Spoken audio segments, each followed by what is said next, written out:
Welcome to the Hayun Special Training Academy. Forget normal classes, it's all about raw, brutal combat here. Look at this kid, surrounded by 10 guys, yet he's totally unfazed, summoning a massive iron axe like it's nothing. Who cares about the numbers? One swing of that heavy blade and their entire defensive line just shatters. Trust me, you and I are about to see this dude get put in his place. Wait for it. That's our main character, Jin-sung, hiding in the corner. He knows he's just dead weight in this fight. The redhead is losing his mind. He's already planning to jump Jin-sung the second this training match wraps up. Yeah, Jin-sung is our guy, but honestly, he's got zero talent and everyone treats him like a total curse. Soon as the match ends, the bullies swarm him. He doesn't even fight back, just takes the hits. He's laughing it off, apologizing like crazy. What do you expect from a total loser like me? That smart mouth attitude just makes them angrier. He tries to escape, ducking just in time. The guy's fist slams into a locker. Good call moving because that door is completely wrecked now. They're planning to land 10 hits, one for every teammate Jin-sung supposedly dragged down. Fair, right? My heart would be racing too. 10 direct hits? That's not training, that's a one-way ticket to the hospital. He's not sticking around for that. He bolts, screaming for help like his life depends on it. And here's the reality check. Nobody cares. It's like their favorite daily soap opera watching him run. No surprise there. He's cornered in seconds, alone, no exit, and these guys are looking for blood. He warns them about using Ida, the forbidden energy. If they go all out, it's gonna hurt bad. They claim they'll hold back just enough so he doesn't tattle to the teacher. Whatever, bullies lie. They start wailing on him. Kicks, punches, total beatdown. He's not getting a single opening to breathe. The other students, they're loving it. To them, sharing a class with an F rank like him is offensive. Even curled up on the ground, barely able to stand, he's still running his mouth. Honestly, our team losing wasn't even my fault. This kid has zero survival instinct. Basically, he's calling them pathetic for losing 10 versus 1. Ouch, that stings their pride. They're about to end him when the classroom door swings open. The teacher is here. Settle down, kids. The bullies back off instantly. Time to pretend they're actually students. Jin-sung crawls back to his desk, relieved he's not getting stomped on for another hour. The teacher looks serious. He slams his hand on the board to silence the chaotic room. The government has officially recognized the academy. The teacher is hyped, but the class? Bored. Oh great, what new nonsense rule is this? One of the bullies, Byun Ki-young, pipes up. Feet up on the teacher's desk, totally disrespecting the guy. It's a miracle the teacher didn't snap. Get your feet down. Ji-sung complies, but he's still giving the teacher major attitude. The teacher just sighs. He's not in charge of these crazy new government mandates either. He reminds them it's thanks to the third years that the school got this massive promotion. From today, they're basically a military testing ground. Everyone's getting assigned official military ranks. And here is where we see the shift. Students are judged by their combat performance now. Teachers get promoted to captains. This guy is suddenly the leader of Platoon 10, looking way too proud. A student groans, "Platoon 10? Because we are in 10th grade? What is this circus?" The teacher demands order. They're comrades now, and military discipline is the new standard of life. He keeps rambling about recruitment opportunities, but the room is dead silent. Nobody cares. Jin-sung asks the obvious question, "What if we don't want to play soldier?" Teacher shrugs. "You can transfer if you want, but you'd have to be an idiot to quit." He calls it a golden opportunity. The students? They aren't seeing the gold, just the chains. He pulls a box out. Military ranks for everyone. Time to see who actually matters here. Third years get sergeant ranks for their missions. They're the elite squad now. Top second years become corporals. Everyone else? Just privates. That's the new pecking order. First years start as recruits. Rank assessments can happen anytime. Find me whenever. I'll support you, since your future depends on this. Our homeroom teacher warns, reminding them that rank insignia must be kept safe, not pinned to uniforms. He hands them out, but Park Jin-sung is the only one without any. You and I are about to see him get sidelined. "Park Jin-sung, you're just a trainee." Park Jin-sung can't believe it. The next day, his teacher calls him into the office. He doesn't waste time and bluntly asks when Park Jin-sung plans to transfer out. Park Jin-sung is stunned. The teacher says the military academy is too much for him. Those words cut deep, yet Park Jin-sung stands tall and keeps his composure. He asks, "Sir, shouldn't you look for the hidden potential inside me?" The teacher just laughs, mocking him. He clearly finds the idea hilarious. "I know what you're thinking. This guy has looked down on him from day one." The teacher keeps going, claiming he can't look after isolated students. It's clear the teacher thinks he's useless and doesn't want an F rank in his class. He probably expected Park Jin-sung to quit, but he's held on this entire time. Still, he's here now. The teacher asks, "Why would we need an F rank like you?" Park Jin-sung asks, "Sir, do you think souls have ranks?" The teacher just sneers. He laughs, "Are you joking?" Park Jin-sung stares back with a serious face. The bell cuts them off. In class, the teacher orders squad leaders to report. Many students hate this military act, especially Park Jin-sung and that guy Byun Ki-young. "Sir, do we really have to do this?" Byun Ki-young asks, visibly annoyed. "Do as I say," the teacher snaps. Byun Ki-young grumbles and reports his squad count. He says he's got 8 present, hoping the other 2 would just vanish. Guess who he wants gone? It's Park Jin-sung, as usual, taking all the heat. Even with the new rules, the bullying hasn't changed. No one defends him. The teacher announces an outdoor event today. Government inspectors are here. They're watching how students react to sudden shifts in the environment. Someone loses patience and tells him to skip the chatter and get to the point. The teacher huffs but finally reveals the main event: inter-year matches. The matchups are chosen by those mystery inspectors, not the school. Park Jin-sung thinks he can just watch, but his squad gets picked immediately. Stick with me. This is where the tension hits a breaking point. Byun Ki-young loses his mind, furious about having an F-rank burden on his team. Byun Ki-young stomps over to Park Jin-sung, barking, "Hey, piece of trash!" Park Jin-sung answers, "You called?" And Byun Ki-young grabs his hair, ready to swing. Their opponent is a monster named In Sung-ho, the school's ace. Byun Ki-young knows they're doomed, losing before the fight even begins. "Since we're going to lose anyway, does it matter if I'm there?" Park Jin-sung asks. Byun Ki-young screams, grabbing his collar, "You think you can take the blame?" Park Jin-sung isn't even scared anymore. He knows Byun Ki-young is just in C rank anyway. He actually says it out loud, pushing Byun Ki-young to the edge of insanity. Byun Ki-young can't hit him yet, they've got to face the third years first. But then Byun Ki-young gets a twisted idea: make the F-rank squad leader. He pets Park Jin-sung's head like a dog. "Can you do it, you trash?" "Anything you want," Park Jin-sung mutters. Now he's their meat shield for the match. This fight is completely unfair. Captain In Sung-ho is an absolute monster. The instructor wants him to show off. Scouts are watching from above. Bun's team looks weak. The referee hands them bracelets to protect against shock. Byun Ki-young forces one onto Park Jin-sung, praying it helps him survive this nightmare. He treats Park Jin-sung like a stray dog, dragging him around without any mercy. Since the gap between second and third years is huge, there is a catch. Dran, Bridge 1. Hook, stick with me. We're about to see if they can survive 5 minutes. Park Jin-sung sets a timer, thinking 5 minutes could finally win him a transfer. The whistle blows and the madness begins. 5 minutes on the clock. Byun Ki-young grabs Park Jin-sung like a human shield, running for his life in retreat. His team is panicked. They have no idea what the hell is happening. "Order us around," they scream, but Byun Ki-young is just focused on surviving. "Just protect me. 5 minutes, that's all we need," he yells back. The seniors are brutal. Students are dropping like flies everywhere you look. A fierce girl from the senior team locks her eyes right onto Bunge. As she charges, Byun Ki-young shoves Park Jin-sung forward, forcing him to block the hit. Park Jin-sung is annoyed, but sees his teacher giving him a thumbs up. Bridge 2, Belder, pay attention now. This is where the dynamic totally shifts. He blocks her attack effortlessly. His eyes turn cold, instantly on guard. She summons her silver armor. Park Jin-sung claps like a fanboy, totally playing along. "That armor is amazing," he cheers, acting like a total weirdo. She snaps, "Stop acting stupid, you just reacted to my speed, didn't you?" "Who cares," he says, pointing at Byun Ki-young, running away like a coward. 3 minutes left. He has to stall her, no matter the cost. He starts rambling, trying to charm her with cheesy, annoying lines. "Can I call you Nuna? Sorry, you're mad. How about Senior then?" She isn't buying it. She just wants him to show his power. "Summon your Idea. Yours is probably the most valuable one here." Bridge 3. "Pivot, I know what you're thinking." Is he actually going to do it? He keeps dancing around, annoying her until she is literally purple with rage. He promises to summon it, acting serious enough to make her sweat. He counts down 3 seconds, then pulls out a regular kitchen knife. He looks so proud of it, she just stares, completely baffled and done. Then she remembers the rumors about the infamous F-rank student. She sighs, realizing she just wasted time talking to a total loser. She turns her back, ready to find a real challenge elsewhere. Park Jin-sung keeps yapping, "Hey, don't walk away or I'll attack." She yells back, "I have no time to waste on an F-rank." She turns and boom, Park Jin-sung is actually charging right at her. She barely blocks the blade with her arm. The armor holds perfectly. He just grins, making a lame joke to cover up his embarrassment. The crowd laughs. He couldn't even scratch the armor with that knife. She sighs again, "Your reflexes are fast, but your gear is trash." Bridge 4, closer, we're at the final stretch. Watch if they can hold out. He knows he can't stall much longer. 2 minutes left to survive. "Stick with me. You and I are about to watch this junior squad get absolutely crushed." The senior is already berating Byun Ki-young for failing to hold his ground for 5 minutes. She is visibly disgusted, but Byun Ki-young just backs away with a cocky, nervous grin. He warns her to back off, but his shaking voice gives his true fear away. The girl laughs, unimpressed, and demands he prove he is more than just talk. She charges in, but just as Byun Ki-young thinks he is finished, he hits a hidden stone. His face lights up with a sudden, arrogant confidence as he finds his footing. Now pay attention, because this is where everything starts to get really interesting. Byun Ki-young squats down, plants his hand on the earth, and begins to pull the rock up. Everyone watches in shock, including Park Jin-sung, seeing power they thought he lacked. Park Jin-sung warns the senior, realizing Byun Ki-young is finally revealing his hidden ability.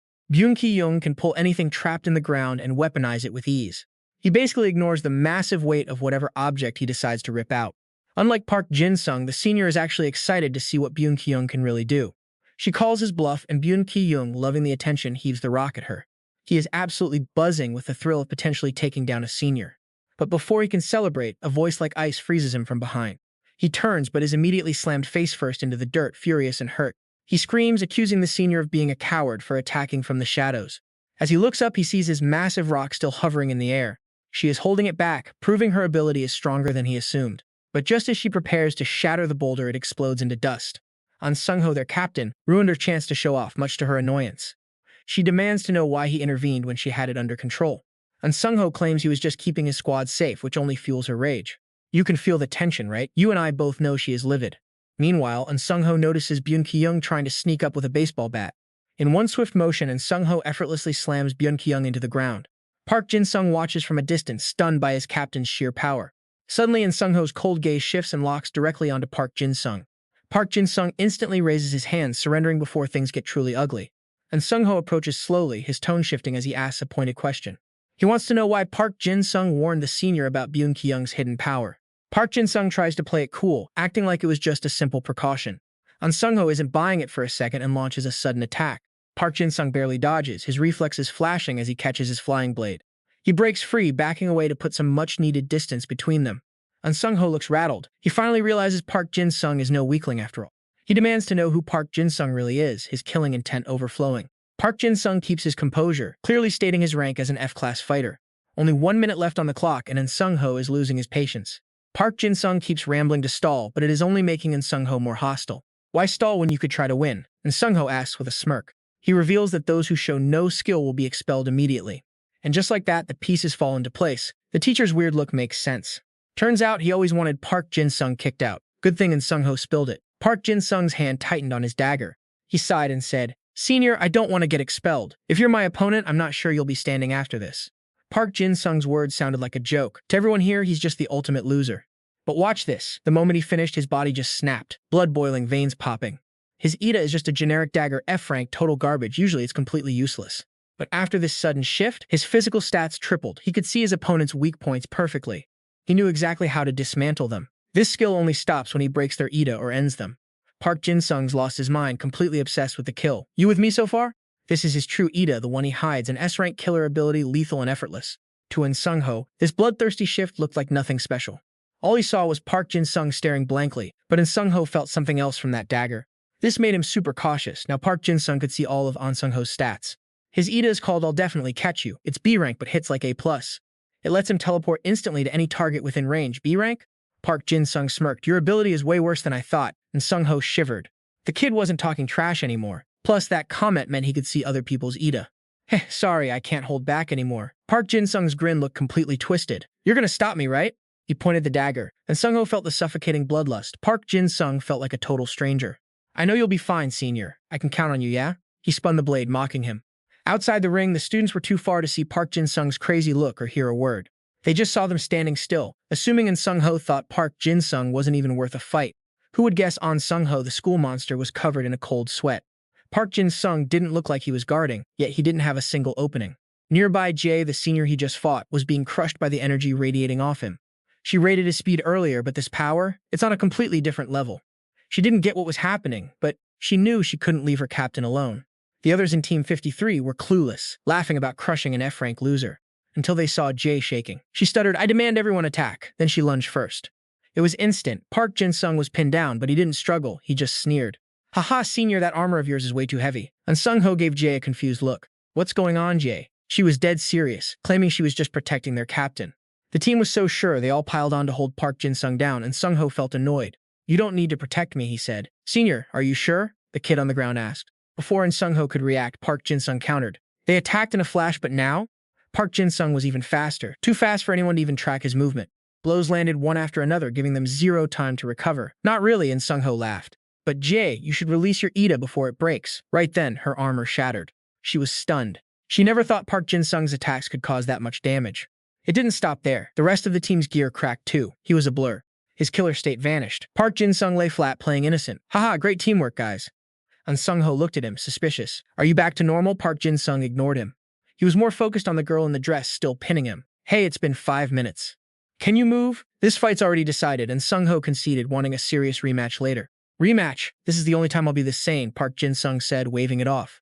An Sung-ho ignored him. You should fix yourself before that happens, and with that, he left. Park Jin-sung finally collapsed, gasping for air. It's over. But his teacher? Completely stunned. Seeing Byun Ki-young's team take down the monster was impossible. Soon, a VIP arrived. The principal called him the advisor. Judging by how he bowed, this guy had serious power. Is the file ready? The advisor asked, sitting down. Yes, sir, right here, the principal replied. The principal handed over the folder. The advisor flipped through, pausing at An Sung-ho's profile. The principal bragged, calling In Sung-ho a world-class genius and the pride of Hoon Academy. The advisor checked the records. No middle school trophies, but a perfect high school streak. Strange. If his rank was higher, he'd be a top-tier asset. The principal sighed, defeated. Hardly. Without that B rank, he wouldn't have gotten this far, the advisor muttered. Then he noticed Park Jin-sung. He's the only trainee here, not even holding a proper rank. The advisor demanded an explanation. The principal shrugged, a second-year student with a rank lower than the freshman. Stick with me, the advisor found Park Jin-sung interesting, demanding to see his full history. The file was marked special. Parents died when he was 8. None. His aunt and uncle used him as a slave for years until robbers attacked their home. Both took massive damage to their bodies and minds, ending up in a psychiatric ward. That was the day Park Jin-sung's ability finally awakened. The advisor's brow furrowed deep. Everything about this was wrong. Awakened late, yet still stuck at F rank since age 10? 7 years with zero growth? That's impossible. It just doesn't add up, you know? Now here is the twist. The advisor guessed Park Jin-sung was hiding his real strength. But first, the principal had a question. Advisor, why turn our school into a military camp? The advisor's hand froze. His face went dark, scaring the principal half to death. I shouldn't have asked, the principal stammered. But the advisor spoke. We expect mockery from the north. But with this system, we hope to change the future. Park Jin-sung's morning started at 6. He checked the mirror, flashed a confident grin, and hit the streets by 6:30. Let's look at his life. He was basically the school's errand boy lately. At the gate, some seniors blocked his path. The leader sneered, a second year acting this cocky? Park Jin-sung just laughed it off. It's fine, really. They poked at his trainee status. Isn't he the only trainee here, one asked? Park Jin-sung played dumb. Am I that famous? The senior scoffed, looks dumber than I thought. The girl laughed in pure contempt. The first platoon must be getting soft, she muttered. They kept insulting him right there. They didn't even try to hide the disrespect. Using a kitchen knife? So useless. How do you expect to beat In Sung-ho with that piece of junk? He ignored them, heading to class to scrub the chalkboard until his eyes stung. Why not use whiteboards? He kept cleaning, doing everyone's chores without a word. Han-soo watched him, sneering. Guess you're great at running away, huh? Dong-hun added, why not act like this from the start? Han-soo grabbed his shoulder. I'm impressed. An F rank like you getting lucky? Don't get used to it. Park Jin-sung stayed calm. Since the platoon battle, his image was finally starting to shift.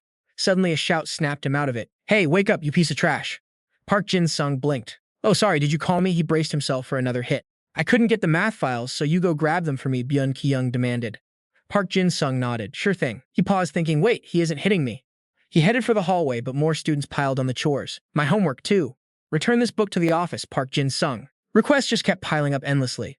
You and I both see it. They just treat him like their personal servant now. Class dismissed. Our main character slacking off finally hits a nerve with the homeroom teacher. Listen up. Today's the final deadline to join a club, okay? He stays totally chill. Look, it's mandatory for second years, so pick one already, the teacher sighs. Bridge 1. Alright, stick with me here, because this is where the trouble really begins. If you don't pick one, you're getting a private meeting with me, trainee Park Jin-woo. The rest of the class can't help it. They start laughing and mocking him openly. No club is going to take an F-rank loser like him, they whisper loud enough to hear. All that hate and mockery. It hits him hard, but he tries to brush it off. Suddenly, a list on his paper catches his eye, a weird mix of odd options. Tactical training, hand-to-hand combat, emergency drills, weapons theory, and ancient war strategies.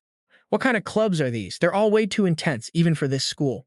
Bridge 2. Now pay attention, because this is where the vibe of the story shifts. The classmates are buzzing, rushing out of the room to join the popular squads. Everyone's leaving him behind, and Jin-woo is just there, stuck and totally stressed out. He desperately hopes he can avoid any group that requires using Ida, his weak point. He starts marking down the oddball clubs, thinking they'll be empty and low-key. He picks the ones focused on pure physical conditioning and ancient battle tactics. He feels satisfied. Finally, a plan that shouldn't involve any of those snobby elites. But wait, he remembers the chaos of the classroom, the fighting over spots. The thought of all that drama just exhausts him, but he hopes this club is safe. He arrives at the location, but his jaw hits the floor. It's packed. Bridge 3. I know what you're thinking. Why is this place so crowded? Suddenly, someone points him out, shouting about the F-ranker from the upper class. The crowd turns, giving him those nasty, judgmental stares he's grown to hate. He's confused. Most of these are first years, and they don't even have to join. Then the crowd goes wild. The club president is finally walking out to meet them. Jin-woo tries to peek through the mob, wondering who the heck is in charge. The second he sees the guy, his paper drops. He realizes he needs to bail. It's In Sung-ho. The girls are fangirling, and the guys are losing their minds. Jin-woo tries to slip away, but he gets shoved right to the front lines. He nervously asks if this is the HT club, and In Sung-ho just smirks. In Sung-ho looks at the candidates and tells them to get ready for the test. Jin-woo is panicking. He doesn't want any drama with this guy. Gotta run. And Sung-ho catches him immediately, asking where he thinks he's going so fast. Jinwoo stammers, wrong place, my bad, I'll just go find another club, okay? Bridge 4. Watch closely, because this is the moment he gets completely cornered. And Sung-ho laughs it off, saying there are no other members and he's staying. Jinwoo keeps begging to leave, claiming he's too weak, but it's no use. And Sung-ho doesn't care. He literally grabs Jinwoo by the collar and drags him in. He tells him to do the entrance exam with everyone else. No escape now. The test sounds like a nightmare. Burpees, push-ups, and squats, 10 rounds straight. The crowd is hyped, but Jinwoo is screaming internally, just forget I exist. He's trapped in this insane training, and you and I both know he's doomed. Stick with me. We're about to dive into one of the most intense training arcs you'll see. 10 rounds straight, no stopping. Jin-sung is already losing his mind. Everyone was trembling, but Sung-ho barked, too slow, drop, your form is trash, get out. As candidates collapsed, he stayed calm, casually demonstrating. Move like me. The exhaustion was brutal. They kept dropping. I can't take it. Jin-sung stared in confusion. 30 burpees? Squats? He made it look easy. No sweat, no change in expression. Just how much of a monster is this guy? The group folded completely. I quit. Sung-ho didn't care. First group, all of you failed. He turned his icy gaze to Jin-sung's group. Now let's see if you lot can handle round 2. A chill went down their spines. What do? I'm gonna fail. Everyone was terrified. They started shoving Jin-sung forward. You go first. You're the F-ranker. He was annoyed. He didn't want this. The girl pushed him, and the guy next to her kicked him hard. Don't push me! The girl just smirked. He stumbled before Sung-ho, looking up at that stern face. Jin-sung smirked back. You're not even tired. Are you human, senior? The age gap's a lie, right? Sung-ho paused, looking deep in thought. You shouldn't say things like that, Park Jin-sung. Jin-sung stiffened, playing dumb. I don't know what you mean. Sung-ho just glanced away. Start. Resistance was useless. Soon the room was silent except for their ragged, desperate breathing. Jin-sung struggled. He'd trained for bullies, but this wasn't something a normal human could do. They collapsed. Sung-ho looked down. Round 2 isn't bad. Should I turn up the speed? Their eyes went wide. Jin-sung panicked. Wait, no, don't you dare do that. The others failed and finally rested. Whoa, the F-ranker is still going. That's insane. People whispered. Is his physical level really F-rank? How is he keeping up? Jin-sung gritted his teeth, focused. I trained for this, Sung-ho called out. Focus, Jin-sung. People watched in awe. This was round 7. Even the girls were cheering him on. Sung-ho looked intrigued. Not bad, Park Jin-sung. Jin-sung just thought this is too much. Sung-ho smiled. I knew that reaction speed wasn't just luck. You can definitely keep up. Suddenly, Sung-ho accelerated. The crowd went crazy. He's faster. Can the F-ranker keep pace? Jin-sung was furious. Are you serious? He pushed his limits and the crowd lost it. He's matching a national-level player. Come on, F-ranker. You can actually do this. They were all screaming for him. Just a little more. Keep going, F-ranker. Sung-ho was satisfied. Good job, Jin-sung. Jin-sung finally collapsed, totally spent. The crowd erupted in cheers. He actually did it. Is he the only one who passed?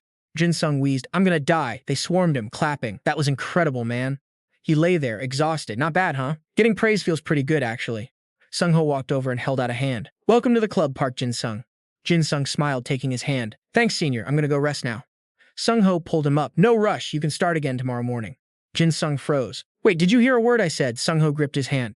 Working out with a partner doubles the results. I've waited so long for someone like you. Jin-sung yanked his hand back. Equal level. One more round and I'm literally dead. Sung-ho's face went cold. Took me a year to find one member. Jin-sung panicked. He's not listening. I just wanted a quiet club, but this place is a nightmare. Later, Jin-sung sighed, totally drained. I don't even want to go back there. Just being in Sung-ho's club meant all eyes were on him. It was misery. He kept thinking, why did I even join? Everyone is just jealous of me. He gripped his hands, stressed. If I don't go, he'll just hunt me down forever. Suddenly, he heard a voice calling him. He jumped, grabbing his bag to flee. No way, he'll just drag me to the infirmary and make me train more. Sun calls out loud. Startled, you spin around. Damn, you scared me. Staring at her, confused. Sun looks at you, asking coldly, are you a student in this class? Park Jin-sung is still staring at her blankly. We have someone this beautiful in our block? But he snaps back, stuttering. Yeah, why? Soon immediately pulls out a card, holds it out, and says flatly, I think they said you use this to introduce yourself. Park Jin-sung looks down at the card in her hand, shocked.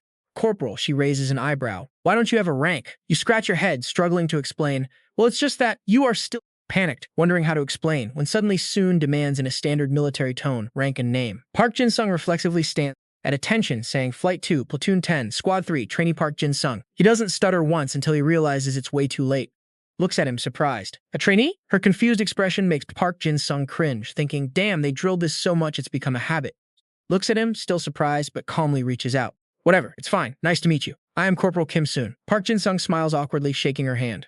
Yes, but why are you calling me? Soon says, you said you were in Platoon 10, right? I'm joining Flight 2, Platoon 10 early tomorrow morning. You realize the situation and ask awkwardly. You're getting transferred here? Please take care of me from now on. You're about to leave, but Soon grabs your collar, pulling you back. Wait, aggressively shoves you against the wall. Her hands press against the wall, trapping Park Jin-sung, making you ask in a panic. Corporal, do I need to be there at This very moment, she looks at you coldly, answering, "No, I need a guide." This leaves Park Jin-sung shocked. "You doing what?" She stays silent, leaving you even more confused. You're internally crying. And Sung-ho could find me at any moment. You panic and stutter. "Wait, I've got urgent work. Can't you ask someone else?"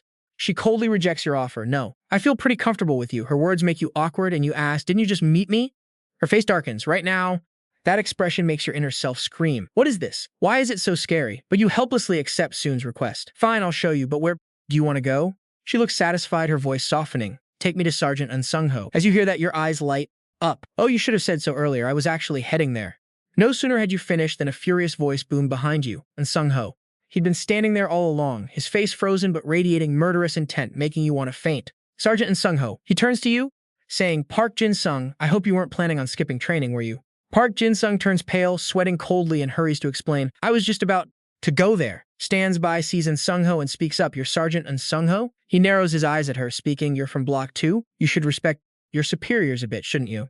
Hearing this, she replies flatly, "I heard there's a skill ranking here. Are you strong enough to even be my superior yet? It seems like it's hard to tell who's better between us." Soon's provocative smile immediately makes in Sung-ho's face drop. "Do you want me to prove it to you?" Park Jin-sung stands between them, panicked. "You're gonna get killed fighting." Soon raises an eyebrow. "Sergeant and Sung-ho, are you dating anyone?" Her question leaves you frozen, and Sung-ho narrows his eyes, calmly answering no. His reply leaves you suspicious. He has no lover, but isn't. Soon listens to that concise answer and smirks. "Seems that way, huh?" "Naturally, I really hate guys like you," he replies coldly. "Doesn't matter. I don't like you either." The situation escalates so far that Jin-sung stands there, confused. What is even happening? Soon resumes her calm demeanor. "Whatever, I don't care if she's your girlfriend or your crush. If you don't want to be bothered, just make something up." And Sung-ho looks at her, confused. "What do you mean?" She smiles faintly. "My family is quite noisy and conservative. I'm saying this for your own good, so don't ignore it." Park Jin-sung hears this and feels his worldview collapse. What is happening? Here? Who am I? Where am I? Suddenly, she steps toward Park Jin-sung. "Luckily, he doesn't like me." "Hey, trainee, do you want to date me?" Her direct proposal leaves Park Jin-sung surprised and embarrassed, stuttering. "Oh, all of a sudden?" Soon smiles lightly. "We're the same height." "That's perfect. I love people who see eye to eye with me." You panic, clutching your blushing face, stuttering. "I don't know about that." She looks at your bashful appearance, surprised. But then her lips curl up with interest. Cute. She leans in close, interested. "Trainee? Hey, what are your grades?" You look away, sighing. "They're all E's." Hearing this, she frowns. "E?" You smile awkwardly, confirming. "It's true."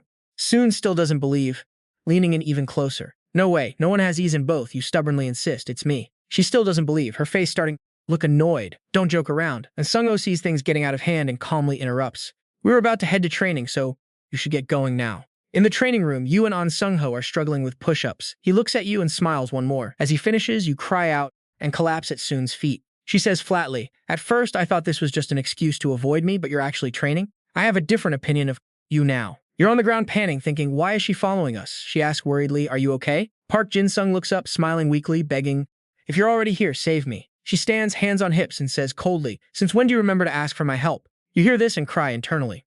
"What about when you told me to show you the way?" Park Jin-sung hangs his head, crying. "Boo-hoo, that's so mean!" Sim points at you, then looks at An Sung-ho. "But, Sergeant and Sung-ho, why are you training him this hard?" He replies coldly. "He's just a recruit. Even with the rank difference, if he has a squad mate to train with, that's more than enough." Soon hears this, smiles thoughtfully. Then she approaches An Sung-ho, saying, "I don't know why you're trying to help.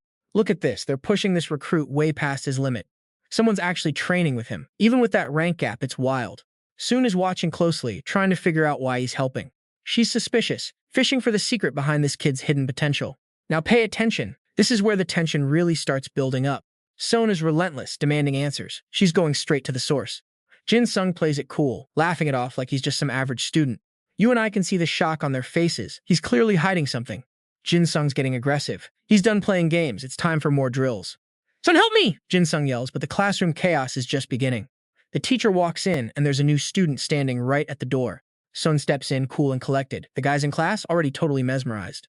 The teacher tells her to introduce herself, but she's got other plans. She walks straight toward Jin-sung. "I'm sitting in Squad 3, she declares. The teacher tries to stop her, but she's not hearing any of it. Squad 3 is full, he claims, but she's already locking eyes with Nam-kang. She wants his seat. Nam-kang is clearly not having any of that. He tries to stand his ground, acting tough as a second-year student. She slams her hand down, smiling that cold, dangerous smile of hers. One look and he's terrified. He gets up and moves without a word. Then Byun Ki-young steps in. "Who do you think you are, picking seats like that?" He's in charge of Squad 3, and he wants her rank immediately. She doesn't even flinch. "Higher rank than yours, actually. I'm a corporal." She just sits down, completely ignoring the stunned silence in the room. The teacher is just exhausted. Another weirdo joining his class, great. Jin-sung is literally face-palming. He knows trouble just found him. She turns to him. Hey, intern, why are you being so cold to me? You and I both know she's trying to push his buttons. She claims they were on the same page yesterday. Jin-sung is sweating bullets. I'm not saying I don't like you, he stammers, looking totally panicked. The teacher calls her out. Kim-sun, how about a proper introduction?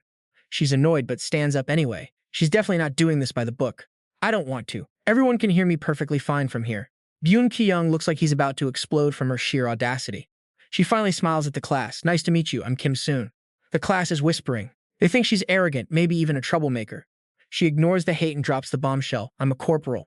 Then she reveals her idea. The white jade spirit. The room goes quiet. Everyone was hating on her a second ago, but now, complete shock. She says her family pushed for this, but she wants to improve together.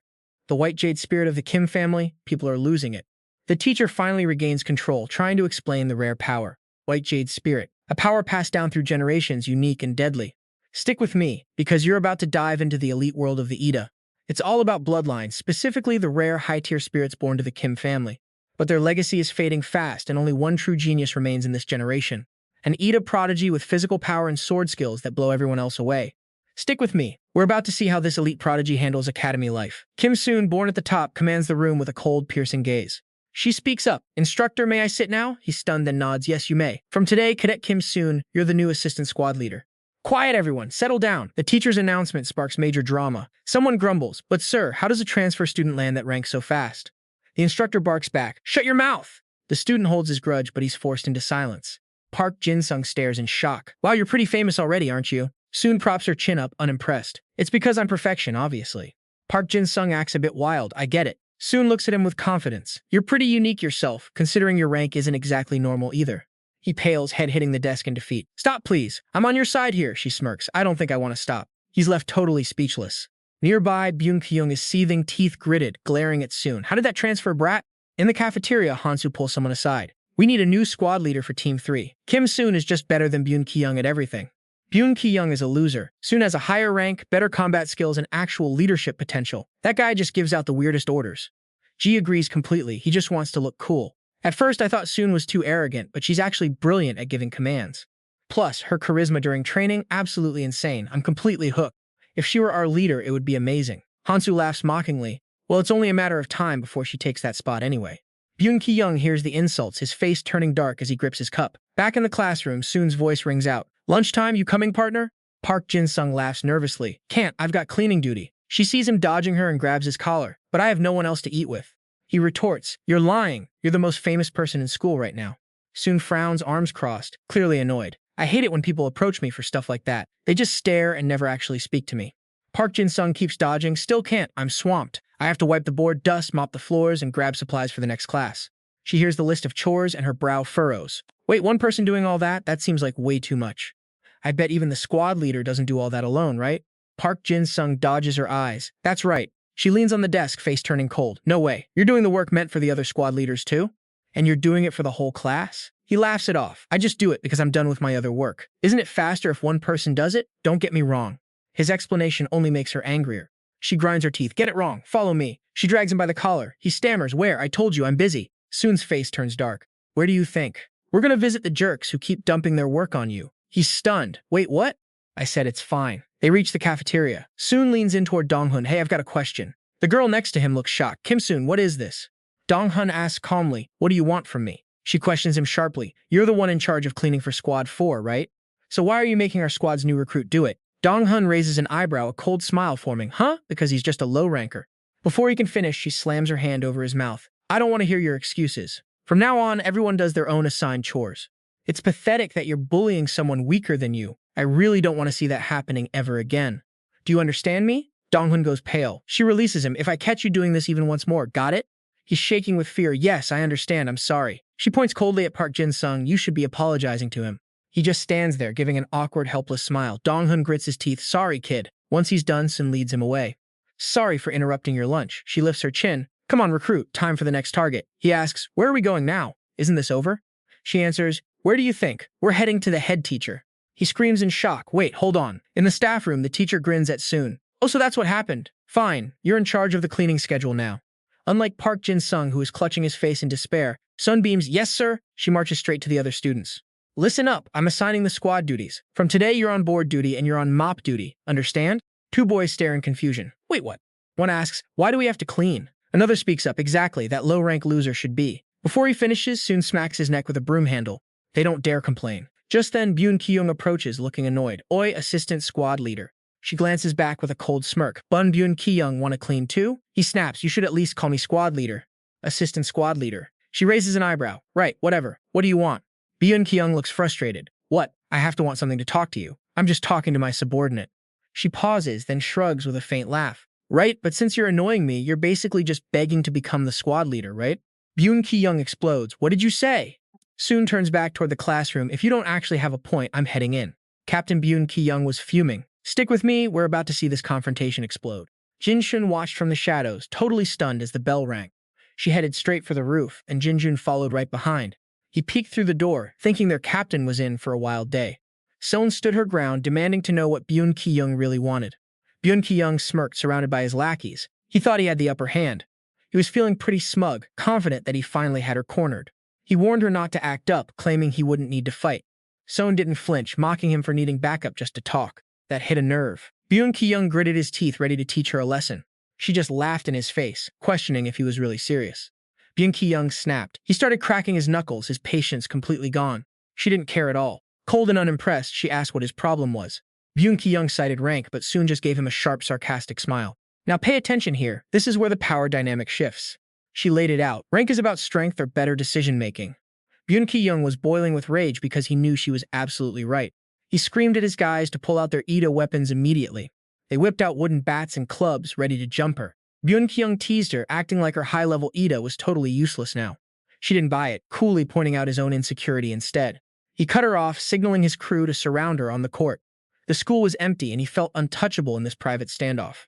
He sneered, thinking she was basically a sitting duck without a blade. Byun Ki-young felt like a genius, confident that 15 kids could take her. He figured an unarmed fighter stood zero chance against their weapons. He was dead sure he'd finally break her ego and make her regret this.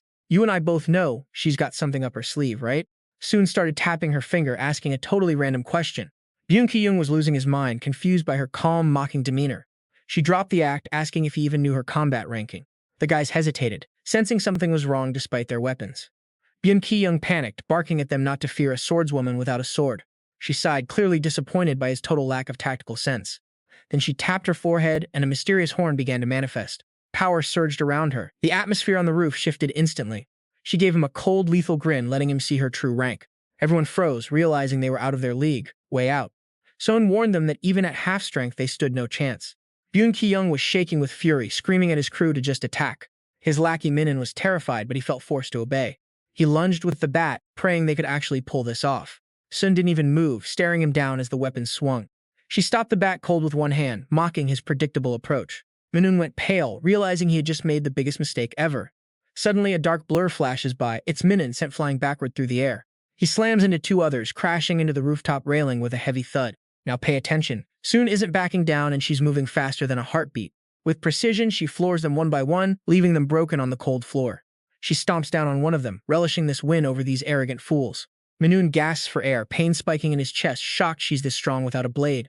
You and I both know the reality. Standing against an A-rank Ida is basically suicide. Soon crouches down, mocking his weakness and telling him exactly why he's a failure.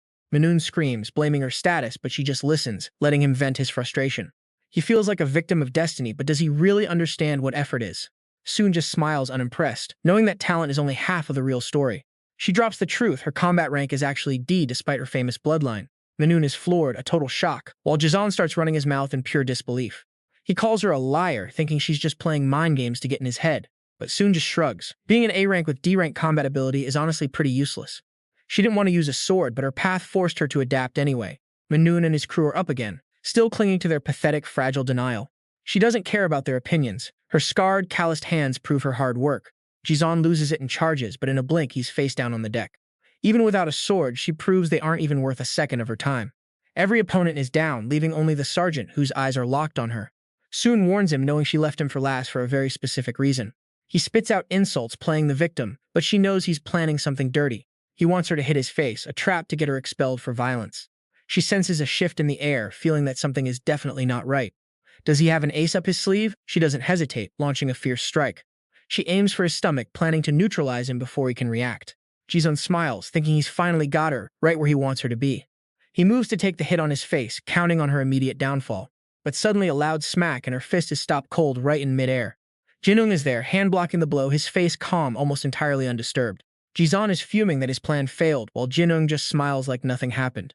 Jin-ung opens his hand, revealing crushed plastic debris, the source of his sudden speed. He tosses it away, and the tension on the rooftop becomes almost suffocatingly thick.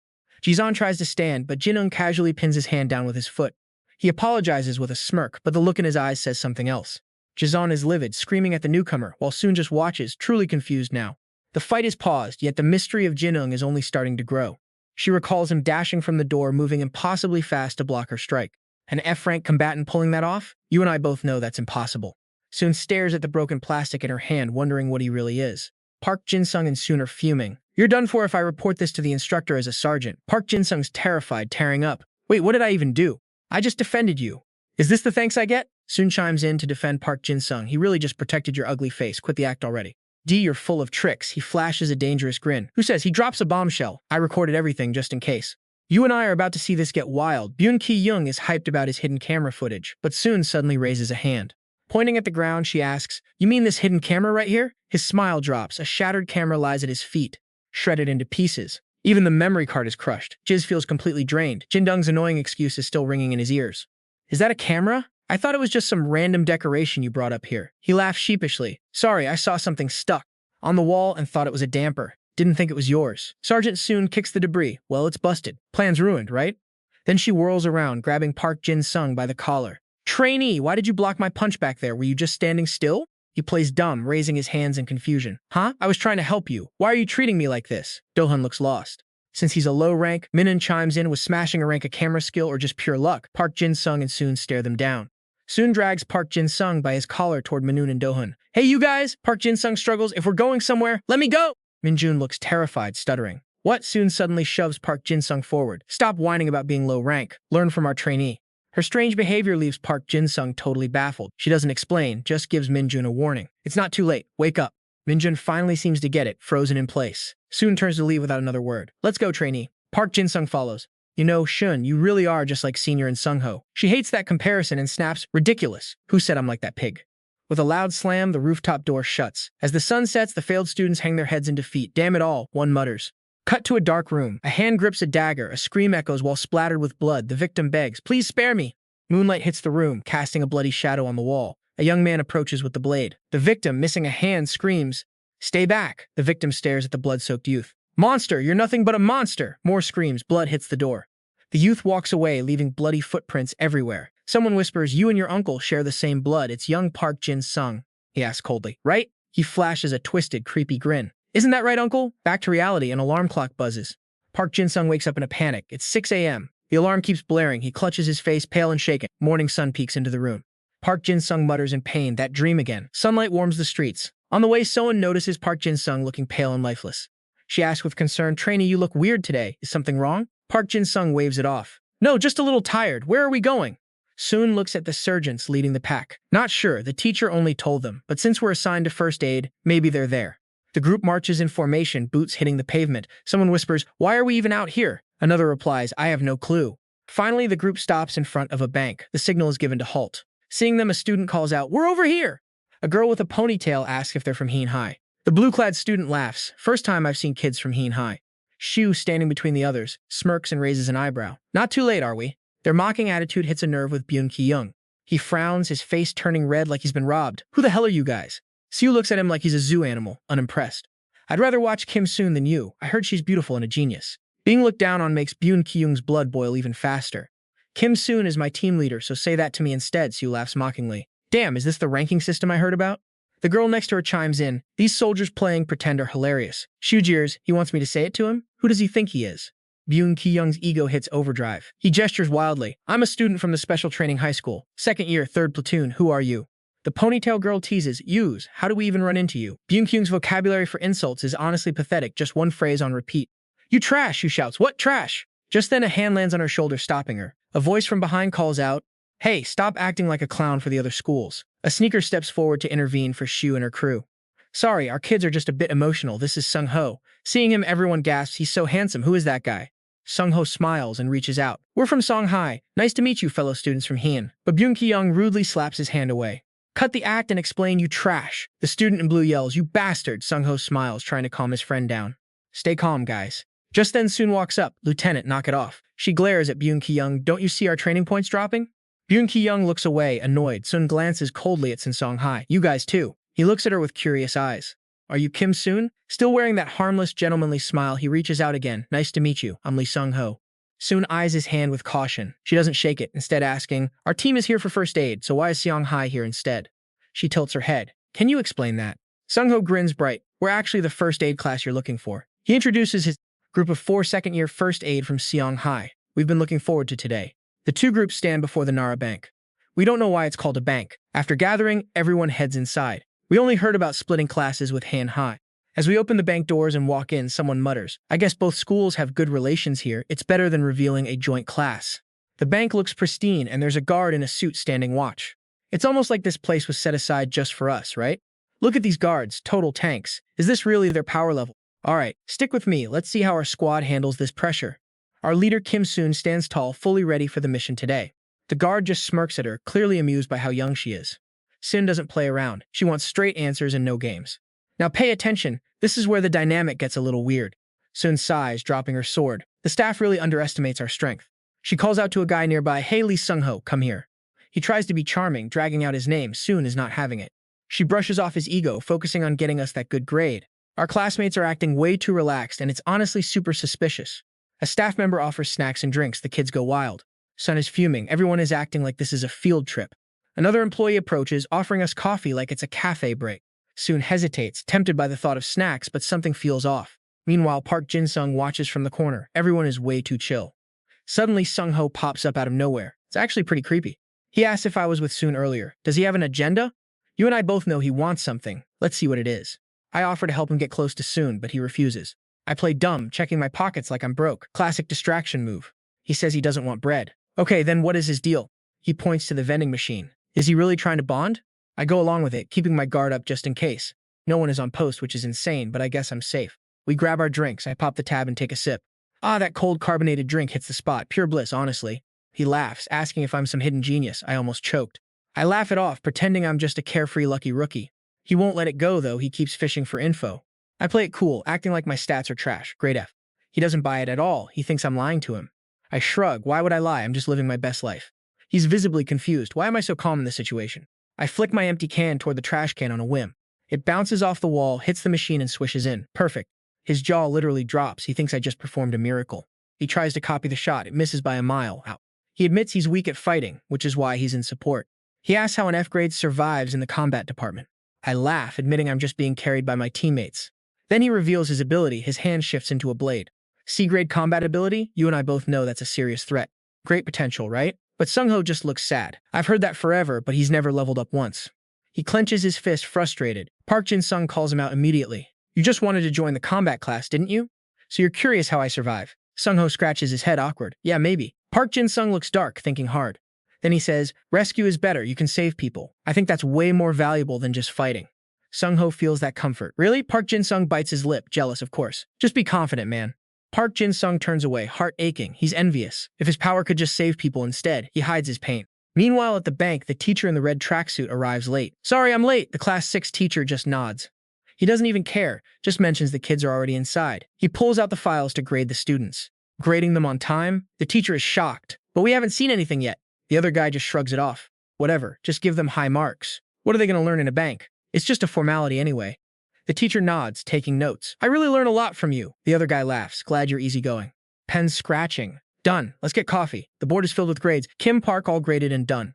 The class 6 teacher leads the way. I know a great coffee spot. The teacher is hyped. Let's go then. They leave. Inside the bank, it's peaceful. A student stands guard with Go Hye, complaining. Standing here is so boring. She agrees. Nothing ever happens. So the guy suggests a game of rock, paper, scissors. Loser buys the drinks. Go Hye laughs. You're on. They play scissors, paper. They have no idea what's lurking right outside the door. A group of armed men is approaching. Donghoon walks by snacking and suddenly stops. Hey, someone's coming! Go Hye loses the game. She asks, what should I drink? The armed men get closer. Are they cosplaying or something? Jay looks out, shocked. What kind of outfit is that? The noise catches the guard's attention. He looks out, freezes. He drops his coffee and sprints. Damn it! He reacts in a flash, yelling, students, get back right now! He covers the distance in 2 seconds. Move. The students are clueless. What's going on? He shoves them back. He steps up to block a massive blade. Boom! He summons his weapon just in time to stop the strike. His nunchucks are C+ tier, reinforced with B tier combat skills. Every class just makes them even harder and stronger. He blocks the giant sword and roars. Get to the emergency exit. The students are paralyzed, faces drained of color. Is this a drill monster? The intruder speaks, his voice cold. It's useless. A cracking sound, the nunchucks begin to splinter. Seeing them frozen, the guard yells, "What are you doing? Run!" But his opponent just smiles. See you later. Splat, the sound of a blade hitting flesh. Blood sprays everywhere in front of Dong-hun and the ponytailed girl. A second later, screams echo through the bank. The guard falls. Dung and his pest disaster army storm in. He grins cruelly. Fellow Koreans, his scarred face makes him look like a total demon. Guys, let's have fun. The remaining guards rush out. Who are you? Dung leans his sword on his shoulder, sizing them up. Smaller than the others, but he's fearless. You look strong. Can you entertain me better than the last one? The guards are on edge. What's that accent? Isn't that North Korean? Are you a spy? Dung laughs loudly. A spy? Nah, I'm just here to beg for some money. He tosses a bag down. Fill it or lose your heads. The guards bristle. Everyone, positions. They line up shoulder to shoulder. Dung's smile fades. He's getting annoyed now. Did you not hear me? Fill the bag. When I'm being nice, you'd better listen. The guard roars, "Shut up, thief!" Dung just laughs. Are you guys deaf or blind? He swings his blade. Why keep throwing your lives away? Soon watches in terror. We can't beat him. His energy is way above normal. We're just lambs to the slaughter. The guard doesn't flinch. He summons a steel shield and leads the line, blocking the sword, pushing him back. Get behind us. Soon thinks they're going to die for nothing. He reaches out to pull them back. Too late. Dung strikes. The shield shatters like glass. You're blocking my way, guys. Soon stares at the carnage unfolding. The guards fall into a pool of blood. Screams rip through the air. Dong-hun goes pale, falling backward. Are they dead? People are sobbing on the floor. Soon gulps. He crushed a B-tier defensive weapon so easily. That was a top-tier weapon, but his attack tore through it like paper, and Dung is bored. Just a massacre. Is this really all you've got? You people are too obsessed with peace. He flicks the blood off his blade. These guards were useless. Soon realizes the truth. His combat skill is at least A tier. This guy is a monster. Stand tall, she commanded. Get it together. Fall back and find cover. Her classmates panicked, legs shaking, but they scrambled to move. Some screamed, rushing behind the bank counter. Dung didn't chase. He just laughed. This was turning into a fun game. Are you guys all trying to be bank tellers? Should I grab a ticket from the machine? Soon stepped up, shouting, "Summon your weapons. Sergeants, lead your teams." Scratch. The sound of ticket dispensers filled the air. Dung kept hitting the button, grinning wide. Mind if I make a withdrawal? Dong-hun and the others cowered behind the desks, terrified. Another student clutched a whip, hand trembling uncontrollably. Soon held her ground, barking orders. Don't lose your nerve. We just have to hold out until help arrives. Dung kicked a black bag toward them. Aren't you being cold? Shouldn't we help each other out? Soon narrowed her eyes. Her heart hammered. What now? She wasn't sure she could take this monster alone. And those goons behind him? Pure muscle. Our bags are a bit empty, looking for a little donation. Are all Korean banks this rude to customers? He stared at Sun behind the counter. What's your name, soldier? You've got guts. She stared back. Kim-sun and Dung shouldered his blade, flashing what he thought was a friendly smile. So brave, why not answer? What do I need to do to get some cash from you tellers? Soon frantically searched for an opening. She had to stall. She ignored his question, trying to gather intel. These guys weren't wearing standard tactical gear. Are you North Korean defectors? He didn't look like a common thug. She was curious. Was money even the real objective here?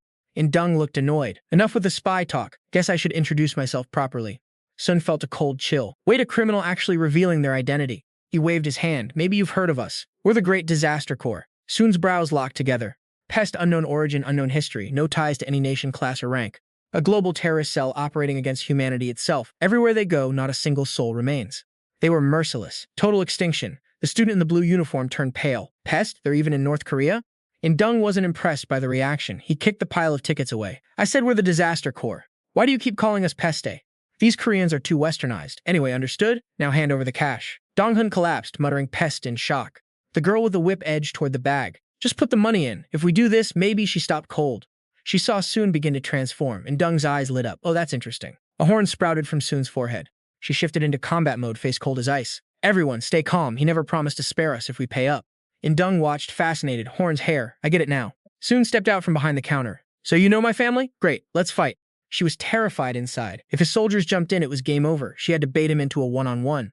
Dung grinned. You're smart. You think I'm falling for your trap? Soon shrugged. I'm just a student. You wouldn't gang up on me, right?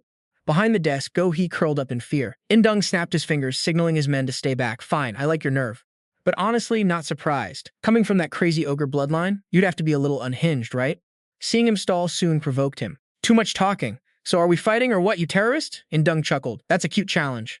He slammed his blade into the floor with a heavy thud. He wore the terrifying grin of an executioner. Fine, I accept. Ogre In-dung hoisted his blade towards Soon. Come on, girl, she smiled. You're letting me strike first? You must be confident. She felt a wave of relief. Her gamble worked. He couldn't go back on his word in front of his subordinates. If she beat him, she lived. Soon reached behind her back for her sword, focused on surviving, but her hand grabbed empty air. She froze. Where was her sword? The memory hit. She'd set it down during the break. Why did she have to be so careless now? While she panicked, In-dung's face darkened. Girl, where are you looking? He swung horizontally. If you won't attack, I will. Soon's reflexes saved her. She leaned back, dodging the blade by a hair. It sliced through the ceiling, shattering concrete. Debris rained down. She spun away from the blast zone. Escaping death by an inch, she went pale looking at the rubble. If that hit, she was done for. An idea flashed. Soon grabbed a huge slab of concrete, threw it at In-dung, and vaulted off it like a surfboard. She finally had a weapon. He sensed the energy surge behind the slab, looking surprised, but he twisted and sliced the debris to dust. Fighting dirty, where'd that courage go? Exposed, Soon backflipped, landing hard.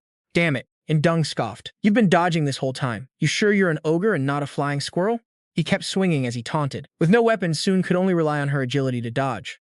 Hiding behind the counter, the medic poked his head out. She's fighting the boss with a mirror shard, Dong-hun cheered. Kim Soon, you're amazing.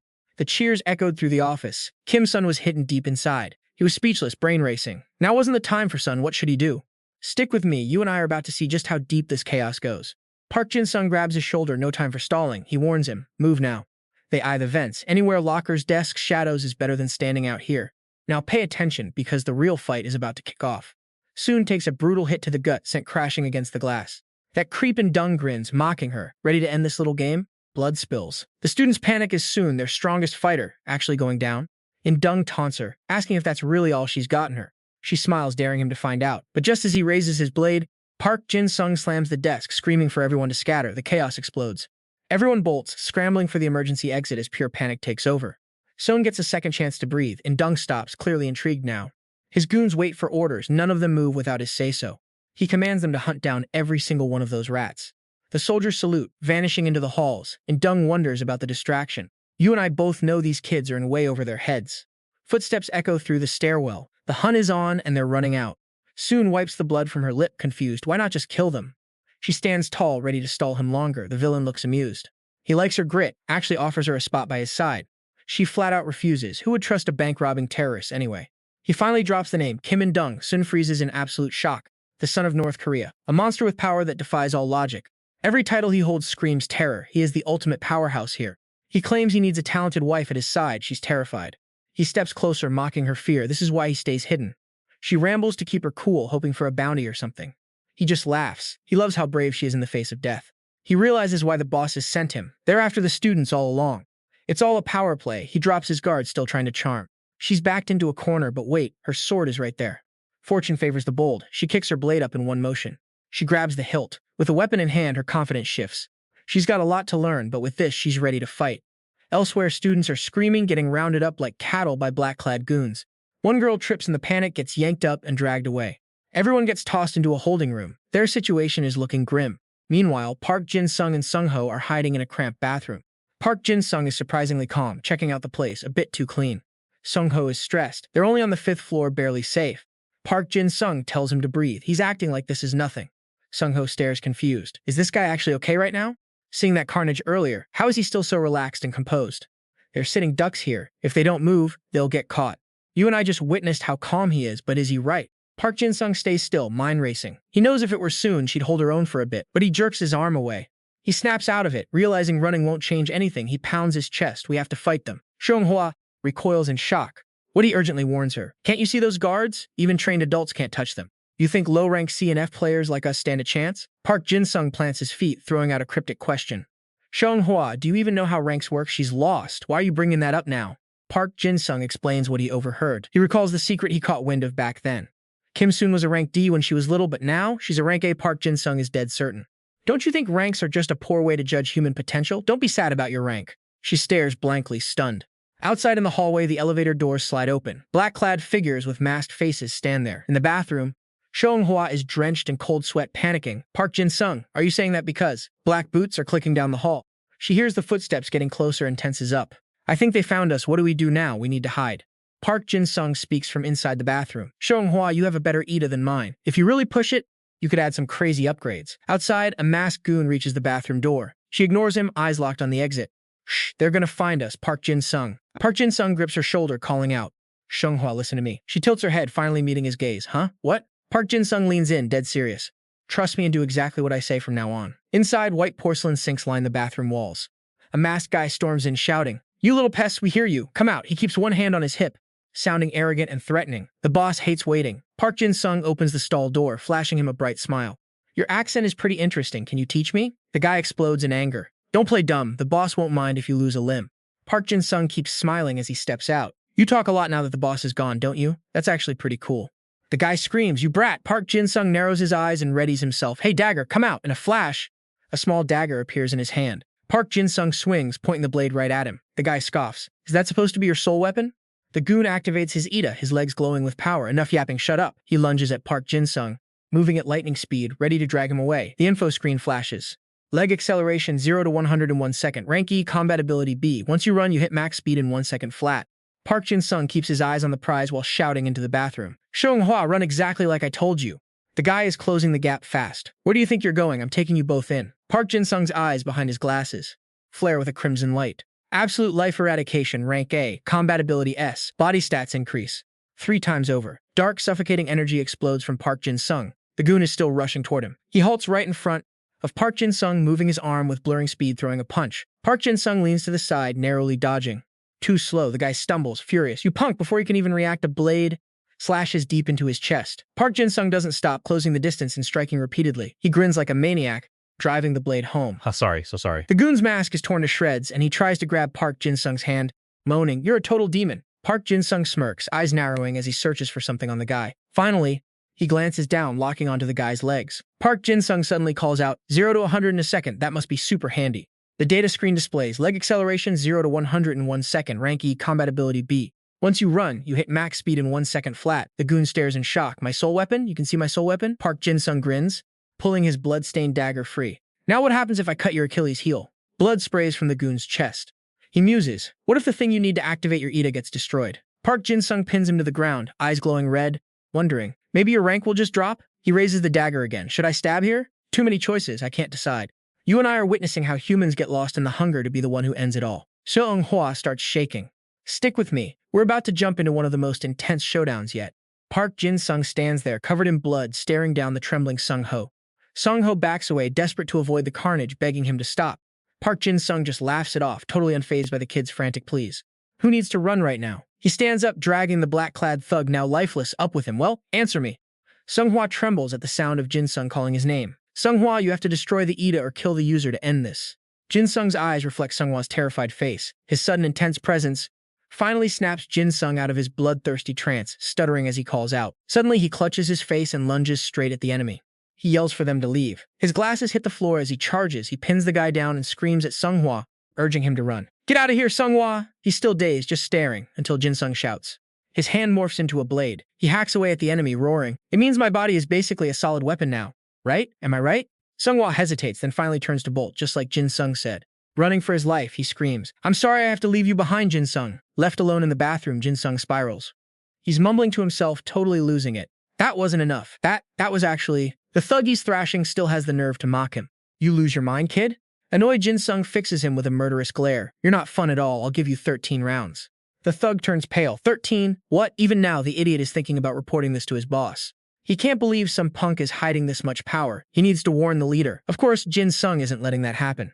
He shuts the guy down permanently, muttering, "I don't know either." Meanwhile, in the server room, Soon wields a sharp blade, finally realizing the truth. She's fighting in dung. He clearly digs her looks, but thinks she's a total amateur. A pretty face with a pretty sword. She isn't mad at the disrespect, she just challenges him.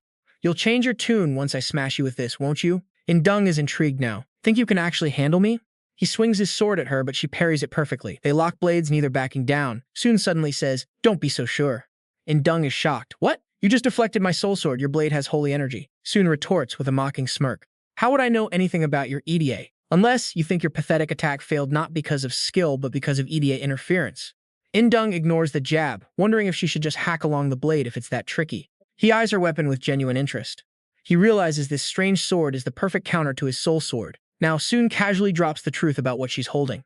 "People keep saying I stole this family treasure. It's all just rumors. Based on what the system says, this is the ultimate weapon against the strong, the 4 tiger killers. The stars on the hilt store raw stellar power. Depending on the user's skill, it can shatter Ida even the highest ranks. Soon declares coldly, the real kicker is that I can merge with it. She immediately unleashes Goblin Swordplay. The system pings. A clone with actual physical attack power is created. Her ability has In-dung wanting to recruit her. You're something else. You really don't want to join my side? Sin's answer is a hard no. My family might be impatient, but I'd never work with scum like you. Seeing her reject him, In-dung decides to finish her. It'd be a shame to kill you like this, but I have no choice. He swings with everything he has. Sun is struggling to block his raw power. Her clones are wiped out instantly. In-dung seizes the moment to end it. Hey lady, you're not scared anymore, are you? Sun is forced to fend off his relentless flurry. He doesn't stop for a second, attacking like a madman. Looks like I've got the upper hand here. Sun isn't about to roll over. She shouts, not yet, and uses Goblin Swordplay again. Her clones attack all at once. She tries to block him again, frantically looking for a way to break his rhythm. He's so fast and his strikes are so heavy. What if I strike while he's busy blocking the clones? She's struggling, but giving it her all. In that case, finally she has to admit that fighting In-dung is way past her limit. Damn it, I can't hold him off. After the clash, In-dung is actually impressed. I really like you. Sun realizes the truth. Damn it, he's just way better at direct combat than I am. Seeing her hesitate, In-dung taunts her. You aren't actually thinking you can keep up with me, are you? Her pride is stung, but she has no choice but to stall him. It hurts my ego, but I'll play your stupid game and buy time with illusions. He's still trying to recruit her, refusing to let go. Don't you think my skills are enough to make you reconsider joining me? Sun's answer hasn't changed. Still not enough. She's racking her brain trying to hold him off longer. Just as she's about to attack, a scream stops her dead. Her friends are being held hostage, crying for help. I'm sorry, please save us. The sight leaves Sun horrified. They caught them already? How did they get inside? No one is coming to save them, she realizes. In this chaos, there should be police or army surrounding the place, but they can't act because of the hostages. In-dung turns to his subordinate. Hey, why is nobody coming up the back stairs? And why did you bring the northern group in from outside? One of them quickly. Listen up, you and I are about to dive into one of the most intense bank heists you've ever seen. They've split into teams to trap every student inside while the rest wait out front to ambush anyone trying to escape. The others are sweeping the upper floors, making sure no one slips through their fingers. Sun hears this and realizes the horrifying truth. They've already locked down the exits. The police aren't moving, and even if they did, they'd be powerless against these guys. Something is seriously wrong here, and In-dung can see the confusion written all over her face. He grins, asking if she's wondering why there's no backup arriving to save the day. Now pay attention. This is where the situation turns into a nightmare. He claims one of his comrades has completely isolated this area using his demon sword. Sun is stunned, isolated. He explains they don't create disasters without perfect preparation. From the outside, the bank looks totally normal, and no one suspects a thing inside. She realizes nobody knows what's happening to them, and she's just been trying to stall for time. She's out of options, but if they can't even get a signal out, how are they supposed to survive? If she fights back, he kills the hostages, and she's trapped in a lose-lose situation. I know what you're thinking, she's helpless, but then an employee makes a move. He eyes the guard, spots an opening, and bolts for the desk phone to call for help. He punches in the emergency line, screaming that the bank has been taken over by terrorists. He waits for a response, but all he gets is total, chilling silence on the other end. He's shaking, shouting into the void, but the line is completely dead. Then In-dung calls out to him, that smirk still plastered on his face. The employee freezes, terrified, as In-dung asks if he didn't hear what he said earlier. He recognizes the name Kim In-dung and falls back in sheer paralyzing fear. In-dung explains that he has a specialist hidden nearby who has cut off all their signals. The other employees check their phones and realize there's no service at all. Panic sets in, and the brave employee asks why a criminal would hit a private bank in broad daylight. In-dung mocks him, saying every job is important in his twisted vision of communism. Even staring death in the face, the employee warns him that the military will hunt him down. In-dung just laughs, clearly unimpressed by the mention of the South Korean Special Forces. His expression shifts into something truly sadistic, his bloodlust rising with every word. He points his blade at the employee, ready to teach him a lesson he won't forget. The employee refuses to submit, and In-dung decides his time is finally up. Before he can strike, Sun screams out, "Stop it, you North Korean monster!" In-dung laughs, seemingly amused by the insult, while Sun challenges him to fight her instead. He turns his gaze back to the terrified employee, ignoring her taunts for a moment. He tells her she got the name wrong right before he slashes the man down. You and I just witnessed something brutal. The blood sprays everywhere as Sun recoils in horror. He tells her she'd never call him that if she actually knew who he was. The employee is screaming in agony, clutching his severed leg in total despair. He begs for his life, but In-dung shows no mercy, and the poor man's fate is sealed. Sun is paralyzed by her own weakness, realizing the skill gap is just too massive. In-dung turns his bloody sword toward her, threatening to carve her up piece by piece. He tells her to feel honored, but then the room's door swings wide open. Sung-ho walks in, hands up, looking calm as if he's just dropping by for a chat. In-dung stares him down, demanding to know exactly who this guy thinks he is. His subordinates offer to take him down, but for some reason, In-dung holds them back. Stick with me, we are about to see a chaotic standoff unfold. Sung-ho surveys the scene, the fear in the room absolute. He recalls Park Jin-sung's plan, a gamble to infiltrate the first floor. Now pay attention. The tension here is about to peak. Sung-ho hesitates but follows the order, despite the obvious danger. In-dung smiles, that terrifying friendly mask hiding his true nature. Sung-ho identifies himself, then points toward the hidden safe upstairs. In-dung is skeptical, his eyes narrowing at the suspicious location. When Sung-ho mentions his friend, In-dung completely loses it. His subordinates tremble as he shifts his gaze toward them. They have failed him, and his killing intent is suffocating. One soldier kneels instantly, desperate to prove his loyalty. The weapon slams into the ground, a bone-chilling thud. In-dung feigns kindness, tapping a soldier's shoulder with a grin. The soldier leaps up, thanking his commander with frantic energy. The others follow, shouting their loyalty to the north. In-dung turns his cold focus back to our main character. He threatens Sung-ho, demanding he come down voluntarily. Sung-ho complies, realizing he has absolutely zero choice here. In-dung is bored, looking for some sick, twisted entertainment. His footsteps echo, heavy with the weight of impending violence. He targets Soon, proposing a truly disgusting, depraved deal. Dismember the girl, and he will spare your life. The room goes deathly silent, the students paralyzed by terror. Lona is shaking, torn between moral decay and base survival. Finally, she asks if they can actually defeat him. Another student snaps, furious at her pathetic, cowardly betrayal. But the hopelessness wins, and everyone begins to waver. In-dung is losing patience, tired of the constant waiting. The students panic, rationalizing the betrayal to save themselves. Sun is devastated, ignoring the frantic calls of her classmates. Sung-ho kneels before her, his voice low and urgent. He whispers a comfort, telling her just to hold on. She is stunned. Why is he here? Why not run? Sung-ho jokes, but his presence is clearly a distraction. Soon is bitter, mocking the selfishness of those around her. Sung-ho grins, casually announcing a new wild alliance. He is teaming up with Park Jin-sung, shocking everyone nearby. In-dung explodes with magical power, lighting up the room. The students crumble, apologizing to Soon while sobbing uncontrollably. In-dung turns to Sung-ho, mocking his pathetic stance. Sung-ho laughs it off, acting like this is nothing. In-dung raises the stakes, demanding more limbs for lives. Sung-ho laughs bitterly, putting all his hope in Soon. Soon fires back, ready to show this puppet no mercy. Stick with me. We're about to see if Soon and Sung-ho make it out alive. The guy just mocks them, laughing like a lunatic. In-dung shouts, let's play. If you do this, I'll let you live. She doesn't hesitate. Blade pointed forward, she's ready. The others are shaking in their boots. Now pay attention. Here's where the tension hits a breaking point. Goat screams, wait! She's hesitating, mind racing. In-dung is relentless, pushing her. Make a choice, hands, feet, or your neck. Go-H is desperate now, trying to manipulate the situation. Soon, shouldn't you pick the option that saves the most lives? She keeps pressing. Are you really going to kill us all just to save yourselves?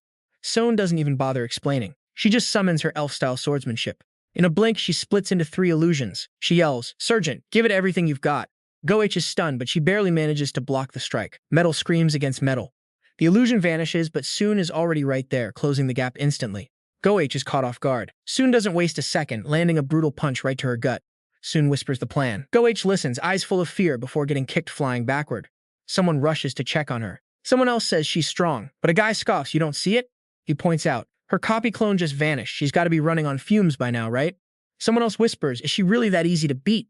Soon just frowns, clearly annoyed. She gives a cold order. Sung-ho backs away. In-dung is losing it, laughing until he shakes. The guy's eyes are glowing with a sick, twisted thrill. He's absolutely loving this chaos. Soon grips her sword, ready for anything. Suddenly, a drink can slams into the guy's head. A loud thud rings out. In-dung is startled, his crazy yelling cut short for a second.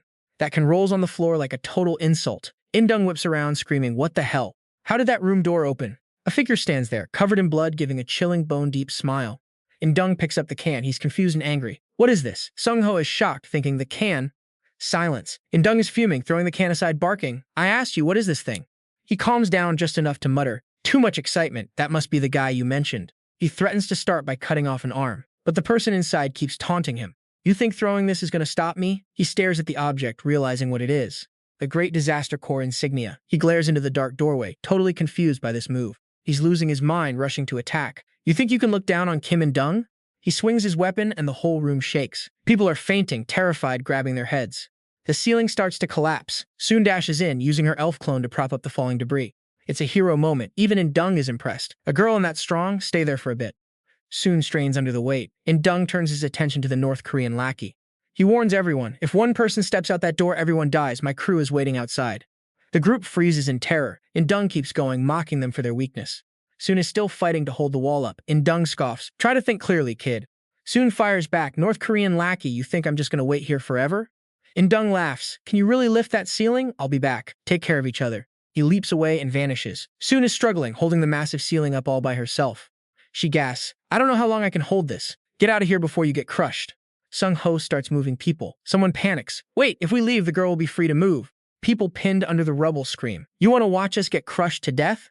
Sung-ho shouts back, move. She tried to kill us earlier. We need to survive this. He points out, look, Soon is saving everyone. Does she look like she's trying to kill us? If we all break this ceiling and run for the door, we all have a chance to live. Suspicion creeps in. What if Kim In-dung hears them and turns around? He's wounded, but he's still dangerous. Hold up. Kim Sung spots her and blurts out, squad leader! A terrified laugh cuts through the silence. Showing up now? Nice to see you. In-dung is confused. Just you? You're the one causing all this chaos? Jin-sung smiles. They came one by one. I've been having a blast. Bridge 1. Hook, stick with me. We're about to see just how twisted this guy really is. If they all jumped him at once, no fun at all. In-dung is actually impressed. The elf girl downstairs surprised me, but a monster like you, even better. Jin-sung just stands there, his dagger dripping red, grinning like a maniac. In-dung narrows his eyes. You really love the kill, don't you? How about joining my catastrophe corps? You'd have total freedom to do whatever you want. Jin-sung just rubs his chin, feigning interest. Yeah, let me think about that. Jin-sung's eyes sharpen. Actually, I think you'll like this move even more. He lunges forward instantly. He dances around the four corners of the room. In-dung hefts his massive weapon, watching him. Must you vermin always move like that? Jin-sung just yells. Too easy. In-dung tracks his movement, waiting for him to step into the massive reach of his blade. He spots the opening. In-dung swings the sword down. Hold it right there. He's so cocky about his own technique. He tension builder, don't blink. He thinks he's got him, but look closer. Jin-sung is already behind him. Did he miss the intent? Don't you know the name of this blade? Mountain Breaker. A system pop-up flashes. This sword is forged from rare, unstoppable materials. This angle, this strike, it's a one-hit kill. Jin-sung charges, but In-dung's massive sword is already perfectly positioned to block. Jin-sung laughs. You're a crafty old man, aren't you? He slams his dagger against the blade and leaps into the air. He flips midair and taunts. Why is your idea so long? He backs away, buzzing with excitement. How are you doing that? In-dung freezes. He's in dodge that? No, more than that. He stares, sweat dripping. You can see my idea? He's genuinely terrified now. This blade is chosen from thousands. Its rotation is absolutely unstoppable. Jin-sung stares at his system interface, confused by the wall of text. Music built. Silver grade, IDEA A+, C++, C+. Forced enhancement rate, 67%. Jin-sung is puzzled. Forced enhancement, how does that even work? In-dung thinks the sword reflects the soul. He almost had him. If Jin-sung hadn't read the move, he stares at him. You brat, what's your name? Park Jin-sung. Right, Park Jin-sung, you've got good eyes. How'd you see through my idea? Not bad. If you want into the catastrophe corps, before he can finish, Jin-sung interrupts. You're the strongest I've fought so far. What's that supposed to mean? Trying to join my squad now? Jin-sung replies, I just saw 9 of them. Bridge 3 pivot. You see what he's doing? He's not joining, he's analyzing. Clear images flash before his eyes, the exact weak points he needs to kill him. You can see those too? That's terrifying. Jin-sung enters his stance, a bit redundant. I only need one to end you. In-dung gets ready. Refusing to cooperate? A shame. I'll break you, then drag you to the commander. I need those special eyes of yours. With that, they both explode into action, colliding in a massive shockwave of power. Cut to Byun Ki-young. Well, the elevator's busted. They're gonna take a while to get up here. This trash can buy us some time. He's right in the middle of the city. The police or military will show up eventually. Byun Ki-young stretches out, relaxing. If I go out too early, I'm just a target. Better to stay hidden a while longer. Back to the fight. Jin-sung is dancing around with his small dagger, but he's got skills to back it up. In-dung is struggling. Every time he swings that massive blade, Jin-sung is already above him, making it impossible to react. Jin-sung lands, locking In-dung's weapon in place. In-dung is desperate now, shouting, You coward! Using tricks instead of real fighting! He's trying to mess with Jin-sung's head, dodging like a squirrel. But those words, they don't even register. The dagger is inches from his eye. With every ounce of survival instinct, In-dung scrambles away, a deep gash on his shoulder. He barely made it. Before he can breathe, Jin-sung is on him again like a beast. He's coming back? Already? The first time was luck. This is a beating. In-dung is helpless. He has no choice but to block over and over. So this whole time, he was just playing with me, treating me like a toy? Jin-sung stares him down, ice cold. Gonna keep blocking like a loser forever, old man. Jin-sung strikes a vital spot. Let's end this. In-dung suddenly smiles, a twisted expression. If I hold back any longer, I'm actually going to die. A surge of power, completely different from before, erupts. Jin-sung's eyes go wide. He's moving like the Flash. Jin-sung backflips away, stunned. He crouches down, shouting, What was that? How are you doing that? What are you? Bridge 4 closer. The system alerts go crazy. This isn't just a sword anymore, it's something else entirely. You and I are about to see the real fight begin. 67% power? Jin-sung stared, shocked. This monster's strength is just off the charts. Jin-sung locked back in, eyes cold. You think dodging saves you? Hey, old man, what's that arm? In-dung laughed. Curiosity killed the cat, kid. I'm just trying to survive. Hell is waiting. Jin-sung gripped his blade. Stronger with that arm? Perfect. Let's make this fun, shall we? In-dung scoffed. Quit playing around. If you fight like this, I can't die on my terms. Jin-sung smirked. Running away, old man? You think you can actually escape me? Bridge 1. Trust me, you're not ready for the chaos that's about to explode here. In-dung sneered, leaving a final taunt before ripping his blade free. The ground shattered. Dust cleared and Dung was gone, a massive crater left behind. Byun Ki-young arrived, frozen in terror. Byun Ki-young stared at the hole. That's not Kim-soon, it's In-dung. I need to get out. Below, In-dung was frantic, a deadly game of hide-and-seek, not on my watch. Jin-sung pushed harder. Time to speed things up. In-dung panicked, this guy is losing it. Byun Ki-young stood shocked as Jin-sung appeared. In-dung grinned, fate still has a trick up its sleeve. In-dung leaped high. Byun Ki-young watched from above, totally confused. What is even happening down there? Jin-sung was on the hunt. In-dung heard him and spat. Byun Ki-young yelled, why are you here? Jin-sung raised his dagger, found another one. Then his red eyes flickered, he snapped back. Bridge 2. Now pay attention, because the way his personality shifts, it's honestly terrifying. Byun Ki-young turned to see Jin-sung face-planting. He groaned in pain. Byun Ki-young rushed over, screaming. Jin-sung mumbled, Captain? In-dung watched from above, thanking him for the distraction. Byun Ki-young was losing his mind. Weren't you fighting soon? What the hell is going on? Byun Ki-young demanded answers, but Jin-sung just started laughing, a wild, bone-chilling, insane sound. Byun Ki-young backed away, terrified. What is wrong with this kid? He's clearly losing his grip. In-dung shouted his thanks from above. You saved me, kid. Byun Ki-young had no clue. Jin-sung's eyes glowed red again, a war waging inside his head, total mental collapse. In-dung smirked, warning Byun Ki-young to run. If you want to live, get to floor 1. Bridge 3. I know what you're thinking. Why is he listening to a psychopath? Byun Ki-young stood there, stunned. You're just gonna abandon your own subordinates? In-dung just laughed it off. He was already gone. To think these people raised a bloodthirsty monster like him. Byun Ki-young looked up at the sky. He really just bailed, abandoning everything for this kid? It didn't add up. Jin-sung stood there, head bowed, looking like absolute trash. Jin-sung walked toward Byun Ki-young. Captain! Greetings, Captain! Byun Ki-young stammered, completely caught off guard. Jin-sung smiled wickedly. Since he ran away, I guess you're my new playmate. That killing intent radiating off him? Byun Ki-young knew immediately. This guy was way too dangerous. Bridge 4. This is the part where you and I realize Byun Ki-young is completely screwed. Byun Ki-young summoned his weapon, mind racing. Only one move left. Run for his life. Jin-sung's voice turned sweet. Captain, want to play tag? I'm the seeker this time. Byun Ki-young roared, get away from me. But Jin-sung just mocked his pathetic resistance. Jin-sung moved like a blur, catching Byun Ki-young by the throat. Gotcha, Captain! Byun Ki-young struggled, slamming his fist. Let go, you psycho! Jin-sung didn't even flinch. He reached for his dagger, voice dripping with madness. Should we play cut off the hand? Byun Ki-young kicked him back, screaming. You're insane! Jin-sung just laughed, enjoying the game. He launched Byun Ki-young into the void. Take care of yourself, Captain. Byun Ki-young fell freely. Jin-sung complained. You're too hard to catch, but you've got nowhere to go now. Byun Ki-young shrieked. We're both going to die. Stop this! Jin-sung just stared, uncaring. Jin-sung whispered, but I don't think I'm going to die today. Do you? Byun Ki-young is backed into a corner, thinking he's done for if they keep falling. Suddenly, a voice snaps him out of his spiral. It is time to fight back. He refuses to die today, clawing for any way to survive this deadly game. Park Jin-sung drops him, taunting him for being slow right as a blade strikes up. Now watch this. He effortlessly deflects the surprise attack like it is nothing. Byun Ki-young is left stunned by those reflexes, screaming for them to just get away. He ditches his weapon, dives into the chaos, and nails a perfect landing below. Park Jin-sung leaps down after him, hunting him like a predator chasing prey. He spots another challenger, grinning because this is his favorite part now. Elsewhere Soon is at her limit, still holding up the massive ceiling debris. She is shaking, nearly breaking, while everyone watches her struggle to hold on. Go-H steps up, ready to strike, claiming her role as the first team leader. The others call out, wanting to join the fight, but Soon is clearly failing. Sung-ho jumps in to defend her, blocking the staff, trying to intervene. The employee threatens him, but he stands his ground, refusing to move. He questions how she could attack someone who just risked their life for them. She snaps back, claiming he is too young to understand the harsh reality. Tension is hitting the breaking point while victims scream in pure terror. Go-H marches forward, cold and ruthless, demanding they get out of her way. Sung-ho pulls his weapon, ready to cross the line to protect Soon. Go-H tenses her fist, out of options, until she suddenly stops and turns. She barks in order to save the survivors and protect their own team members. The crowd is confused, but the team lines up, waiting for her command. Sun shouts for help, exhausted from the wait as the staff stays pushy. The woman tries to approach, but Go-H blocks her with a sharp warning. You and I both know what happens if she ignores that kind of threat. Go-H promises not to attack first, but warns that she will use force. The employee backs down, terrified as the team finishes their rescue mission. With a massive explosion, they clear the rocks, working in perfect sync. They break through the rubble, smoke rising as they finally emerge free. Soon catches her breath, relieved to be out, while Sung-ho checks on her. She grabs Go-H, claiming she only trusted her squad's good intentions. Then Soon whispers a cold truth, catching her playing the fear card. Before everyone's eyes, Soon slams Go-H down, shaking the whole squad. Memories flood back, the brutal truth about the terrorist group Peste. Peste leaves no witnesses, and their reign of terror is spreading fast.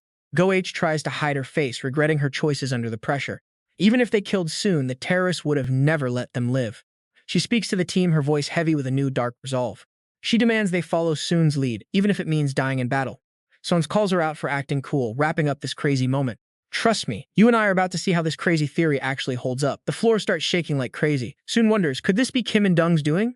Suddenly, Kim Soon screams out loud. Jin-sung Soon looks at him, totally confused. Wait, what? Jin-sung, what happened? Kim Soon shouts back, panicked. Don't you remember why Kim and Dung went up there? Soon honestly replies, I saw someone luring him. Kim Soon grabs her shoulder, shaking her hard. Exactly. Jin-sung is the one who baited him. Soon pushes him off, annoyed. Look, quit messing around. He's got decent stamina, but he's just an F-rank trainee. Kim Soon calms down, pats his chest, and says, so, can you think of anyone else besides Park Jin-sung? That name had Soon deep in thought. The only ones missing were Park and Byun Ki-young. No way Jizon did this. Sung panicked, urging her, we're out of time. Did you hear that? After weighing it, Sun reached a grim conclusion. The theory made sense. When Sunghwa couldn't convince the group, he snapped, damn it! Then he bolted toward the door. I'll go help myself. Sun stood frozen. Wait, Park Jin-sung is actually fighting. Looking at Sunghwa, this wasn't a joke. Even her duel with Kim and Dung didn't make this much noise. A cold chill ran down her spine. Something was wrong. Sunghwa calmed down, puffing his chest. Against Park Jin-sung, normally Kim and Dung would crush him in seconds and he'd be dead. Sun whispered, dead. She gritted her teeth and the horn on her head flared. No way he'd die so pointlessly. Soon approached Go-H, the squad leader. Confused, she asked, huh? What is it? Soon lowered her voice. I need a favor. Footsteps echoed through the stairwell. Soon couldn't stop thinking. She couldn't take on Kim and Dung in this state. Should she go? After asking Go-H for help, she chased after Sunghwa. If she was too late, she had to save the others. They stopped before a massive door. Soon knew Kim and Dung and Park Jin-sung were inside. She steeled herself, no turning back now. Soon looked at Sunghwa. I'm opening it. As the door creaked open, the first things they saw were blood and corpses. Soon gasped. What the? Sunghwa covered his mouth in terror. Are they all dead? Soon scanned the room, feeling sick. Did Park Jin-sung do this? She analyzed the scene. The wound suggested a massive blade, at least 30 strikes on each body. Sun searched the area. Could Park Jin-sung hold out against Kim and Dung this long? Where were they? Something caught her eye. These stone fragments. Soon looked up at the ceiling. Compared to the first floor, this was nothing. A massive hole opened up. Sunlight flooded in from above. Soon couldn't believe it. Was Kim and Dung really this powerful? Sunghwa walked up, mesmerized. What's with this hole? Soon stated the obvious. It looked like both of them had headed up there. Before she could finish, a strange object fell through the hole. Soon grabbed her sword hilt and shouted, something's coming down. A flicker of worry hit her. Was it Kim and Dung or Park Jin-sung? To their shock, Jizon tumbled down, cursing up a storm. That trash. Soon was stunned. Jizon, why are you? Behind him, a familiar figure was closing in fast. As they got closer, Soon recognized Park Jin-sung, but he looked different. Sunghwa asked, what's wrong? Soon screamed, move Sunghwa! Without hesitation, she drew her sword. I'll reverse the blade so I don't hurt him too bad. Damn it, what is happening? Sunghwa watched her, terrified. Hey, squad leader, get out of the way! Soon threw her sword upward with everything she had. She tracked its path for a second, then grabbed Sunghwa's arm. He yelped, huh? She pulled him, shouting, run! A massive explosion rocked the room. Jizon hit the ground, stood up and cursed. Damn that lunatic. Soon rushed over. Squad leader, what is going on? Jizon stared at her, blank-faced. Spirit girl, how are you still alive? Soon shouted back. Shut up. Why is Park Jin-sung attacking you? Before he could answer, a terrifying voice boomed from the shadows behind them. Park Jin-sung smirked, looking surprised. Soon, a guy too? His beige coat was soaked in red. His smile looked twisted. Let's play. Park Jin-sung landed gracefully, standing right in front of them with a sickening grin. Sunghwa turned pale and forced a strained laugh. He finally asked the question they were all thinking. Wow, we shouldn't have... Soon stayed calm, glaring. Are you serious, Park Jin-sung? He seemed lost in his own world, his smile making everyone's skin crawl. Hey, do you guys want to play with me too? He limped closer. Soon stared at his leg, choked up. What happened? Park Jin-sung blinked, then mumbled, wow, that's a beautiful. But it's all ruined. Soon was confused. What are you talking about? Park Jin-sung kept muttering about how it was a waste. Soon roared, answer me, master! Jizon stepped in, grabbing her arm. Hey, spirit girl, he's not the trash we used to know anymore. Soon glanced at him, bewildered. What do you mean? Jizon didn't stop, moving toward the exit. He muttered, that guy just forced Kim and Dung to run for his life. Jizon stopped, looking back one last time. Spirit girl, I'm warning you, payback for before. While he's still talking, run. He gritted his teeth, suppressing his fear. Run if you don't want to die. Jizon vanished through the stairwell door. Sun called out, hey squad leader, explain yourself. Now it was just her and Sunghwa. He whimpered. He's even crazier now. Sun caught the point instantly. She pressed him. What? You've seen Park Jin-sung like this before. Sunghwa backed away, trembling. Yeah, but he wasn't this bad. Back then we could actually talk to him. Park Jin-sung laughed to himself. He unleashed a wave of killing intent, circling Soon while whispering to himself, how should I kill her, like this or that? Yeah, this works. Haha, Park Jin-sung clutched his own arm, his voice a distorted mess. I can't take it anymore. Sun stood her ground, firing back with a defiant scoff. Is that all you can do, losing your patience like that? Stick with me, because you and I are about to see this guy lose his mind. He wipes the blade clean, grinning, telling them he only needs to kill the competition. Sohn jumps in front of Sung-ho, eyes locked on the psycho standing right there. She doesn't even wait, shouting for him to run while she buys some time. Now pay attention here. This is where things get really intense for her. She is out of weapons, exhausted, and only has about 30 seconds to live. Park Jin-sung dives in, mocking her, and the fight turns brutal in a heartbeat. Her shoulder's already burning, and the guy is fast, way too fast. He slices her leg, blood pouring out, but she realizes he is suffering too. She stops moving entirely, calling out to him, and he actually hesitates, curious. You saw that, right? She tells him he has done well, showing him mercy. A flicker of something real crosses his face before he snaps back to reality. He whispers a goodbye, swings his blade, and she collapses onto the cold ground. Surrounded by the scent of blood, he just smiles, his own memories finally surfacing. And here's where it hits deep, a tragedy from his past revealed at last. Stick with me. We're about to dive into the tragic life of Park Jin-sung, a kid left with absolutely nothing. He lands with his aunt and uncle, bottom-tier people who treat him like trash, binding him with ropes. He begs for mercy, but they just mock him, calling him a weakling with no combat rank. Now pay attention, the way they relish his pain. It's truly twisted, the way they tie him down. He takes hit after hit every single day, apologizing for things he never even did. His life is an endless loop of misery until one day a clear voice breaks the silence. Ha-in shows up, wondering why he's always covered up, hiding his bruises from the world. Her friends drag her away, but she pauses, leaving you wondering if she actually cares. She invites him along, but he declines, too broken to even try to fit in. But get this, her friend immediately insults him, calling him filthy and beneath them. It doesn't stop there. Bullies corner him in dark alleys, demanding he show his hidden power. He's got nothing to give, no rank to show, just a boy taking a brutal beating. They act like they're doing him a favor, hoping the pain will force him to awaken. It's sick, right? Whether at home or school, Park Jin-sung is constantly crushed under their boots. Walking home late one night to avoid them, he spots something moving in the bushes. He investigates, and out pops a scruffy puppy, a tiny glimmer of hope for him. He hugs the little guy, finding a weird connection in their shared dirtiness and loneliness. He names him Poppy, and for the first time he actually has a real friend. Eventually his uncle tracks him down, furious that Park Jin-sung isn't home yet. He's shaking in fear, but then Poppy starts barking, defending his new human friend. His uncle glares at the dog, instantly looking for an excuse to lash out again. Neighbors start watching, but the tension is thick. You can feel the danger rising. Miraculously, the uncle lets him keep the dog, and Park Jin-sung can't believe his luck. They head home, and for the first time, Park Jin-sung's room feels a little brighter. Poppy snuggles close, and Park Jin-sung finally smiles, pure joy breaking through his shell. But the peace is short-lived. A harsh shout from his uncle cuts the night short. He turns the lights out, whispering goodnight to his only friend in the dark. Poppy barks back, and you can see in his drawings that he finally feels alive. One day, he works up the courage to ask if he can play outside with Poppy.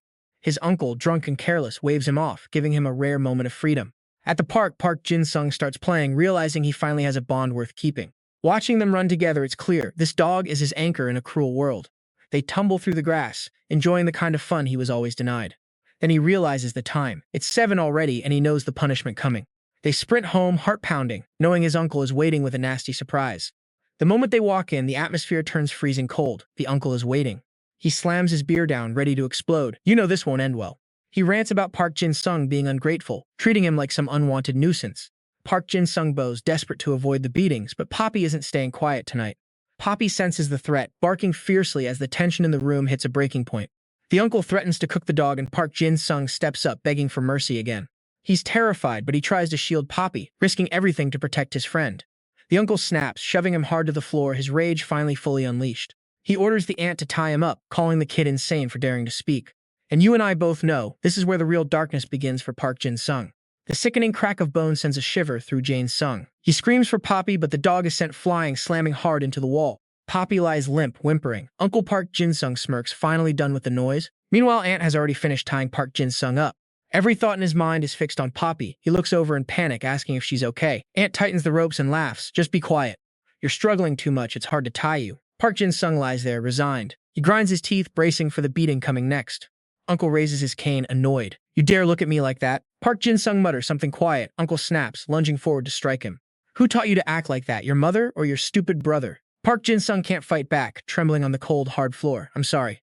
Uncle sighs, looking down with pure disgust. So weak, yet so arrogant, typical. Suddenly he starts laughing like a madman. Park Jin-sung freezes as he hears it. That's exactly why I beat them to death. Aunt covers her mouth, whispering a warning. Honey, is it okay for him to know that? Uncle scoffs. Who would believe a weak, trashy kid like him? Park Jin-sung struggles to sit up. My parents were killed by a robber, weren't they? Uncle is drunk enough to stop caring. He spits out the truth. He killed them in a rage. Why wouldn't they lend me money? But some idiot had to climb through the window. He laughs, mocking the innocent man who went to trial.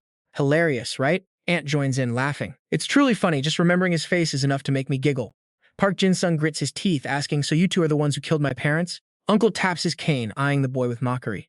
Oh, you dare judge us like that? Over in the corner, nobody notices Poppy slowly rising. Suddenly, Poppy lunges, clamping onto Uncle's wrist. Park Jin-sung screams in horror. Poppy, run! The dog bites down hard, refusing to let go. Uncle raises his cane, cursing the animal. Poppy lets out a sharp, desperate cry that suddenly cuts off. Uncle rubs his wrist, complaining. Hope I don't get rabies from this. Park Jin-sung crawls toward Poppy, calling her name. She lies perfectly still, no tail wagging, no tongue to lick his hand. He breaks down sobbing. I'm so sorry, Poppy. I'm sorry I brought you to this house. You just wanted to play with me. I'm so sorry. Choked sobs fill the room as tears stain his face. If you hadn't met a loser like me in those final moments, Poppy licks away his tears. Covered in bruises and blood, Poppy gives him one last perfect smile. She gives a soft woof to say goodbye. Poppy's body goes limp, hitting the floor. Park Jin-sung calls out in shock, Poppy? Poppy? Uncle just grumbles, asking if the dog is dead yet. I wanted to hit it some more to vent my anger. Aunt adds, laughing, I was even planning to fatten it up and eat it later. Uncle clicks his tongue. Trash dogs aren't worth eating, just throw it in the garbage. A dozen questions flood Park Jin-sung's mind. Silence fills him. Uncle seems to be calling him. Our Park Jin-sung? That's enough for today. The question he desperately wants to ask is stuck in his throat. Why did you kill my precious dog? Uncle looks stunned. What? You're not listening to me? I need to teach you a lesson. Park Jin-sung asks, is killing a life that easy for you? Aunt chimes in, if it dies, so what? Uncle shrugs, it's useless anyway. Park Jin-sung's eyes turn blood red, radiating pure killing intent. Killing people? Is that really so much fun to you? He speaks with a cold edge. This is annoying. He's already holding a knife, easily slicing through the ropes binding his hands. He grips the blade, laughing with a sinister twisted sound, hee. Uncle approaches, curious. Where did you get that knife? Now pay attention, this is where the power dynamic shifts completely. Uncle laughs, mocking him for only summoning an E-rank skill. A pathetic E-rank brat from two E-rank parents? Laughable. He prods Park Jin-sung's stomach with his cane full of arrogance. Are you trying to copy us? Park Jin-sung keeps his head low, hiding his expression. Under his messy hair, he flashes a dark, dangerous smile. Uncle keeps rambling, your parents in hell must be proud. But he stops mid-sentence as Park Jin-sung's blade slashes across his mouth. Uncle collapses, clutching his bleeding face. Aunt screams, running over to him, crying out for her husband. Then she feels a searing heat in her own arm. She shrieks in pain as Park Jin-sung holds the bloody blade to her face. A bloodbath begins. The victim is changed. Aunt's high-pitched voice echoes, begging, I'm sorry, please forgive us. Blood splatters everywhere. Park Jin-sung asks, why don't you keep laughing? He blocks Uncle's path to the door. Uncle, where are you going? Uncle's massive frame is drenched in blood, shaking with terror. Park Jin-sung leans in, mocking him. What? Say something, coward. Uncle can't even speak, but Aunt is still screaming, begging for mercy. Don't kill me, please. Park Jin-sung steps closer. I won't kill you yet. He stops the blade just millimeters from her eye. She cries in pure, unfiltered agony. Killing you is too easy. You're all exactly the same. He stares at the bloody knife, wondering, why did you do that to my parents? They didn't deserve this. I think letting you live in pain is better, right? He sighs, feeling a strange sense of relief and satisfaction. He stands there, gripping the handle tightly. He whispers, perfect. The world around him darkens, and everything falls silent. Park Jin-sung opens his eyes to the smell of antiseptic. He reflexively grips the corner of the blanket covering him. The nurse pulls the curtain back. You're awake? Park Jin-sung tries to sit up, but the nurse interrupts, confirming he's in the infirmary. She pins him down, hands firmly on his chest. Stay put, you're not ready to stand up yet. Park Jin-sung tries to force his way up, but she holds him down. Just rest. He lets out a pained groan. He tries to move his hand. His head is splitting, absolute agony. Why is he even here? Then the flashback, blood everywhere. He jolts up in a panic. The nurse tells him to calm down, but he's not hearing any of it. He grabs her uniform, desperate. The bank, what happened to the people there? And his classmate Lee Sung-ho? He freezes as the memory hits him. Park Jin-sung collapses back, muttering a name. The nurse tells him to breathe. He ignores her. Face pale as a ghost, he just keeps whispering. Soon was standing right in front of him. Stick with me. We're about to see how this unravels. He begs the nurse for answers. Everyone is safe, she says. But where is Kim Soon? He recalls the horrific final moment before he blacked out. He had stabbed her. The nurse tries to keep him calm. She's on her way here. He's spiraling. The infirmary? Is she alive? Why there? Is she hurt that badly? That thought is all he needs. He bolts up and sprints for the door. He leaves her behind, moving like a wild animal breaking out of a cage. He has to see it with his own eyes. The nurse sighs, watching him go. If only he didn't remember. He runs until he's gasping for air. His body feels wrong. He's even running barefoot. He wonders if this body is cursed because of all the blood it spilled. He keeps pushing forward. He curses under his breath. Why can't he stop? Then he hears it, a familiar voice nearby. Soon walks up, holding shopping bags, completely fine. Park Jin-sung can't believe his eyes. She's okay. So he didn't kill her. She spots him and calls out. He collapses, clutching his chest. Thank God. He's overwhelmed. He didn't kill her. Soon runs over, confused. Why is he kneeling like that? She puts a hand on his shaking shoulder, thinking he's finally getting better. He just lets out a long, desperate cry. He's sobbing now, breaking down on the field. Soon is totally lost. Is he hurt? Why is he crying? He's just saying thank you over and over. The courtyard is filled with his wailing. Son tries to quiet him down. People are going to think she rejected his confession. After the Pesta incident, the school shuts down for a week. The news spread fast after Park Jin-sung retreated. It was a total disaster. 17 guards and 13 bank employees gone. But miraculously, the students are all safe. The media is obsessed with the students who stopped the Peste. Especially Kim Soon, the one who stood her ground against Park Jin-sung. Son sighs. Interviews are harder than fighting. She shouldn't have mentioned him at all. She watches him sleep. You and I know the reporters wouldn't believe the truth anyway. She remembers that moment perfectly. His blade didn't hit her neck, it hit her accessory. A lucky strike, or maybe he held back at the last second. Then the white smoke cleared. His eyes went back to normal. She called his name. He just collapsed into her arms right after. She had tried so hard to wake him up. Back in the present, she tells him to stand up. He's still a mess of tears. She tells him straight, he didn't actually kill her. Stop acting like he did. She keeps pressing him. Is he going to keep doing this? He wipes his eyes, embarrassed. He says thanks. She just sighs. The nurse is going to have a field day with this. A week passes and life goes back to normal. The students are buzzing with gossip. They're looking at the class 10 students differently now. They face the pest and live to tell the tale. Park Jin-sung tries to shrink away. He's frustrated. Even when they were fighting monsters, the blood, it's burned into his mind. He clenches his fist. He thought he could control his power, but he was lying to himself. People died because he couldn't keep his strength in check. He grinds his teeth. He remembers soon. It really was a miracle he didn't kill her that day. He's done. He has to find a way to master his power so this never happens again. He knows one person who might have the answers. He kicks the door open. Time to get some advice. You might think An Sung-ho reached his limits, but seeing Jin-sung, he shouts, "Wait, shouldn't you be in the hospital?" Jin-sung looks dead serious. "I need to ask you something." Sung-ho squints, sizing him up. "What is it?"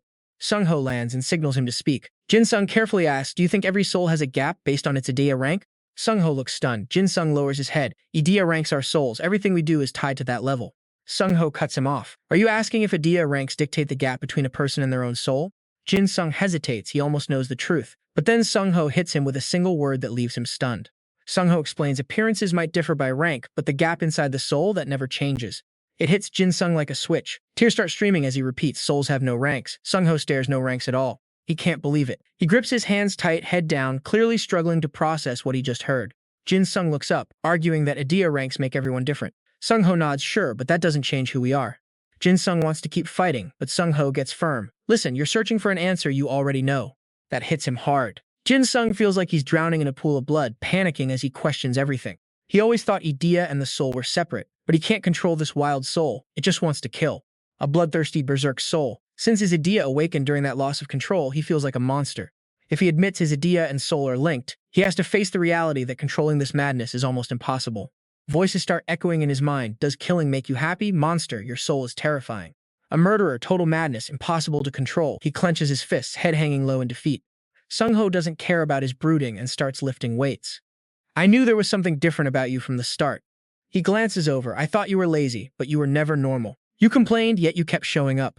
Sung-ho recalls Jin-sung looking pale, exhausted, but still training. "Senior, my muscles are killing me. Please go easy on me. My training isn't for the average person." Jin-sung was pushed to his absolute breaking point during those sessions. Lying on the floor, groaning, "I'm dying here." Sung-ho encouraged him, but Jin-sung always absorbed it and kept going. Jin-sung tries to explain, but Sung-ho keeps working, loading the weights. A high Idea rank means higher overall combat power. That's the core principle of the Idea system. Everyone kills to get a special rank. But what if you have a low rank but perform better? Jin-sung has watched all of Sung-ho's matches. Every time the ref declares another win for Sung-ho, massive power despite a low-tier Idea, he crushed everyone. In that case, your soul and rank mean nothing if you keep perfecting yourself. Sung-ho starts lifting. He grunts. "I know you didn't come here to get stronger. You came to test me. Someone with high combat power but a low Idea. See, that rank is just one small piece of the puzzle."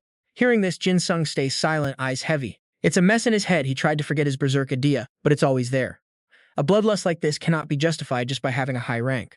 That's why he followed his senior, trying to learn how to master his Idea. Sung-ho smiles. "So how do you feel now? Did my efforts give you the answer you were looking for?" Jin-sung stays quiet, deep in thought. Going from B to A+ rank, his senior proved that relentless effort lets you keep moving forward. Sung-ho is the role model he needs. He takes a breath. "Senior, I need to tell you something." Jin-sung lays it all out. Sung-ho stays calm. "I see. So that state you showed during the battle? That's your real Idea." Jin-sung is shocked. "Do you believe me, even after I lied about being F rank and I defeated Peste?" Sung-ho racks the weights with a heavy thud. He sits down looking at him. "What did you gain by lying?" "I don't see any benefit at all." Jin-sung is moved. "Thanks for trusting me." Sung-ho pats the spot next to him. "Simply put, you don't want to be a puppet to your own killing intent." Jin-sung sits, hands clasped. "I thought I could control it.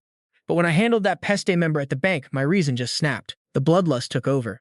He recalls the gore. My mind was completely hijacked by that hunger. I couldn't stop myself from killing. No matter how hard I try, I can't suppress it. Jin-sung hates himself in those moments. I don't want to be controlled by my idea anymore. He looks at Sung-ho. If you were me, what would you do? Sung-ho answers simply, build a healthy body and a rock-solid mind. Only hard training makes that possible. Jin-sung jumps up furious. He's been training hard, but nothing ever changes. Young-ho stays calm. He explains why some people struggle to control their ability. Young-ho reaches out. He says the problem is a lack of self-love. You worked hard, be proud, he says. Jin-sung snaps back, he's just a killer. Young-ho asks coldly, did you train just to become a murderer? Jin-sung is stunned. Young-ho smiles and tells him to stop the negative thoughts. You aren't defined by killing, he says. Jin-sung freezes, processing the unexpected support. You grab that blade of insanity to control it, not to surrender to it. Bridge 1. Hook, trust me, you and I are watching the moment he finally breaks free. Young-ho shares his own failure. He always wanted to be the very best, but he had no talent. He wasn't at the top, or even the bottom. He hated his own weakness. It just made everything feel so much worse. So he analyzed his ability, mapping out his own limits to find a way. He trained until he hit his peak, using strength to cover every flaw. He had to face his own power head-on, especially on the training stage. He used pure speed and overwhelming force to dominate. That's how he leveled up. Young-ho sheds his gear. He's shredded, a testament to relentless daily self-improvement. I'll be the strongest, he declares. He looks at Jin-sung. What about you? Bridge 2, tension builder. Pay close attention here. This is the turning point for Jin-sung. He drops his glasses, eyes red. He's going to do it. The scene shifts instantly. Guns don't work against ability users, and everyone here knows it perfectly well. That's why conventional weapons are basically trash now. The classroom is a gas chamber. The instructor yells wearing a mask. But chemical warfare? That's a different story. If you drop your guard, you die. A guy in red screams in panic. He punches the locked door, desperate. Why train if we're just going to die anyway? Everyone is crying from the gas. Byun Ki-young bangs the door, screaming to get out. An officer reports the CS gas levels are way beyond the safety limit now. Bridge 3, Pivot, I know what you're thinking. This instructor is seriously unhinged, right? The captain just smirks, offering extra credit if they can sing a song. The students are panicking, but only Jin-sung stays standing, singing out loud. His voice cuts through the chaos. Finally, the door clicks open, releasing black smoke. Students stare in shock as the thick gas pours out from the room. Jin-sung leads the way out while instructors drag the unconscious students behind him. He stands at attention, reporting that his superiors are all knocked out cold. The officer coughs but accepts the report. Jin-sung lists the stats of his squad. Some students wake up, gasping for air. The real testing is just starting. He records the results. Top tier. He found every single enemy. He tracks down even the ones hiding with special abilities. It's a nightmare. It's like a game of hide-and-seek where the hunter never misses. Jin-sung knows this report makes him undeniable. A hand flips the paper over. The results are clear. He's checking off every target with terrifying accuracy. The captain notes that Jin-sung's hearing is frankly just monstrously good. He notices sounds no one else could ever catch. He's not human. Dreader, Bridge 4, closer. So what do you and I take from this? Jin-sung is on another level. He destroys the crawl test, leaving the competition in the dust 5 seconds faster. Meet the leader of the 10th platoon. His crawling speed, literally national athlete level. It took an hour to find one recruit. We actually thought he'd bailed. The principal scans the report, mumbling over top-ranked Park Jin-sung again. He double-checks the stats. This rookie has freakish stamina. First place, no enemies detected. The 10th platoon leader hesitates, mentioning the others already hit their marks. The principal's face darkens. He drops a bomb. Transport Brigade 998 is coming for us. The teacher is shocked. Brigade 998? They're clearly jealous of our national support. He slams the report down. He starts marking dates on his calendar. Third years are fine, but the first years need to step up their training. The principal points at the calendar, intense short-term combat training for the second years. He locks eyes with the teacher. No backing down now. Let's see what happens next. Somewhere else, recruits are lugging heavy crates, grumbling about how much further they have to go. Soon is handling it fine, but she's stunned to see Jin-sung carrying 2 crates. Jin-sung just smiles, claiming he's squeezing in extra muscle gains during training. Soon rolls her eyes. Talk about a glutton for punishment. He jokes about his new nickname, totally missing the struggling recruits trailing behind them. Even Dong-hun looks terrified. 2 crates? Jin-sung wonders why everyone is staring at Soon. She sighs. This is just her daily life. He wouldn't understand. Jin-sung points out that the glares seem directed at him, actually. Soon corrects him. Oh, they aren't looking at her. They're looking at you, rookie. Jin-sung jokingly asks if it's because he's handsome. Soon just keeps walking. He feels slighted but distracted. He accidentally bumps straight into Byun Ki-young. He nearly drops the crates but pulls a clutch recovery, saving them just in time. He sweats, offering a nervous laugh. Sorry, I wasn't looking ahead, team leader. Byun Ki-young looks like he wants to explode, but he just snaps and walks away. Jin-sung is floored. The guy is totally acting different lately. Soon asks if he really doesn't know why everyone is giving him space. She's tired of explaining and storms into the hall. He's driving her crazy. He follows her, asking why she's so annoyed. He's genuinely clueless. He asks if she's curious about his stats, but she shuts him down fast. He says he'd tell her everything, which actually makes her blush. Soon warns him not to say stuff like that to other girls. He laughs, saying it's fine since he told Sergeant Sung-ho everything already. She snaps, grabbing his collar. You told him instead of me? You're dead! Byun Ki-young watches from the side, recalling a terrifying memory of Jin-sung's power. Jin-sung panics, wondering how things spiraled this fast. He can't admit the truth yet, so he promises to tell her when they're alone. Sohn warns him again, only she can handle his personality. He adjusts his clothes, asking what these crates are for anyway. Soon walks out the door. Didn't you hear? It's for the guerrilla training. Outside, soldiers are marching in formation, fully geared up for the mission. Byun Ki-young hates the heavy pack, but Jin-sung is just complaining about wanting more weight. Soon stares at him. Is he actually losing his mind? She asks why he's suddenly so obsessed with training after his past escapes. You and I can see he's hiding something, but he just stares back, silent. Why are you so quiet? Soon stares at the sealed Nara bank, trying to process Jin-sung playing dumb. If In-sung were here, he'd be carrying weights, but Jin-sung's logic is just too weird. Soon gives up. Huh? Sure. But then the instructor calls for a 10-minute break. She can't help but frown. She glares at the bank, the student's nightmare. Why here? This is so cold-blooded. Her hands shake with rage. Jin-sung senses trouble. You're acting weird, Soon. Are you okay? Soon turns stern. I should be asking you, are you? Jin-sung points at the bank. Soon sighs, overthinking again. A kid runs up, excited. Wait, you're the famous senior Kim Soon, right? She gives a quick nod. Yeah, that's me. Suddenly a crowd gathers. The compliments start flying. She's actually pale as snow. The future of Korea, so young and talented. Can I get an autograph? You're prettier than on TV. Sohn puts on her best fake smile. Thanks, guys. But inside, she's absolutely miserable. Setting the break right by the school. The principal is clearly using this for pure PR. And right by the bank incident, they're using the Heen students' trauma for maximum media exposure. Plus, they're blocking storefronts, yet the shop owners are still grinning. It's all calculated. A guy waves, cheering them on. Soon figures the teachers must have bribed them all beforehand. The shopkeepers are happy with the cash. It's shameless, showing off school pride while cashing in. But look at Jin-sung, he's pale, holding his head. Hansu and Go-hee are fighting back nausea.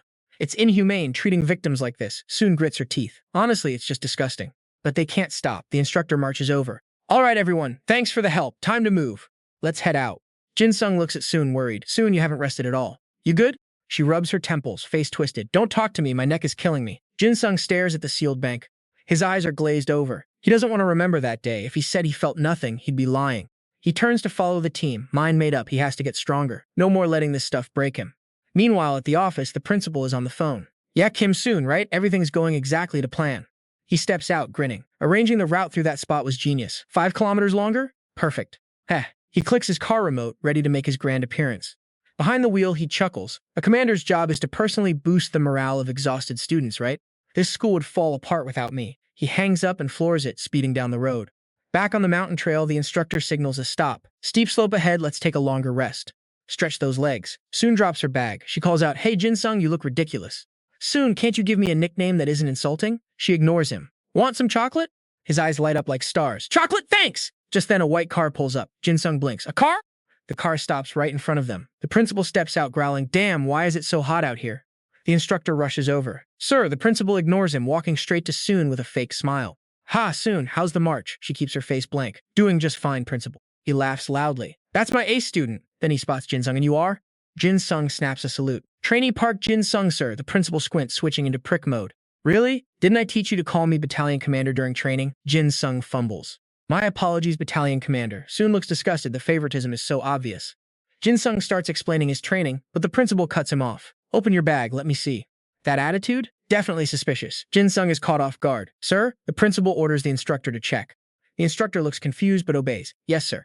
Jin-sung puts his bag down to avoid trouble. Soon sees right through this. The principal is out for blood. Jin-sung isn't the type to skip gear, and when they check the list, everything is accounted for. Sir, nothing's missing. The principal's smile vanishes. He scowls, looking for a way to break him. So you've got everything, but what's this? Jin-sung just beams. He's not intimidated at all. He reaches in and pulls it out. Want this? He flashes 4 bags of sand to everyone. Just brought some extra weight for training during our downtime. The guys around him are stunned.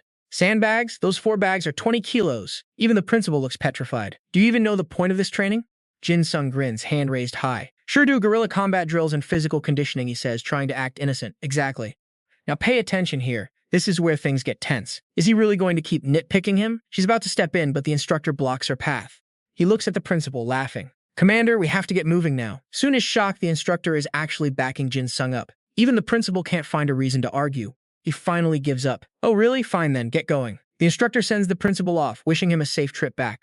Sohn has no clue what their game is. She huffs, keeping her guard up. Down on the mountain path, the 10th graders keep moving while someone watches from the railing. He says they'll be here soon. Doo-yi speaks up nearby, wondering if Kim Soon is the top student, that white pearl. I should test her out myself. Sunho looks at Jin-sung walking beside Son and decides to offer a generous warning. Doo-yi, the one you should actually watch in the second year, is Park Jin-sung. Doo-yi smirks. That kid with the dagger? I know you rate him highly, but she just shrugs, unimpressed. I'm not so sure about that. She judges him based on that one spar with Jin-sung. Decent speed and stamina, sure, but his mana is basically non-existent. Do we really need to keep an eye on him? Sunho's response to her questioning is a dead serious confirmation. You absolutely do. She feels like the team leader is putting someone else up just to drag his own people down. Ben jokes, is it just because he's in the HT club that you're hyping him up? You probably even think that guy is worth more than our entire first squad, right? Sunho isn't feeling her cocky attitude. He shoots her a look and says coldly, because he's earned it. His seriousness catches her off guard. What? He drops a bombshell. It's not just the first squad, he's stronger than the entire first platoon combined. That statement clearly triggers Doo-yi's competitive streak. Who's stronger than who, exactly? Doo-yi yells at the guy standing right in front of her. Captain, or should I say Sunho? Say that again.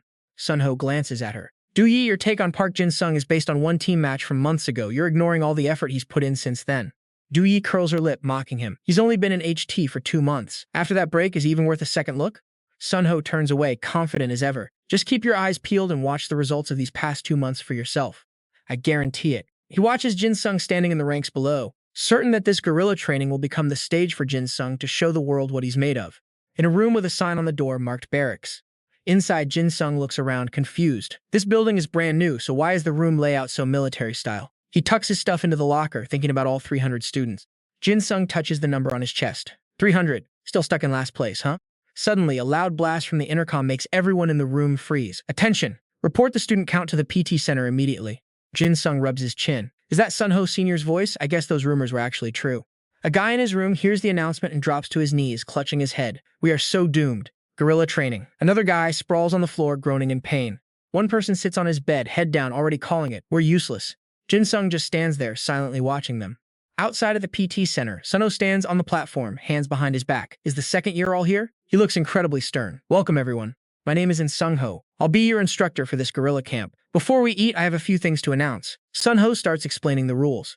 Top students will stay in room 1, he continues. Bottom students go to room 10. Everyone else will be assigned rooms in order based on their ranking. Sunho's voice echoes across the field. Surely you already know. The number you're wearing is your combat ability ranking, carefully assessed and assigned by the school. His eyes, hidden behind that red cap, narrow just a bit. However, as long as you're in this training camp, your score is totally separate from that rank. This guerrilla training will play a massive role in your final evaluation. Dong-hun is stunned, jaw-dropping. The girl with long hair behind him looks equally shocked. Totally separate, you say? Sunho declares the final principle. Depending on what you show during this training, your combat ranking could change drastically.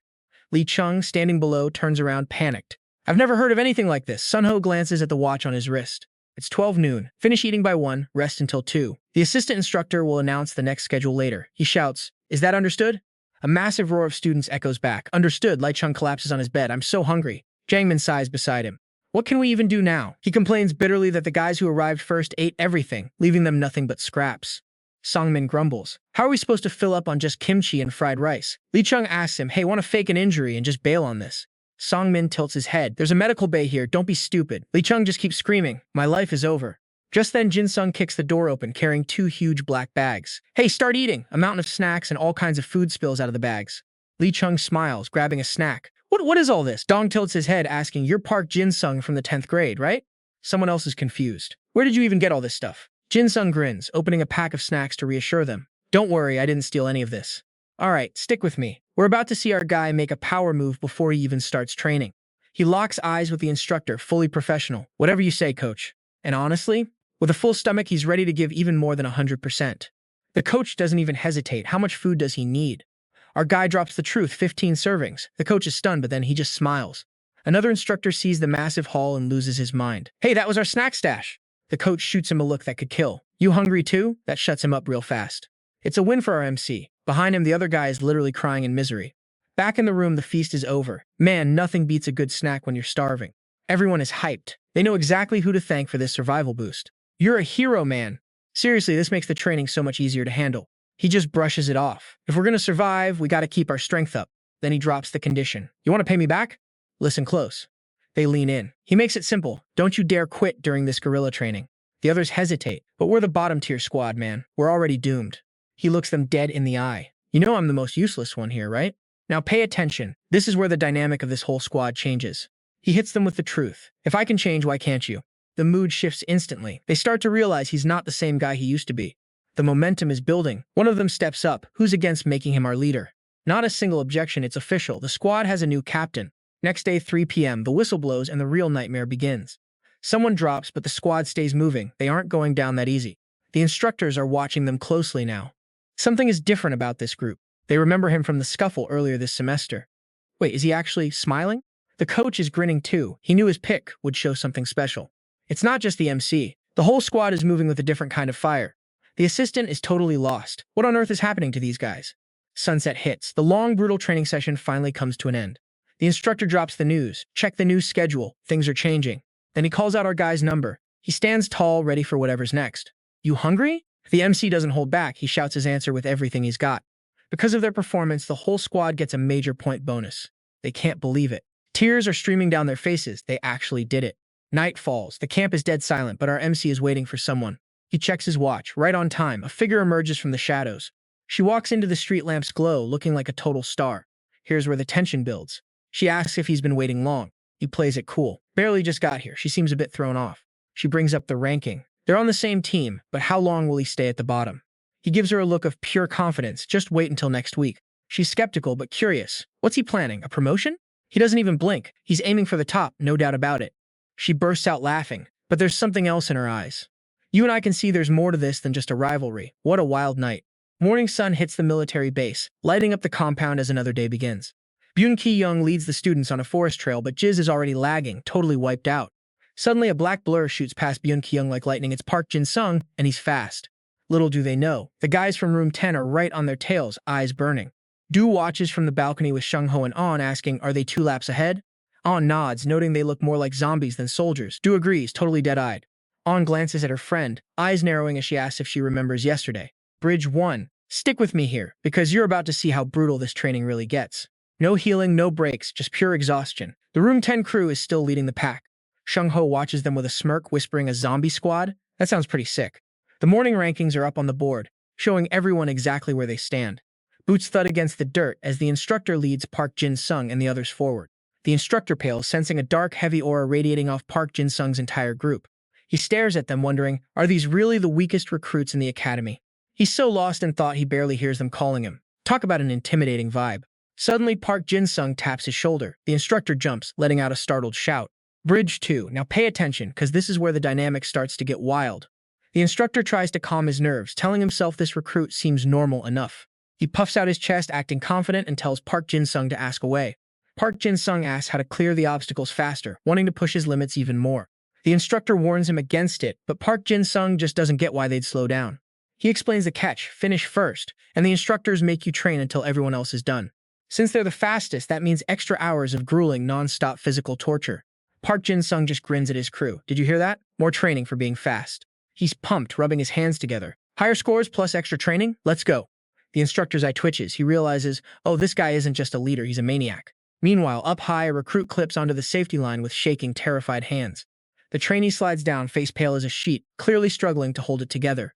Nam-kang watches through binoculars, demanding to know how they're moving this fast.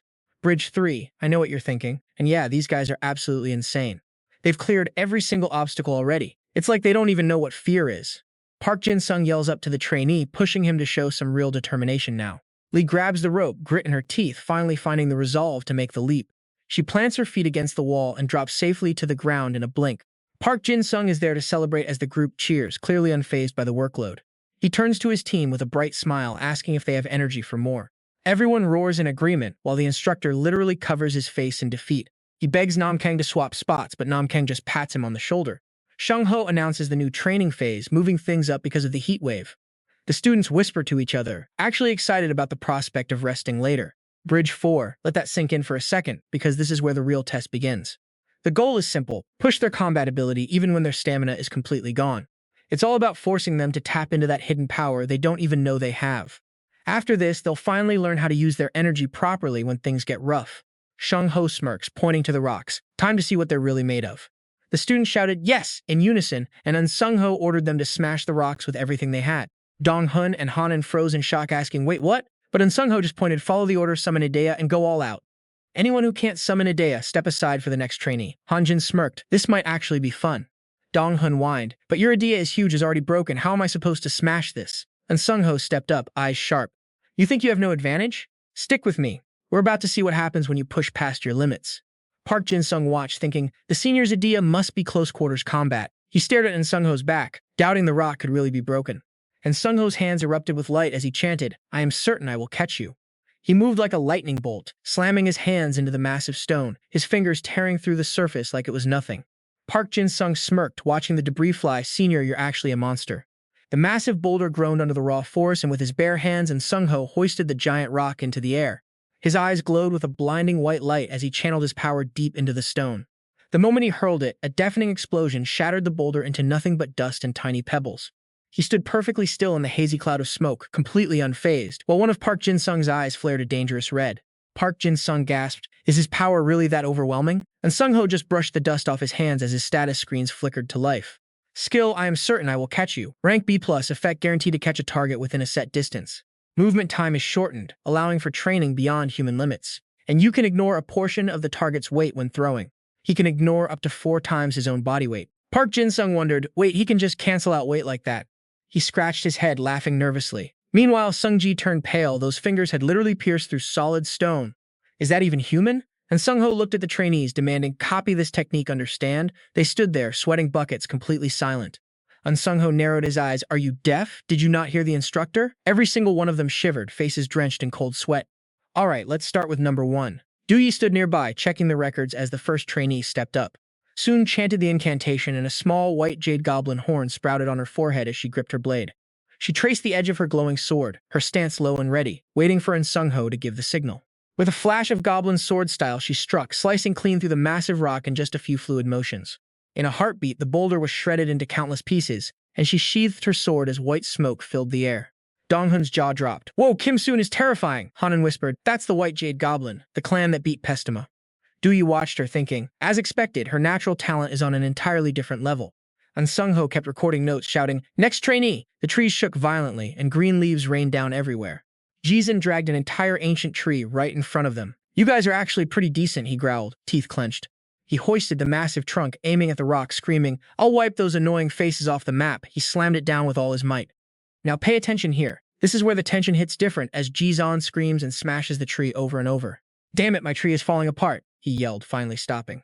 And Sung-ho just nodded. "Don't worry, I'll consider your effort." Jizun threw the broken trunk aside, fuming. And Sung-ho didn't say a word, just shouted for the next trainee, and another massive rock exploded under the pressure. He kept jotting notes in his folder, then turned to Park Jin-sung. "You're the last one, right?" Park Jin-sung didn't answer, just walked to the rock and stood there forever. Dong-hun scoffed. "He's choosing that giant one?" Sung-ji was curious, wondering why he didn't pick an easier target, while Hanjin whispered, "Shouldn't that be for seniors like An Sung-ho?" Someone muttered, "He's the leader of room 10. Haven't you seen how good they are?" Another student guessed, "He's just talking big," but then saw the short dagger Park Jin-sung pulled out and everyone froze. Park Jin-sung looked back at the senior, who just narrowed his eyes and gave a small silent nod. An Sung-ho acknowledged the signal, and Park Jin-sung closed his eyes, centering every ounce of his focus. He stood before the giant rock, his arm holding the dagger pulsing with a strange red aura. Jae-do felt something wrong, snarling, "What is that trash doing now?" Soon gripped her sword, ready to intervene. An Sung-ho checked his file, his voice calm. "Begin. You and I are about to see this go down." Park Jin-sung covers his mouth, swings the dagger, and the rock explodes into pieces. Park Jin-sung stands in the haze, hand-crushing rock as a grin pulls at his lips. Sweat drips, but he hears it. He is reaching his limit. "No, push it." Du-yun is stunned, stuttering. "What the hell is going on?" Du-gun checks his watch. Time is up. The massive boulder is now just dust. Park Jin-sung collapses to his knees. He grips his hand, shaking. He cannot stop the power yet. Du-gun steps up. "If you need me, say the word." Park Jin-sung laughs it off, but his face is pale. He needs to master this, cannot rely on others to turn it off. Veins bulge on his hand as he presses it to the ground. He calculates, trying to suppress the partially opened power. He has to gain control. Focus, just focus. Du-gun asks from behind, "What just happened?" Bridge 1. "Stick with me here, because you and I are about to see just how insane this power really is." Du-gun nods, telling him he succeeded. Park Jin-sung looks at his hand, finally back to normal, all thanks to the senior. Senior, he smiles. Status screens flash. He is using a fraction of the absolute murderer power. The more he unlocks, the harder it is to control. It is all tied to the user's mental state. The unlocked parts act on their own, ignoring his will. His right hand is active. Park Jin-sung jogs towards Soon. Not perfect, but I did it. She scratches her head, shocked. Really? You scared me, kid. Min rushes over. No idea what you did, but that was great. The boss is amazing. Kang and Lai cheer loudly. Everyone tosses Park Jin-sung into the air. Boss, boss, Soon sighs. These teachers are just as overbearing as the others. She smiles, deciding to let him enjoy the spotlight for now. Night falls. The high-rise is dark, save for a few lit rooms. Park Jin-sung knocks on the door. Anyone in there? Silence. Where did the nurse go? He knocks again. The trainees in that room are exhausted and need help. He is proud of them, but natural recovery has its limits. Bridge 2. Now pay attention, because this is where things get weird. A figure in red sweats appears. Who is that? Park Jin-sung sees the instructor. Oh, Instructor Shin. The man recognizes him. Beg Park Jin-sung? He looks annoyed. Do you not know trainees get punished for being here without permission? Park Jin-sung freezes, facing him head-on. The instructor steps forward in his slippers. He crowds Park Jin-sung, looming over him. I do not know why you came, but since you are here, Park Jin-sung panics and screams out loud, shocking Shin. Shin glances around, panicked, and puts a finger to his lips. Shh! You only get punished if you get caught. Park Jin-sung stares confused. Huh? Shin whispers urgently. Get out of here before the other teachers see you. Park Jin-sung is lost. Why would he do that? Then the next door opens. It is too loud out here. What is going on? Bridge 3. I know what you are thinking, and yeah, this feels like a total trap. Are the teachers having a meeting? The 6th class instructor spots him. Who is this? He throws his arms wide, laughing loudly.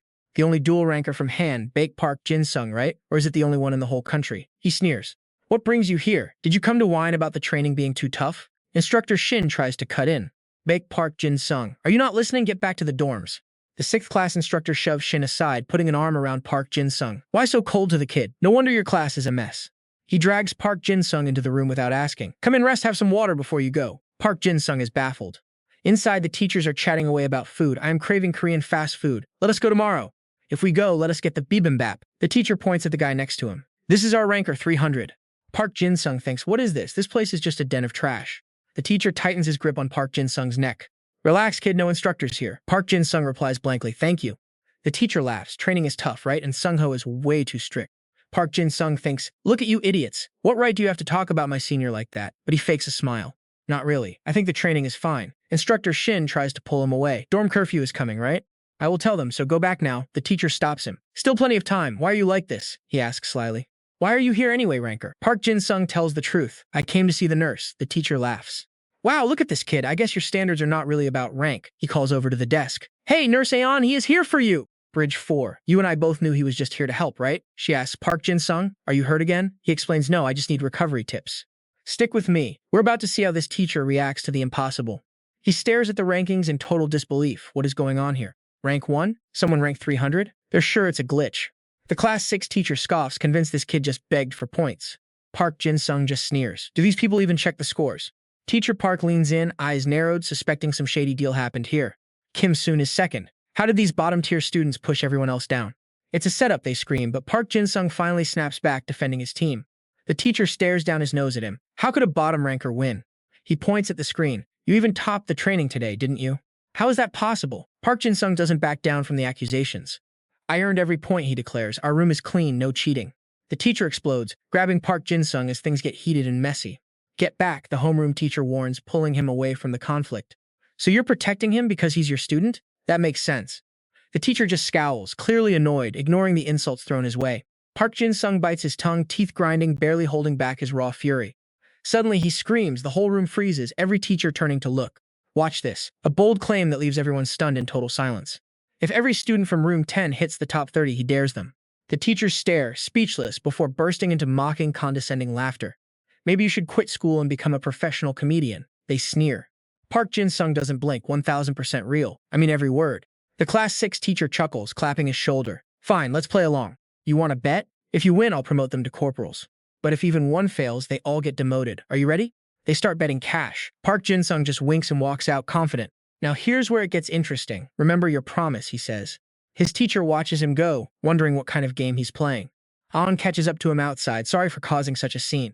Don't be, he says. I need your help to make this real. She agrees instantly. You need me to heal them all, right?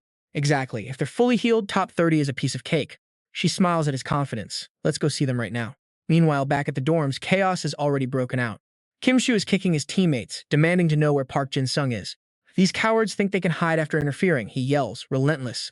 Another student gets stomped on, his pleas ignored as they close in. Kim Shu mocks them, calling them failures while grinding their faces down. Park Jin-sung watches from the shadows, hands balled into tight, trembling fists. Calling teachers is useless, he realizes. I have to handle this myself.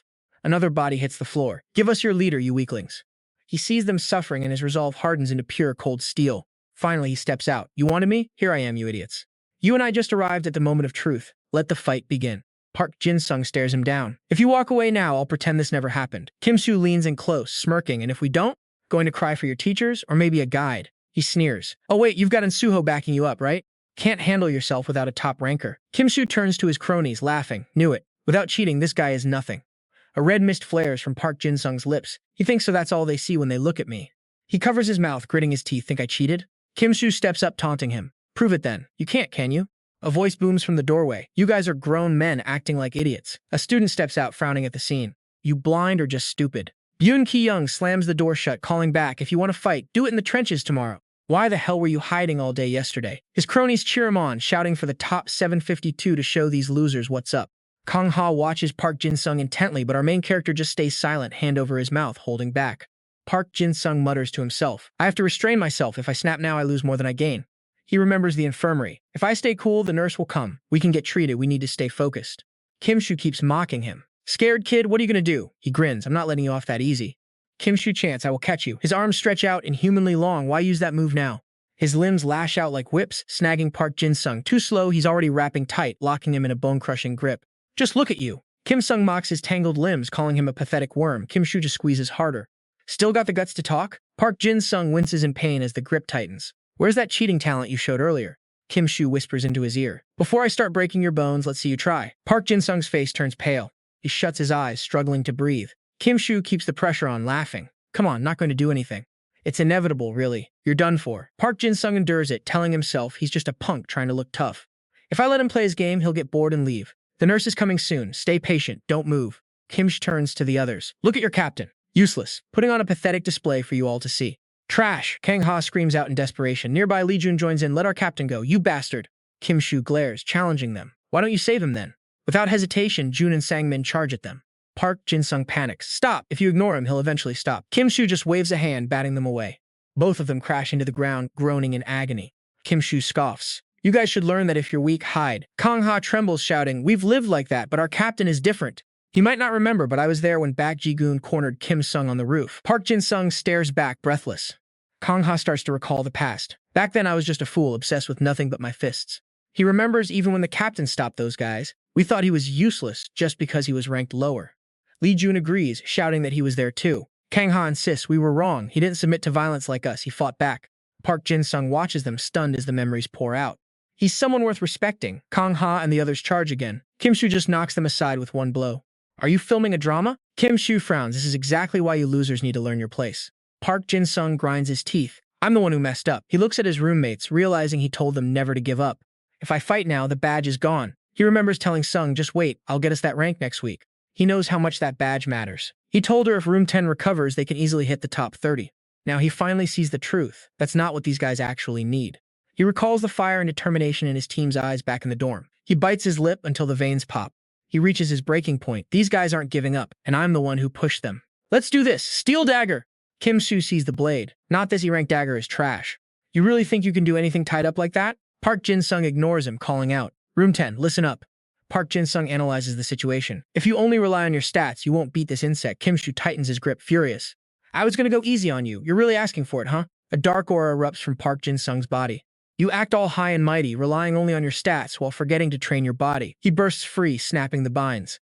You piece of trash. Park Jin-sung raises his blade. You don't need to be top tier to realize you're nothing but a pathetic loser. Stick with me. You and I are about to watch Park Jin-sung absolutely wreck this bully. Kim-soo thought he could handle him, but one clean slice later, he's bleeding out. He's on the floor, pathetic and crying in agony, while Park Jin-sung just sneers down at him. Now watch this. Park Jin-sung calls him out for being weak and the guy is terrified. He's begging, pleading for mercy, but Park Jin-sung is done with his spineless, trashy attitude.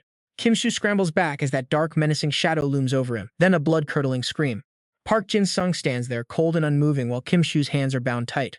He turns to his squad. You don't even need special powers to flatten this guy. He smiles down at the loser, taunting him. Think this is enough to prove my point? Kim-soo's eyes roll back, and just like that, he's completely knocked out cold. Park Jin-sung isn't impressed. He stands up, wondering who else is trash enough to back this guy. He flashes a dangerous grin at the lackeys. Clean up this piece of garbage for me, okay? A few days later, under the morning sun, someone's pushing hard through a grueling run. Then out of nowhere, a dark blur streaks past him at insane speed. It's Park Jin-sung, and the guy behind him is fuming, cursing him out, but then he pauses. He looks back, confused by the crowd of losers struggling to keep up with Park Jin-sung. Looks like total garbage chasing more garbage. And from above, the higher-ups are watching. So what's the damage? They ask about the trainee, but the prognosis is looking bad. His trauma is too deep, they say. He's done. He won't be finishing this training. The medical staff is stretched thin, and these kids just aren't recovering fast enough. They're in rough shape, and hearing that, the instructor's eyes just narrow. Training ends, and he calls them out. Park Jin-sung, front and center, loud and clear. He's here, and the instructor drops the bomb. He's getting dock points for that incident. From the top of the list, he's been dropped all the way to 300. Park Jin-sung doesn't say a word, just stares at the ground, seething in silence. They're ordered to the common area, but Park Jin-sung knows he's hit rock bottom now. He's lucky he's not expelled, but the guys behind him? They're not taking it quietly. They start talking back, defending him, telling the instructor it was the other guy's fault. They're risking it all for him, but the instructor shuts them down instantly. Silence! They won't back down. Why punish the team captain for saving his own people? It's unfair, and they're letting him know it, but the instructor stays ice cold. Because they disobeyed orders, the whole room is getting penalized. They snap, ripping off their badges. It's all a rigged game, they shout, just stepping stones for everyone else. The instructor's aura turns deadly, but Park Jin-sung stands tall, ready to take it. Even the instructor is caught off guard by his resolve, and the others? Totally shocked. Park Jin-sung drops to the ground and starts doing push-ups. We'll take the heat together. The squad catches on, crying and gritting their teeth. They're all in on this punishment. Any more complaints? Not from this group. They're standing as one. The instructor pushes them harder, demanding they step up their game. Park Jin-sung is burning with pure determination now. He screams his answer back. Time's ticking down to lunch, so the instructor finally lets them off the hook. They're soaked in sweat, absolutely drained, but they stand at attention. He gives them the nod, move out to the common area. Let's go. They're starving, wondering if there's anything left to eat but dry rice and kimchi. They reach the door, hoping for a meal, but the class head steps out to meet them. That guy grins, acting surprised. Look who it is, the famous ace Park Jin-sung. The Class 6 homeroom teacher saunters over. Eating this late? Park Jin-sung just smiles, rubbing his head. Yeah, hope you enjoyed your meal, sir. The teacher waves him off, chuckling. Honestly, not my taste. I'd rather eat raw grain than this trash. Lee Dong and Sangmin are fuming behind him, but Park Jin-sung keeps his cool, playing along. The teacher leans in, dripping with sarcasm. Right, I heard you hit a B rank in the morning sprints. That last time was just you slacking off, wasn't it? Park Jin-sung scratches his head, making up an excuse. I was just starving, that's all. Anyway, we're heading in to eat now. The teacher doesn't let up, getting right in his face. I heard one of the losers in your class got knocked out last night. Park Jin-sung stares him down, cursing silently in his head.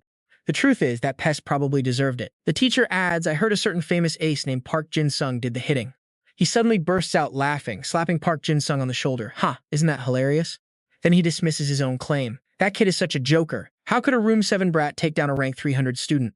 He sighs, at least make up a believable lie. Right, Ace? The nurse is way too soft on you students. Park Jin-sung rubs his sore shoulder, whispering to himself.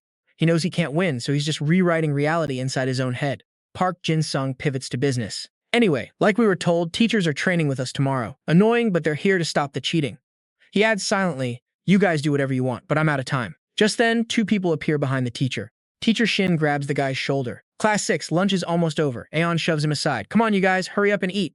The teacher gets dragged away, still shouting back. Fine, Ace, I'll see you later. A room 10 student sprints off in a panic. Finally, he's gone. Lee Dong sighs. We've got less than 10 minutes left. Another student begs, please, just let there be food left. Only Park Jin-sung stands there, thinking. Something about this feels wrong. The morning sun beats down on the training grounds. A voice echoes, damn it, wrong again. A bearded student grins, scratching his head. Instructor, mind if I sit this one out? Someone behind him mocks, looks like I'm getting old. Class 6 teacher watches teacher Shin doing squats nearby. He gives him a thumbs up, as expected from the PE teacher. Your physical therapy game is top tier. Teacher Shin humbly replies, don't flatter me too much. Dooyi monitors the squad, sensing the mood is way off. She glances at the group standing around. The teachers are just watching us. With them refusing to train, the atmosphere feels suffocating. Dooyi knows why. Without the nurse to recover their stamina, everyone's just sitting idle. Especially room 10. They looked like zombies before, and now they're shaking, barely able to breathe. It's destroying everyone's morale. She narrows her eyes, coming to a conclusion. This room's influence is way bigger than I thought. Dooyi looks up at the balcony, wondering, what are you going to do about this tension? Squad leader. After a while, and Sung-ho speaks up. He stands high above everyone. I know you all want to save energy for the dungeon. That's why we're picking one rep from each room for a competition. Park Jin-sung looks up, listening closely. The winning room gets a break. Anyone confident? Step forward. Teacher Shin glances back and sees Park Jin-sung step up without a second's hesitation. He gets worried, ready to intervene as the teacher rep. But Class 6 teacher puts a hand on his shoulder and cuts him off. If the PE teacher goes, "It's not fair to the kids, I'll do it." Teacher Shin is confused. Didn't this guy brag about being a guerrilla fighter just days ago, but he agrees anyway? Fine. The teacher just smirks. Ha ha ha. Then let's test these students. Boots thud as the representatives gather in the center. Son Park Jin-sung, the Class 6 teacher, and others line up. Park Jin-sung's legs tremble. He thinks taking first place to earn them a break wouldn't be bad. He glances down at his feet, but if I push too hard here, I won't have the strength left for the actual dungeon fight. The teacher approaches, ready to fight. "Ace, let's go." Park Jin-sung nods. "Sure." Sung-ho explains the rules. Finish the exercises first to advance. Can't keep up? You're out. If your room already has a rep, go back to physical therapy. Park Jin-sung calculates. I can't stall any longer if I want to recover stamina. Sung-ho signals the instructors to judge their form. Start with 4 sets of number 8. The students drop to the ground, powering through the motions. The Class 6 teacher slams his hand down, shouting while laughing. "Ha! Set 1, 2 reps down." A girl nearby glances over, worried he's way too fast. Dong-hun grunts, "If we fall behind, we're done." He yells, struggling to keep his posture, but others around them collapse in exhaustion. Sung-ho announces room 6, 4, 7, and 2 are out. The teacher scoffs. "Is your muscle just for show? You're also weak." Before he can finish, a voice rings out. "Next, 4 sets of number 9. The teacher looks over, stunned. "Park Jin-sung, this kid is faster than I thought." A notification sound chimes. Room 8 is out. That guy's eyes are burning with pure insane rage as he powers through those reps. "Just a poser. I could crush him if I wanted to." Park Jin-sung calls out, 11, 4 times. The Class 6 instructor stares, totally stunned. "What?" Soon glances over, already guessing. This showdown with the Class 6 teacher isn't going to end anytime soon. She turns to leave, can't imagine keeping up with this guy's intense pace. Behind her, Sung-ho's still cheering, hands behind his back. Room 1 is out. Park Jin-sung hits push-ups while barking out the count. The instructor next to him is drenched in sweat, cursing under his breath. Let's see who wins. Next move. Park Jin-sung leaps high toward the sky, shouting out the count. The instructor refuses to back down, forcing himself to match the pace. New pose. Hands behind his head, one leg lunging down. He counts 11 twice. The instructor follows his lead, mimicking every single move. Unlike the last few rounds, the Class 6 instructor is finally gassed, hunched over, and struggling to keep up. But a second later, he glares at Park Jin-sung and shouts a challenge. "I'm not going to sit here and let your room rest." Dewey watches from behind, just shaking her head. So pathetic. That Class 6 instructor isn't worth a dime. The forest echoes with non-stop shouting, numbers ringing out constantly. Someone's hands hit the dirt, gasping for air as sweat drips into the ground. The instructor collapses, completely drained. What a monster. Park Jin-sung turns to look at him, then drops a final declaration. Room 1 is done. Park Jin-sung spots Sung-ho, who's already turned to give orders to the rest of the students. Room 10, take a break in the shade until class ends. Everyone else, prep for exercise 6. Sang-min checks in, you good? Leader Park Jin-sung just grins. Guess the instructor held out longer than me, huh? He leans against a tree to rest. Let's stretch it out, guys. Everyone answers in unison. Yes, leader. Park Jin-sung touches his own trembling legs. Sung-ho steps up to the mic, tapping it to check the sound. He stands on the platform and announces, "We're moving to the final stage of the guerrilla training, the trench warfare." Byun Ki-young stands in the swamp, listening as things get explained. A few students are already complaining about the disadvantageous setup. Sung-ho raises a hand. "Listen, on the battlefield, you won't always get to choose your situation." He clenches a fist, looking at the crowd. "I expect you all to find the strength to push through this training." He grips the mic tight. Now for the details of the drill. Suddenly, a voice cuts him off. "Looks like I arrived right on time." The principal enters with the instructor. The instructor and Aeon approach, all smiles and fake praise. "Captain Sung-ho, you've been working so hard, haven't you?" Then he drops a bombshell. "Since the trench is the final part, I'll be personally overseeing it myself." The principal smirks, making his power play clear to Sung-ho. "From this moment, as your commander, I am in charge." Sung-ho bows respectfully. "You've arrived, sir?" The principal gives him a look. "Yes, Sung-ho, you've done enough." He looks up confused. "Sir, you promised you'd leave the guerrilla training entirely to me." The principal waves him off. "Right, but since this is the finale, I think it's only fair that I take over from here." Sung-ho doesn't push it, just signals to his teammate. "Understood. I'll leave it to you." He hands the file over to Dewey, then to the principal. "Here are the plans and the official schedule we mapped out." The principal grabs them. "Oh, you really are always so prepared." He flips through the pages, feigning praise. "Great ideas in here." But then he smirks and hands the papers to the Class 6 instructor behind him. "It's too complex. I'll make it simpler and much more efficient." The principal's voice booms across the field. "Trainees, great work so far." He starts his speech. "Welcome to the final stage, trench warfare. I want to see you give it absolutely everything you've got." Park Jin-sung looks up, startled. "You've got to be kidding." The principal holds the mic. "Let me explain the rules. We'll alternate between EDA and non-EDA combat. It's all down to my signal. Fall off the stage, you're out. Raise a hand to surrender, out. Pass out in the fight, you're done. That's all there is to it." The principal squints into the mic. Rules are set. Sung-ho steps up to ask a question. "Sir, how exactly are you planning to divide the participants?" The principal stares him down, then slowly brings the mic back to his lips. "I forgot the most important part." His eyes lock onto the crowd. "This trench battle involves all 300 first-year students at once. The principal's voice echoes. You'll be graded individually in a survival format. Hanan is confused. Individual points? Dong Jae mumbles to himself. A survival match? The principal smiles, holding out his hand. The longer you last, the higher your score. Take someone down, you get points too. It's simple. The goal is to be the last one standing. Aeon steps forward with another concern. Sir, what about the safety bracelets and the rules for breaking them? The principal glances over, remembering. Right, I almost forgot. He lifts the blue bracelet on his own wrist. You'll get these from the nurse. It works just like the one in the previous training. Take a heavy hit, the bracelet absorbs the damage and shatters. Then he adds a twisted new rule. Usually a broken bracelet means you're out. But if you've still got the will to keep fighting after it breaks, I'll respect that and let you stay in the game. Aeon gasps in shock. Are you serious? Dewey grinds her teeth, thinking. He scrapped the captain's plan and added a bunch of crazy rules on top. Below, Park Jin-sung stares at his blue bracelet and thinks, no other choice now. Just survive as long as I can and rack up those points. He's struggling to focus, remembering that controlling his Ida is nearly impossible in his current state. High above, the principal laughs. Why the shock? You were trained to stay calm in any situation, recruits. He checks his watch, 13:58. Perfect timing. The principal grins, buzzing with excitement for the 14 o'clock start. Salmon groans. Does he really expect us to just dive right in? Park Jin-sung looks up at the balcony, calling out to his senior. The clock hits 14 o'clock. The order rings out. The battle has officially begun. Dong-hun points at the enemy. Ignore the others, target the guy without a weapon first. Byun Ki-young grits his teeth as the mob charges him. Are you kidding me? These losers? They chase him down, shouting insults until he's trapped against a wall. One pulls a weapon, sneering, I'll finish you before you even find gear. Jin scoffs, pathetic cowards ganging up on him. His hand glows as he grips a massive metal beam from the wall. Are you guys blind or just stupid? The students panic as the Ida-charged beam glows. Jin rips it straight out of the concrete. You bastards really want to underestimate my Ida. Dong-hun and his crew scramble to run. Jin slams the beam down with everything he's got. Too late, time to pay the price, you trash. Elsewhere, Soon stands tall, hands on her hips, challenging her surrounds, not planning to fight or just stalling until my Ida runs out. She starts pulsing with energy, a small horn sprouting on her forehead. She launches into the air. Good luck trying to hold me back. Down below, Lee and the others look nervous, waiting for a move while Jane stays deathly silent. Jane is running the numbers. If he knows the senior, this will be a technical fight. They'll grade us on base skill versus Ida usage, he calculates. His plan? Rack up points in the base combat phase and survive the Ida round. But with this format, the Ida users will dominate before the training even hits the halfway mark. Suddenly, a shout pulls him back to reality. A group is closing in. Sorry, room 10, you're getting wiped out now. Park Jin-sung stands his ground, asking, so it finally comes down to this. No more words. He draws his blade, signaling his team to prepare for war. They charge, Jin screaming. Take them out before the timer hits 0. High above, the principal watches the carnage with a sick, satisfied grin. They're doing great. Shung-ho can't stand it, calling out, Sir, these recruits haven't even warmed up yet. The 6th grade lead grabs his shoulder, whispering, Fool, he's the battalion commander. Don't challenge him.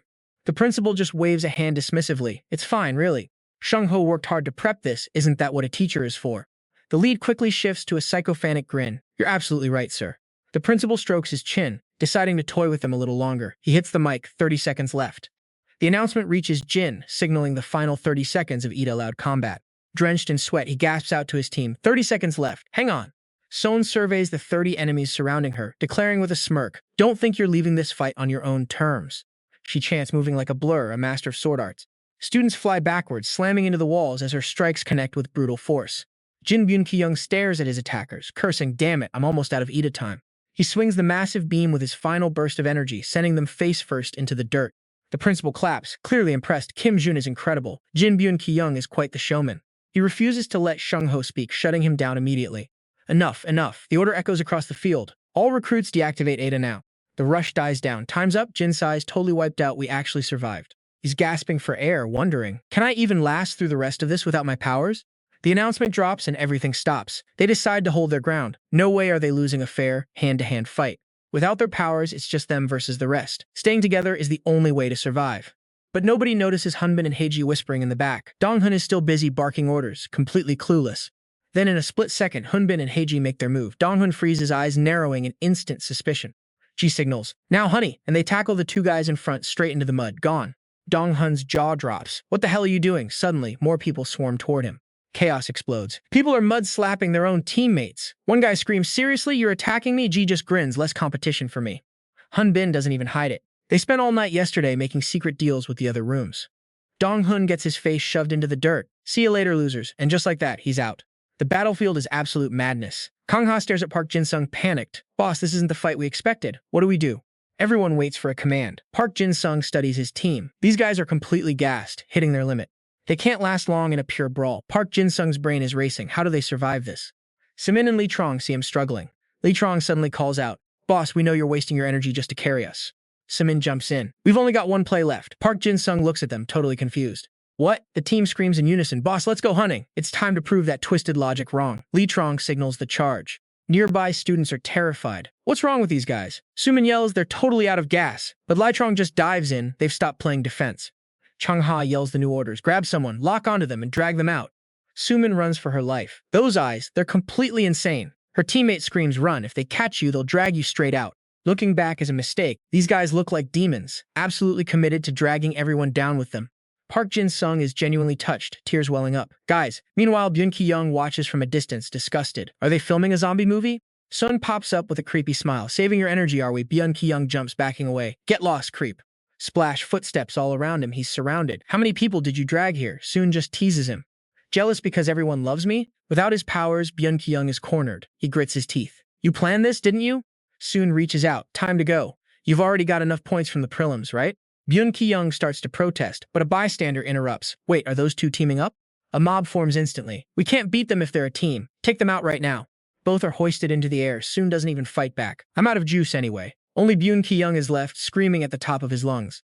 "Get off me, you trash. Let me go." Up in the viewing gallery, the Class 6 teacher is losing it, shouting at the headmaster. The headmaster is too busy texting to even look up. Are they putting on a show again? They're pretty good at hand-to-hand, aren't they? They've been eliminated. The teacher shouts. The headmaster freezes, looking totally crushed. No way. Shung-ho stays ice cold. "Like I predicted." The headmaster stares, confused. "What was that?" Shung-ho explains smoothly. "Sure, they're monsters, but numbers don't lie. Everyone else just ganged up on the strongest players." He crosses his arms. In a powerless fight, those two were always the priority targets. It's so simple, yet the headmaster missed it entirely. Trying to save face, he nods along. "Exactly what I was thinking, Shung-ho. I'll make sure they reflect on this." Shung-ho just smiles. "I certainly hope so." The headmaster thinks they're safe because room 1 still has power users. But then the teacher screams again. The headmaster grabs the teacher's shirt, terrified. "What now?" Shung-ho doesn't even glance at the drama. He watches Soon. She had the strength to fight back, but she didn't. He smirks. Because of Park Jin-sung, the headmaster is seething now, frantically dialing his phone. Damn it! He wanted a dramatic finale with all the elites left, so he delayed the announcers. He grabs the mic and yells, "Damn it all!" He announces to the arena, "Attention! In 30 seconds, we switch back to combat mode. I repeat, 30 seconds.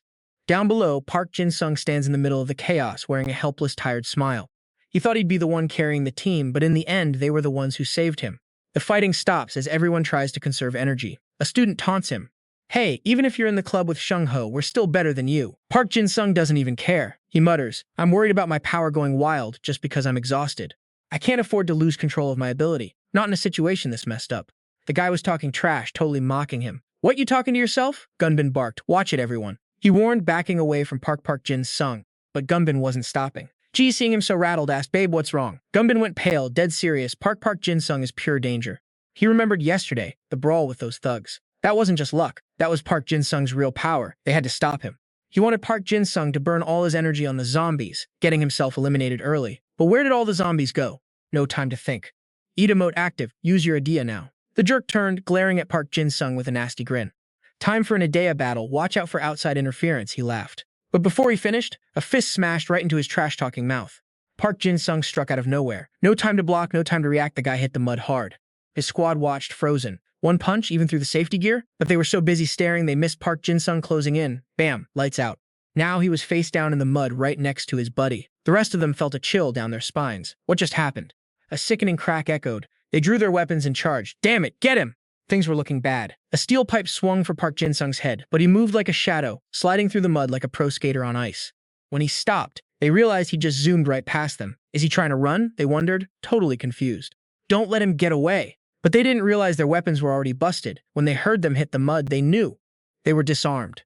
Now Park Jin-sung was radiating this terrifying dark aura. He glared at them, cold as ice. "Nah, Bridge 1. Stick with me. You're about to see just how scary this guy can really get." Haji hugged her boyfriend, shaking. "Babe, what was that?" Even Hun was terrified. That kid was a monster. He watched Park Jin-sung clutching that dagger, trembling. Park Jin-sung is dangerous. Park Jin-sung stared them down like a predator tracking prey. A classmate nudged Hunbin. "Hey, we had a deal. You and your girl handle the high rankers. We leave you alone, right?" Hunbin shoved him away, furious. "Rank 300 is a high ranker?" The kid snapped back. "Don't you know he crushed every guerrilla training drill?" Ji tried to reason with her boyfriend. "Babe, what's wrong? We're way stronger than a rank 300, aren't we?" But Hunbin wouldn't budge, shaking her off. You didn't see what he did last night, he repeated, eyes wide. The kid is legit dangerous. New bridge 2. Now pay attention, the tension here is about to snap, watch closely. You two done whispering yet? Park Jin-sung barked, losing patience. He stepped forward. To protect his girl, Hunbin had no choice but to fight. He cursed, summoning his weapon, the cruel whip, a DA rank B-, a mix of combat styles. The whip's power scaled with his prep. Facing that long-range reach, Park Jin-sung did something weird. He held his dagger hand up, muttering, "You can't kill them, okay?" Hunbin whipped the air, panicked. What was wrong with this guy? Talking to his own hand? The whip lashed out, but Park Jin-sung flicked his dagger and deflected it. Hunbin felt the pressure instantly. No matter how he whipped, that tiny blade swatted it away. Hunbin was sweating bullets. This made no sense. Park Jin-sung just kept that creepy smile. That's all you've got?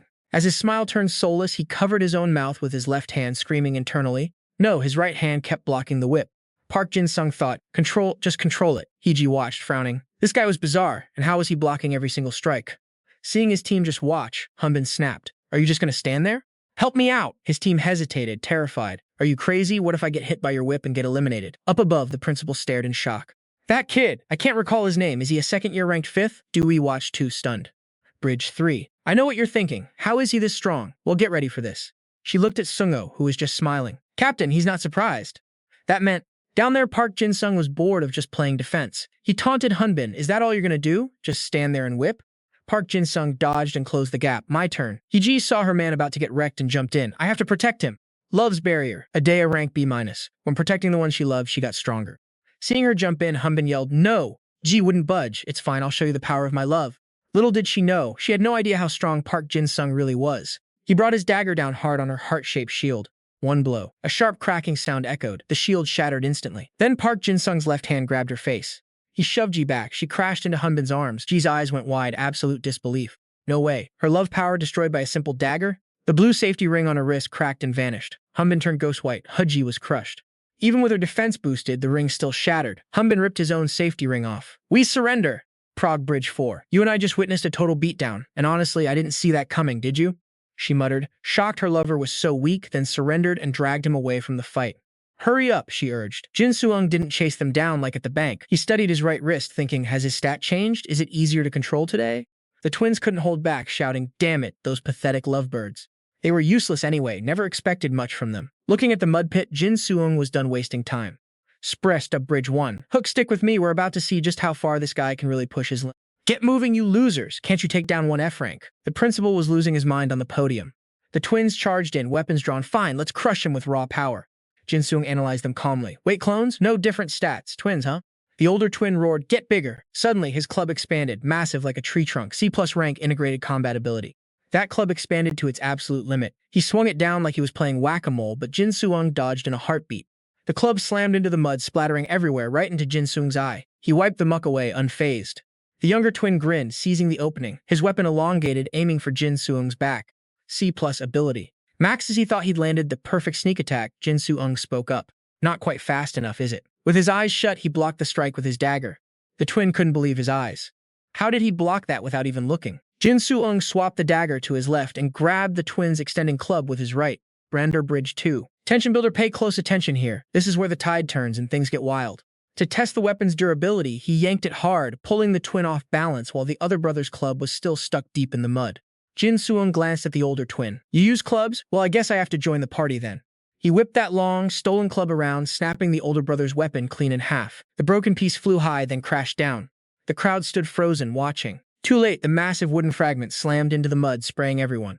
One hit and you're out. Jin-sung wasn't done yet, though. Mind if I borrow this a bit longer? The younger twin refused to let go, getting dragged along. You think I'll let you? Dream on! Jin-sung just smirked. He swung that long club like a chaotic fan, knocking everyone in range straight into the mud. The older brother dodged and screamed, Shrink it, you idiot! Finally, the brother was flung right into him, and both hit the dirt. Jin-sung stared at his empty hand, sighing. Damn, that was actually fun. He summoned his dagger, facing the remaining mob. Bridge 3. Pivot, I know what you're thinking. How is an F rank doing this? Let's take a step back and see. He readied his stance, eyes sharp. Who knew what the principal would try to pull next?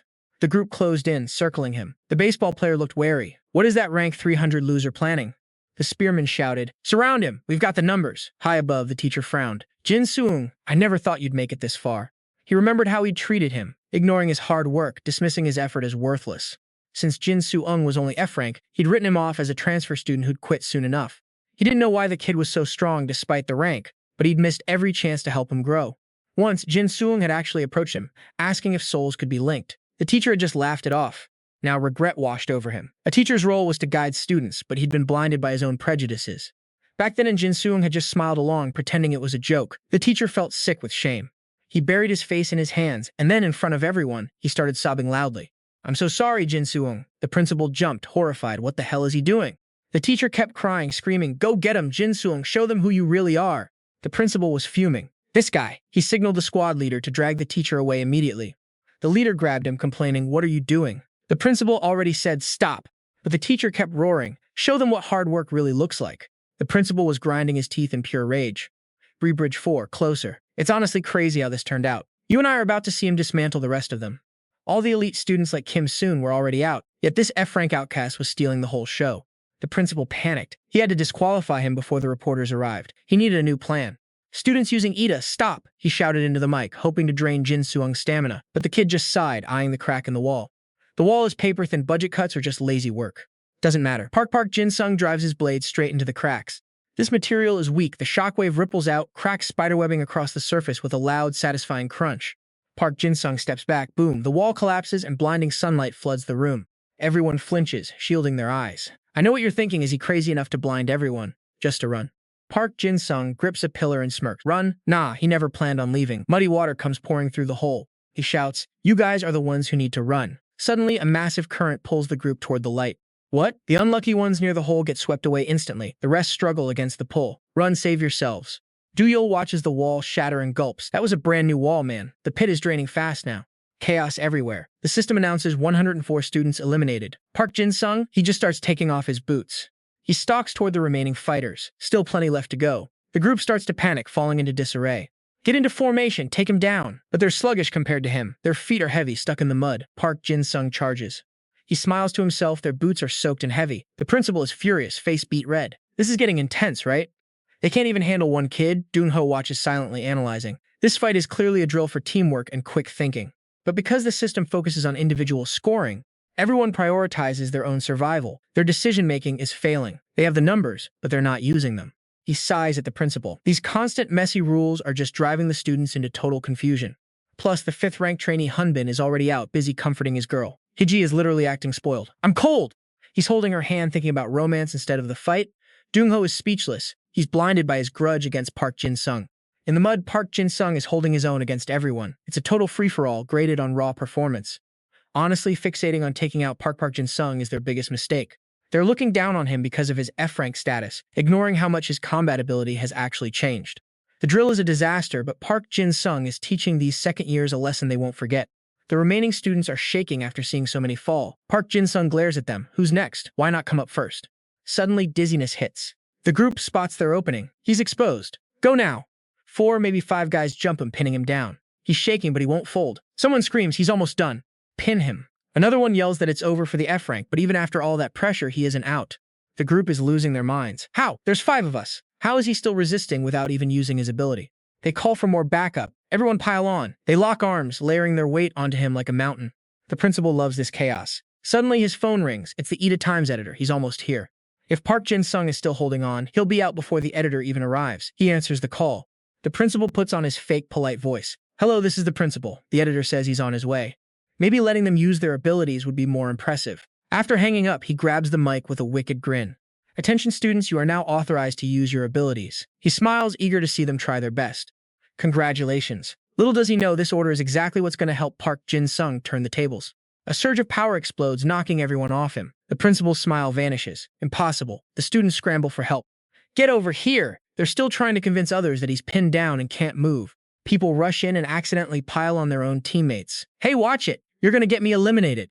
He curses them out. But with abilities unlocked, Park Jin-sung feels the shift. They aren't pressing down as hard anymore. Still trapped, he fights to stand up. If they had coordinated like pro bank robbers, he would have been out by now. Someone grabs him harder, shoving him back into the mud. He's getting up, pin him. Park Jin-sung coughs. He needs more power. Time to go all out. He unleashes his ability through his arm, lets out a roar, and sends them flying. A terrifying aura radiates off him, stronger than ever. With his blade in hand, he gives them a cold, mocking smile. "You guys are pathetic." Up on the observation deck, the principal finally loses his cool. "Is that kid a monster?" The door opens behind him. He turns around, looking a bit sour. It's the editor of the Ida Times. He greets the principal. The editor brought a camera crew. The principal forces a smile. Welcome, editor. The editor-in-chief shakes the principal's hand. Thanks for letting us film this training session. The principal laughs nervously. Glad to help Heen High School get some recognition. The editor pledges to capture every effort the students make. Let's see what happens here. The principal forces a smile. Must be tired from the trip. Let's grab tea. Suddenly, he rushes to the railing, shouting, So, they've all been eliminated already? I wanted to film this, but if cameras distract the students, it's a real shame. The principal stammers. Right, exactly. He urgently adds, let's just film the rest. The editor stops, locking eyes with Sung-ho. Wait, he says, completely stunned. You're the instructor here? Remember our interview? He quickly starts firing off questions. Any students worth watching? The instructor stays calm, about to give an honest answer. The second years are doing well, but if I had to choose, the principal interrupts. The principal gasps. All the best students have already been eliminated, unfortunately.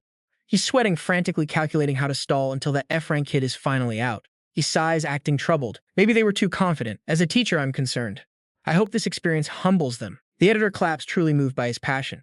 I admire your dedication to these students. Suddenly, the cameraman shouts in pure excitement. Look at this kid, he's incredible. This footage is going to be absolute gold.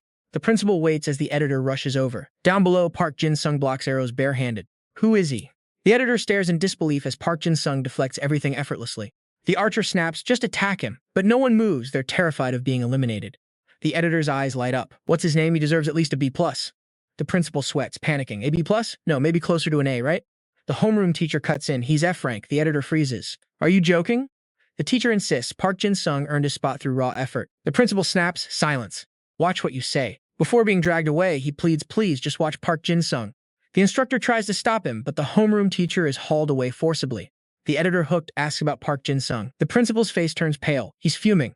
Damn it, he curses internally. Meanwhile, Park Jin-sung is exhausted, muscle screaming, mental state fracturing. He grips his small blade tight, fighting off waves of attacks, his mind racing. He realizes controlling his idea is easier than ever, despite the massive incoming pressure. Suddenly, his killing intent envelops his opponents. What is this? One guy gasps, terrified. Is he actually this strong? Park Jin-sung sneers. Where do you think you're going? Crimson magic swirls around his blade. He stares, stunned. Is this really happening right now? In a heartbeat, the weapon evolves into a blood-sucking dagger, D-rank Adia potential. B-rank, it drains health and lets him control their bodies. Park Jin-sung grins wildly. His laughter echoes across the stadium. He's never felt more alive than this moment. He can control his idea and amplify it. All that training wasn't for nothing. He radiates joy. Are you watching? He thinks, senior Soon, are you seeing this power? Soon jokes, take them all out. Park Jin-sung looks right at her and smiles. He dashes through the crowd like a blur. Magic surges, shattering their protective rings. Shards rain down, clattering on the floor. The entire arena descends into total chaos. They scream in fear. I had a ring. How am I hurt? I quit. I give up. It's pure panic. Park Jin-sung stares at his weapon, realizing its true terrifying utility. The principal is horrified. This is a nightmare. Cries for help fill the air. The editor can't believe his eyes. 60 versus 1, and Sung-ho corrects. It's 150 total. He spun around in shock. Seriously. He stared at the arena, stunned by the final results. Seeing the brutal fight still raging, Dong-ho gave his final answer. Over 200 students.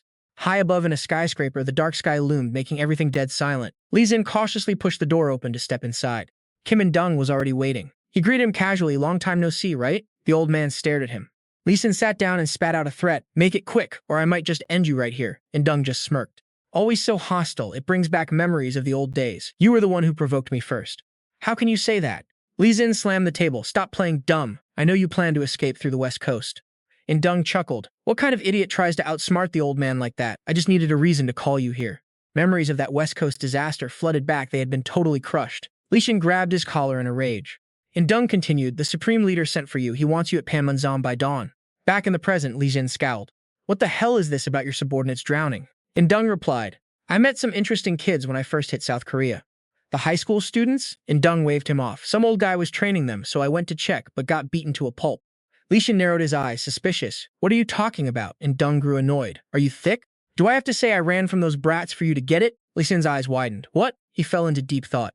He knew the guy had ambushed the bank and retreated, but was he really driven into a corner? This wasn't some elaborate ploy. Lee Jin clenched his fists. Who could have done that? In-dung laughed, slamming the table. Oh, the old man doesn't know? Lee Jin darkened. Tell me what I don't know. In-dung mocked. You're a terrible liar. I thought they were your secret ace trainees.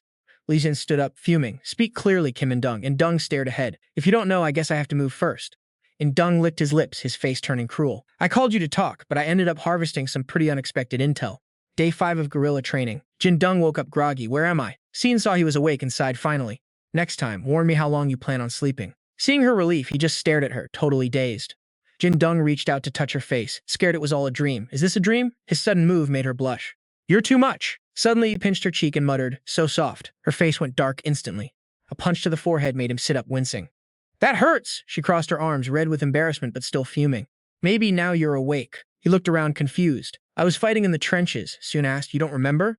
After wiping them out, you were dancing around and looking at me, Soon. He cut her off. I remember that part. She turned away, annoyed, and pinched his cheek again. You passed out right after it ended and just woke up. Jin-dung was shocked. Passed out? She teased. If you're this fragile, how are you going to marry me, huh? I just woke up and you're already roasting me? Besides, I'm not getting married. Soon couldn't help but laugh at his reaction. Don't be like that. Let's live happily together. He pushed her hand away. If I say yes, you'll just keep teasing me. Soon propped her chin up, watching him. So you think you're finally sharp enough now? He covered his face, too shy to look at her. Even when he's awake, he's so cute. I wish he'd stop teasing me. Seeing him like that, she got serious and pulled out a card. Now that you're lucid, here's your rank badge. Jin-dung's eyes lit up as he grabbed it. I'm not a trainee anymore. She smiled at his joy. Your homeroom teacher will give you the certificate later. He looked surprised. A certificate? Sun put a hand on his shoulder. Congrats on ranking first in guerrilla training. He felt awkward. Thanks, she asked. Why so dull? Why the dry response? Jin-dung closed his eyes, struggling. Because I'm wondering why I'm even a soldier in the first place. Sun reassured him. You're surprised you jumped 2 ranks. It's because your hard work during training was finally recognized. He questioned her, skeptical. No, I just made a bet with the 6th class teacher. She looked shocked. A bet? What kind? Jin-dung replied. He said if the zombie hacker team and I scored high, he'd promote us all to NCO. She went silent. Realizing he'd said too much, he tried to explain. But wait. Before he could finish, he took a punch from Soon. She said coldly. Luckily, he promoted everyone except you, so don't worry. And thanks to you, the nurse is swamped. Go thank her. Her words shook him. Then he realized, I forgot about the nurse. She smiled, offering to walk him there. He shook his head. No, I want to go alone. She insisted with a forced smile. I said let's go together. He frowned. Soon, you aren't at fault. As he spoke, she pinched his cheek again. Jin-dung asked, what now? She glared. Do you hate being around me that much? He scrambled to explain, it's not that. Then why the rush to walk alone? That really ticks Soon off. What an idiot. Back in the office, the dean nervously sets down a teacup. The battalion commander is out, he explains. Taewook just frowns, reaching for the cup himself. Seems like your school's management is a total disaster. The dean stares in shock at his audacity. Excuse me? Ignoring the tension, Taewook continues. Another battalion reached out, but they only got a lieutenant on the line. The dean forces a laugh, apologizing for being on duty. Taewook can't help but let out a mocking laugh. A school running a top-tier military base. How could you ever match the precision of our elite Unit 988? Guess I just expected too much. Stung by the insult, the dean clenches his jaw, trying to hold his composure. Unit 988 is the military's pride, a special training ground designed to groom elite soldiers far beyond standard high school levels. They scout students nationwide with raw combat talent, backed by a faculty of the absolute best military minds. It's a brutal, high-pressure system, forcing students to master tactical combat at every single turn. The ultimate path for Korea's military elite, laser-focused on ED combat. Taewook sets his tea down. He stares at the dean. So when is the Heenhai principal actually getting here? The dean is boiling inside. Does this guy want to provoke him? But he keeps his voice respectful. He will be here very shortly. Taewook clearly wants a fight. He sneers, looking unimpressed and annoyed at the dean's stalling. The dean tries to stay calm, noting it's rude to barge in from another unit. Taewook just mocks him. Another unit?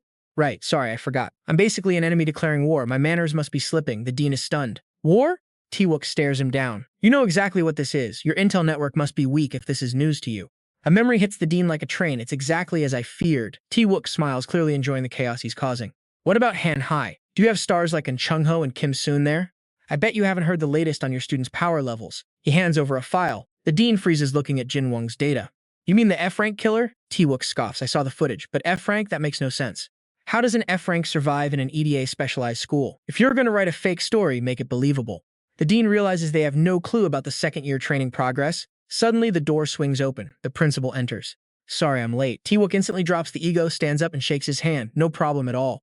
Battalion commander. The dean is stunned by his total personality flip. He was just being so arrogant. I'll be going now. The dean sighs, completely exhausted. Then a strange sound grabs his attention. He walks to the window, peering at the building across the way. What is happening? The sound of intense shouting echoes up. Down on the field, students are drenched in sweat, gasping for air. Jin-won looks over. How do we do? The senior laughs, looking at them. Need you ask? Zombie Han is officially welcoming you into the club. He nods at Jin-won, confirming it. The crowd erupts in cheers. The sound finally brings a smile to the dean's face. Go get him, Jin-won. Make those jerks regret ever doubting you. Taewook drops a folder on the desk. Our brigade commander approved the content. I'm here for your final stamp. The principal takes it, smiling faintly. Taewook. I see. He inspects the documents carefully. A joint training qualifier for Unit 988. This is a trap for our side. But to refuse, T-Wook bows satisfied with his victory. Thanks for your cooperation. I'll head back. The principal sighs, agreeing. Work hard out there. T-Wook slams the door shut. Alone in the room, the principal grinds his teeth. I will make you pay for this humiliation one day. Back on the screen, Jin-Woong is still grinding. The editor watches the footage, rubbing his chin. An F-rank slayer? This is gold. He looks at the folder next to him, sees the A+ ranking note, and his expression darkens. Delete this draft. They're definitely going to censor the clip. Government level A+? What is going on here? He stands up, pacing by the window. The days of media controlling the narrative are long gone. Most will think this is just a stunt. Who would believe it? A B-rank ETA student taking down 200 people. I'd be skeptical too if I didn't see the footage. So why hide his talent? Are they protecting their own assets because of government backing? No, if that were the case, they would have buried the Kim Seon interview from the Peste Bank incident too. A thought strikes him, Peste. He rushes to the computer, pulling up the witness list from that day. I knew it, just as I thought. Suddenly a voice comes from the door. Editor, it's me, come in. The informant whispers inside. Internal news about Unit 988 and Han High. The editor's eyes light up. This is the scoop of a lifetime. Park Jin-sung and his crew are laughing it up. Great job today, guys. The team beams back at him.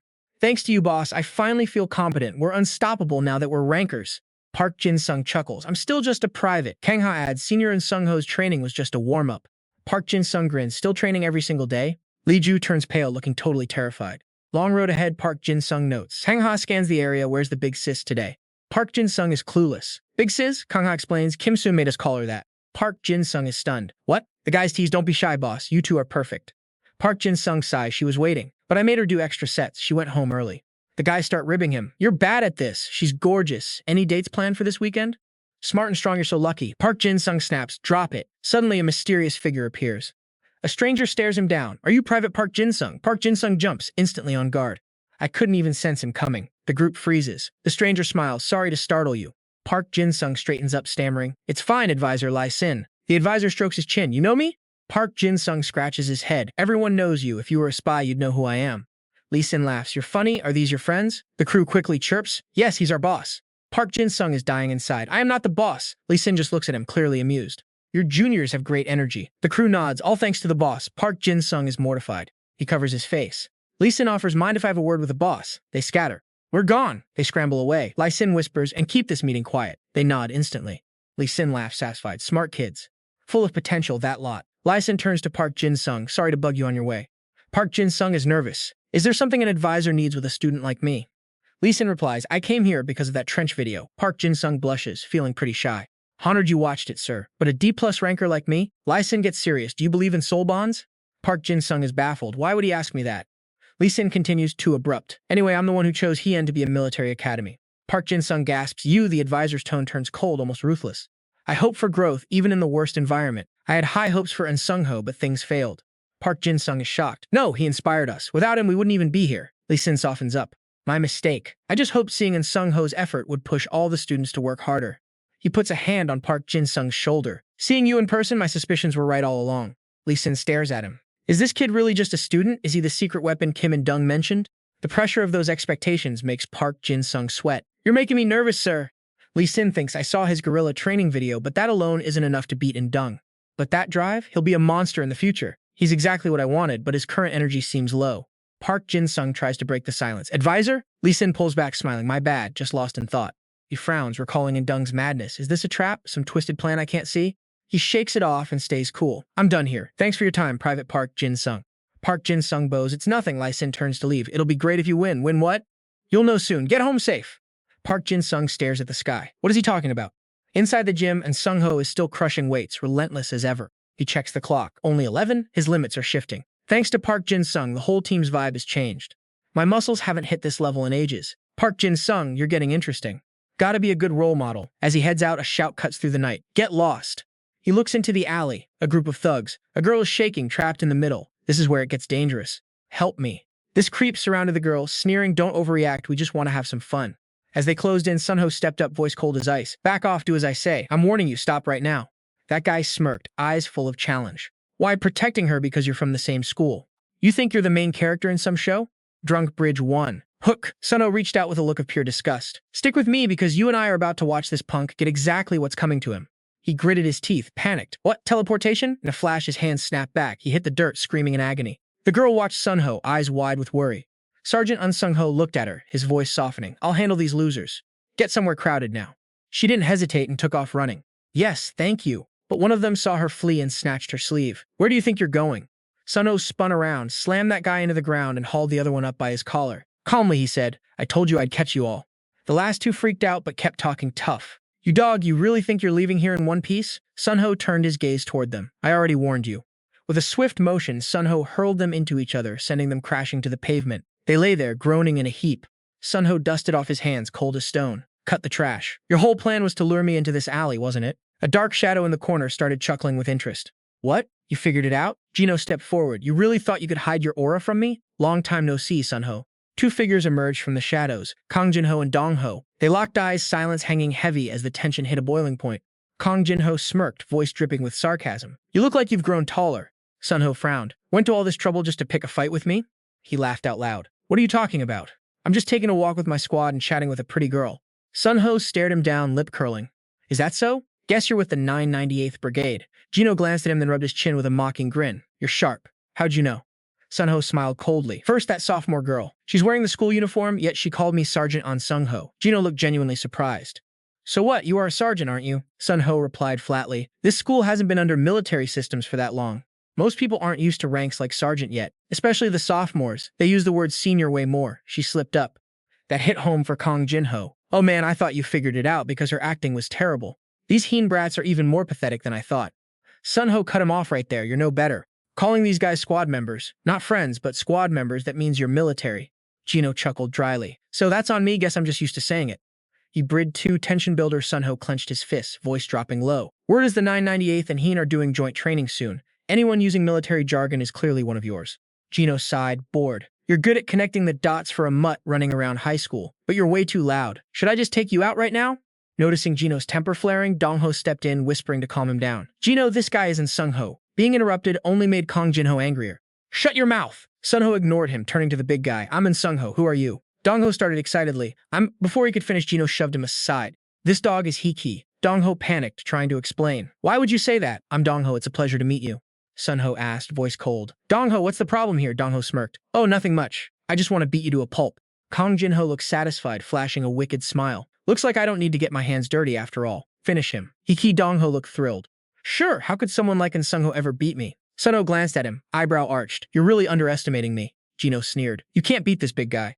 Dong-ho chimed in. I'm more than just a big guy. Sun-ho didn't even blink, lunging forward with a swift grab.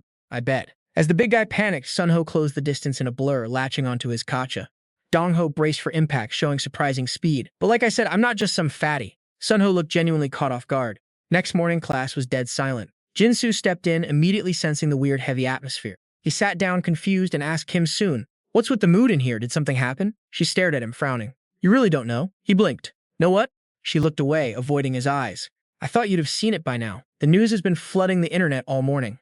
Jin-soo grew even more puzzled. What news? Another peste attack? Kim Soon tapped the desk of the girl in front of her. Hey, show him what you're looking at. The girl turned shocked. You're in the same club as Senior and Sung-ho and you don't know? Kim Soon said coldly. Just show him. Bridge 3. Pivot. Seeing their faces, Jin-soo felt his heart sink. What about Senior and Sung-ho? Just look for yourself. He stared at the screen, terrified of what he might find. A photo of Sun-ho from that alleyway flashed before his eyes. Senior, why was he in that alley? Just as he reached for Dong-ho, the ground seemed to shake. Jin-soo's world started spinning. Dong-ho placed a heavy hand on Sun-ho's shoulder. The footage was brutal. Sun-ho pinned under Dong-ho's weight. A moment later, the guy stood up, leaving Sun-ho lying there, bleeding and motionless. Jin-soo's blood boiled. Senior and Sung, he lost? Who is that jerk? Kim Soon answered, her voice freezing over. Special Training Brigade, Unit 988. Jin-soo stared stunned. 988? She said quietly. Our academy is starting a joint training and sparring session with them for 15 days. Rinder Bridge 4. Closer inside the briefing room, Du-yi looked at the group with a deadly serious expression. Looks like everyone's finally arrived, and trust me, you and I are about to see if Sun-ho can bounce back from this. Stick with me. We're about to dive into one of the most tense meetings in this entire Manhwa. The top students have gathered, and with their captain out, the air is thick with tension. Park Jin-sung asks about the captain's state, but Du-yi shuts it down. He's under strict quarantine. The news hits hard. Faces darken and the weight of their situation starts to sink in. Sergeant Na slams the table furious. Their leader is sidelined and nobody knows what to do. Mi-young jumps in, eyes sharp, asking how they can possibly function without their captain. Du-yi folds her arms, eyes cold. Even if he recovers, he is under lockdown surveillance. Now, pay attention here. This is where the power struggle for leadership really kicks off. Mi-young challenges everyone, but Du-yi cuts her down with a brutal, piercing question. Suddenly, Byun Ki-young interrupts, fed up with the ego battle, and the room goes dead silent. Mi-young snaps back, telling the underclassmen to know their place and just wait around. Soon doesn't even flinch, just mocks them right to their faces. Their leadership looks weak. Sergeant Na loses it, slamming the table again, ready to explode at these arrogant second years. Soon just stares back, cold as ice, telling him his reputation means absolutely nothing here. That hit a nerve. The sergeant stands up, veins popping, ready to start a real fight. Dewey slams her hand down, cutting the chaos. If they don't stop, the school gets involved. Tension hangs heavy in the air, but Dewey warns the second years to stop the taunting. Finally, things settle. Dewey pulls up the briefing. Time to see what we are facing. The goal is clear. Reach the enemy base, find the container, and hit that button. It sounds easy, but look at the numbers. They are outnumbered 3-1 by thousands. Panic sets in instantly. How can they possibly win against those kinds of overwhelming odds? Dewey keeps her cool, demanding silence. She's not finished with the briefing just yet. You and I both know the odds look impossible, but Heen Academy has one secret advantage. Stick with me, because if we can hold our ground for 5 hours, we win. It means a tight defense is our key to victory. Now, here is the intel on two guys involved in the fight within Sung-ho. First, the kid who took the captain down helped Dong-ho. He is a third-year student. While we are not 100% sure on his ability, the video suggests he uses gravity manipulation. He did not show off much, but Jin-ung looks grim. He remembers the brutal match against Sung-ho. Now watch this part. Dewey explains the captain tried to grab Dong-ho with his ability, but he could not throw him. Instead, the guy's weight crushed him. If someone with that power drops their full weight on us from above, we are going to lose way too many people. He narrows his eyes, filled with a burning, quiet rage. He knows there is more to the captain's defeat than just that. Dewey keeps going. Next is the guy behind Kong Jin-ho. He is the ace of the 998 team, the one we absolutely have to take out. This guy is a combat monster. He transferred to 998 right before his third year after studying in Australia for 2 years. Back in middle school, he was the runner-up at the National Ability Games, and Sung-ho went 5 wins and 5 losses against him. Jin-ung is shocked. This was the guy the captain could never beat back in the day. He immediately asks about the guy's power. Dewey replies that there is no confirmed info, but old reports say his physical strength spikes whenever he gets angry. That is all she has. The news hits Jin-ung like a lightning strike. His mind is racing. This guy has the same ability as him. Kong Jin-ho beat the captain, and Dong-ho is making moves. The 998 team is playing aggressive, trying to prove Heen School is trash. Jin-ung clenches his fists so hard his teeth ache. This whole situation is just total garbage. Dewey points out the video location. After investigating, they found it was an abandoned house. Jin-ung is stunned. An abandoned house? That means it was a trap. Dewey slams her hand on the table. Exactly. The 998 team's ace lured the captain into a trap designed specifically to counter him. This is the conclusion they reached. Even if it was a setup, the video does not show any real proof of that. The media is only obsessed with the most shocking part, the captain's failure. Jin-ung speaks up. Who knows if they pulled some dirty trick to weaken Sung-ho before the fight even started. Sergeant Na frowns, annoyed. Hey, you second year, are you the rumored killer? Stop overreacting every time he is mentioned. Jin-ung apologizes, but then Phil interrupts. Wait, I finally realized who you are, Phil. Like the sergeant said, we have to accept that Sung-ho lost. Honestly, besides some cheap surprise attacks, he was not really anything special. That comment hits Jin-ung hard. His face goes dark and he speaks in a freezing tone. First year, watch your mouth. Phil laughs, confident. Did his loss not prove it? His ability is just a lockdown move. Are we overrating him?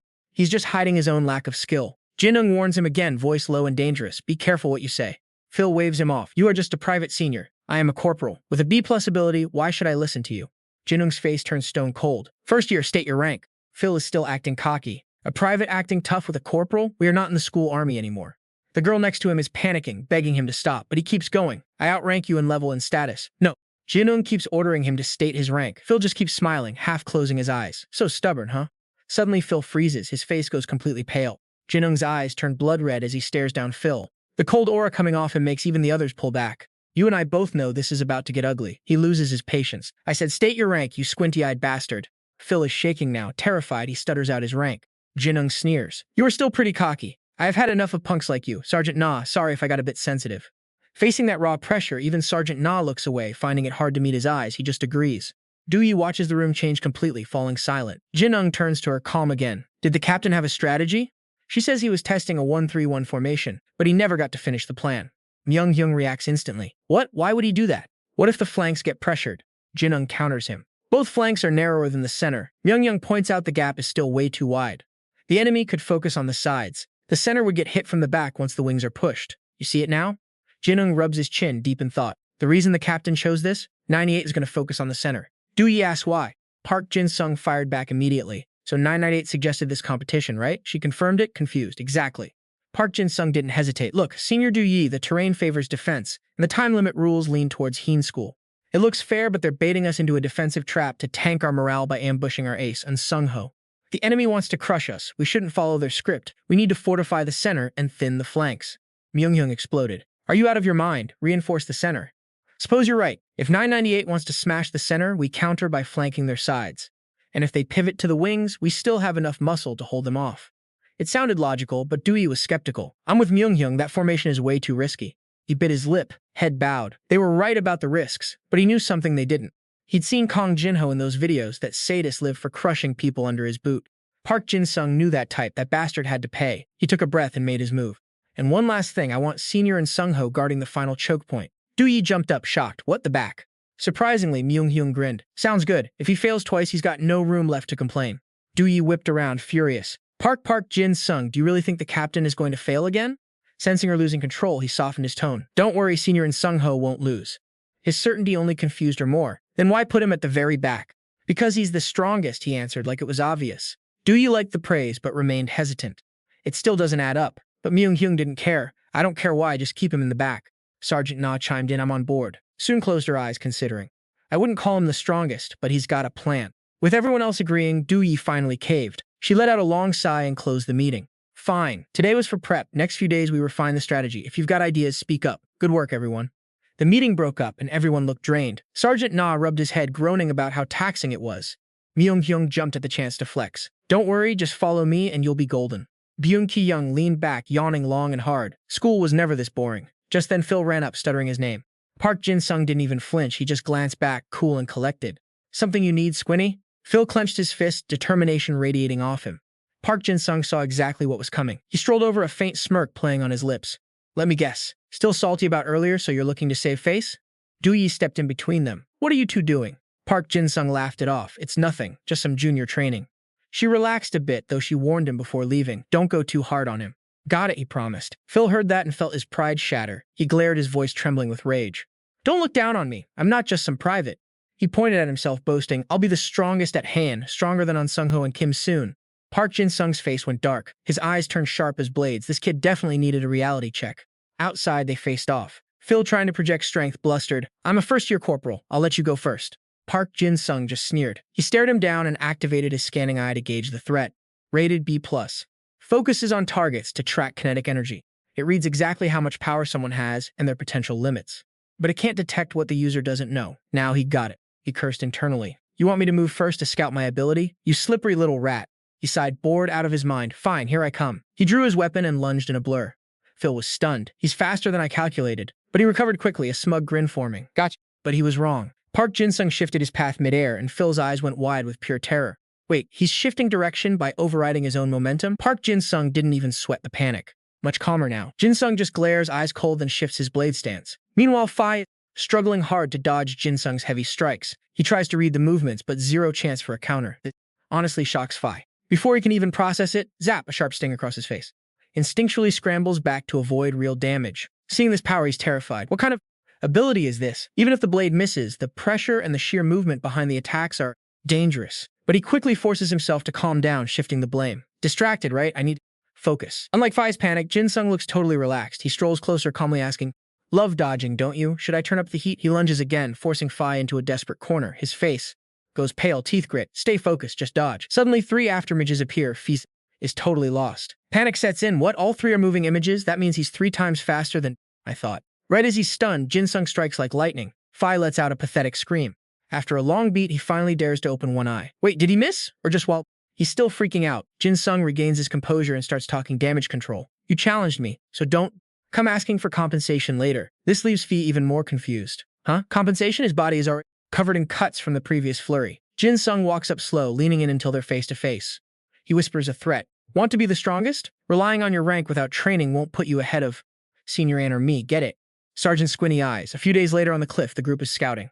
After checking the terrain, Jin-sung sighs, no other choice. We have to execute this perfectly. He recalls the meeting, thinking about how he failed to sway the seniors. The final plan, the sergeant will cover the weak spots. 53 takes the left flank, 52 takes center. The freshmen take the right, me and my band of idiots. While they prep, the best fighters focus on the left to break the 998 formation. Jin-sung rubs his chin, thinking their numbers are huge. An all-out assault is the move, but Gino is a problem. I'm worried he'll target our 53 defense. He'll hunt for any weakness. He's obsessed with crushing Senior An for a perfect victory. Stuck in his own head, Jin-sung pulls at his hair. We don't have enough hands with just me and these guys. Just as he's losing it, Phi runs up yelling. Senior Jin-sung, this honorific makes the main character confused. Senior? He eyes him suspiciously. What are you after, Sergeant Squinty? Unlike his usual arrogance, Phi stands at attention, saluting perfectly. Reporting for duty, Senior. This makes Jin-sung even more suspicious. What's wrong with this guy? Before he can ask, Phi starts pouring his heart out. I was so naive, Senior. I misunderstood you, but I know the truth now. Please, forgive me and lead me. He's rambling, but Jin-sung catches the main point. He snaps back. Misunderstood what? Phi switches gears, rattling off a list of rumors. Like you bribing Captain An to rank first in the guerrilla training, or boosting your scores, or buying off the press about that 1 versus 200 fight. Every word is basically a slap to the face. Jin-sung's face darkens. I didn't think he was this insane. Phi keeps going, getting way too hyped. I've realized those rumors were true. Honestly, I'm impressed by your progress. I want to be just like you.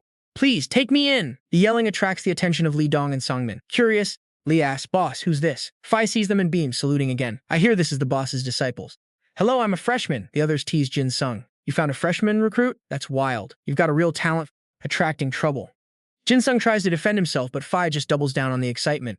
I'm looking forward to working with you, Senior. Jin-sung yells in panic. Listen to me first. Finally, things settle down. Jin-sung rubs his neck, exhausted. Look, Sergeant, joining me means joining my squad, which means joining the club you used to despise. Phi stands firm. I really regret what I did. Please guide me from now on. Seeing the sincerity, Jin-sung finally gives in. If you're saying that, can you follow my orders for this training? Phi clenches his fist, determined. Just give the word. All the freshmen in my team will follow you. Jin-sung thinks things might actually be looking up. He pats Phi's shoulder. Fine, Squinty. You're officially in my squad. Phi cheers. Yes, thanks, boss. I won't let you down. Things seem to be looking up. Park Jin-sung smiles to himself. This is the perfect opening to play our hand. Below the cliffs, and Sung-ho stands solo, guarding a supply crate. His eyes are downcast, yet his aura is heavy. Inside the enemy tent, the team listens intently to the incoming intel. The connection snaps open. A voice cuts through the static. This is Delta 1. Alpha, do you copy? The assault is officially underway.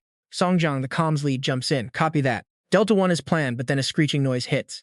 A harsh, distorted sound makes him freeze. Delta 1, your signal is garbage. Do you copy? Respond now. Dungmin notices the tension and leans in. What's going on? Are they using an EDA to jam our frequency? Songjang snaps back. We're fine here. Is something wrong on your end? Strange, eerie sounds bleed through. Hello? Delta 1, can you hear us? Forget it. Just tell me if the signal is clear. Songjang keys the mic. This is Alpha. Who is this? The voice on the other end is mocking. Hey, Private Park Jin-sung, 3rd Platoon. Songjang strokes his chin, suspicious. Park Jin-sung? Never heard of that name in my life. Dungmin clears it up. That's the guy who faked the report about soloing 200 people. He pauses, deep in thought. It's the final week for that squadron, right? Are they using an emergency EDA? Songjang chuckles. Hey, maybe he isn't half bad, but if he's really out there alone, a loud brawl erupts. Get away, you crazy maniac. Don't push me. It's a zombie, you idiot. A damn zombie. That jerk. The whole team goes dead silent, faces turning dark as they listen to the chaos. Finally, things settle. Park Jin-sung speaks up. It's loud over here. I think I've got the situation handled. Just send some reinforcements. Dungmin sees the priority. Tell Delta 2 to verify the situation at Delta 1. But before they can move, another radio chimes in. This is Bravo Z Alpha. Please respond immediately. Songjang grabs the radio. This is Alpha. Go ahead. The report comes in instantly. Bravo 1 is retreating. I repeat, Bravo 1 is falling back. They're being hit by an ADA user. Dungmin bolts upright, stunned. From the left, too, he frantically checks their intel files. An attack? But there aren't any high-level ADA users in the Han-Hai mob, right? Outside, the battlefield is a ruin. Jazan uses his power to lift a massive column, mocking them. You low-level trash really know how to group up, but checkmate. He lifts the timber to his shoulder. That's his power. Unjam anything and toss it. B+ rank combat ability. Anything becomes a weapon. Anything he unjams becomes weightless to him, and he can change the size based on his mental limit. He steadies his stance, takes a deep breath, and hurls the giant pillar at the enemy. Die, you trash! Danger looms. The enemies scream in terror. It's coming. Everyone, move. They scramble, shoving each other in a desperate panic. One hit from that means a trip to the hospital. After wiping them out, Jizon dusts off his hands. So refreshing. Behind him, Dewey watches it all. She smirks. How's that feel? Just like I said, your idea is the most efficient on this field, right? Though it's a defensive map with hidden ruins, utility depends entirely on the user. Jizon doesn't care. He waves her off with total arrogance. You're just annoyed I'm the only one sent to the third-year site, but it's worth it to see that trash struggle. His attitude leaves Dewey helpless. She sighs. You'd be worth a lot more if you acted polite for once. Jizon stares her down, challenging. Let's see how the seniors perform. I'll just watch from here.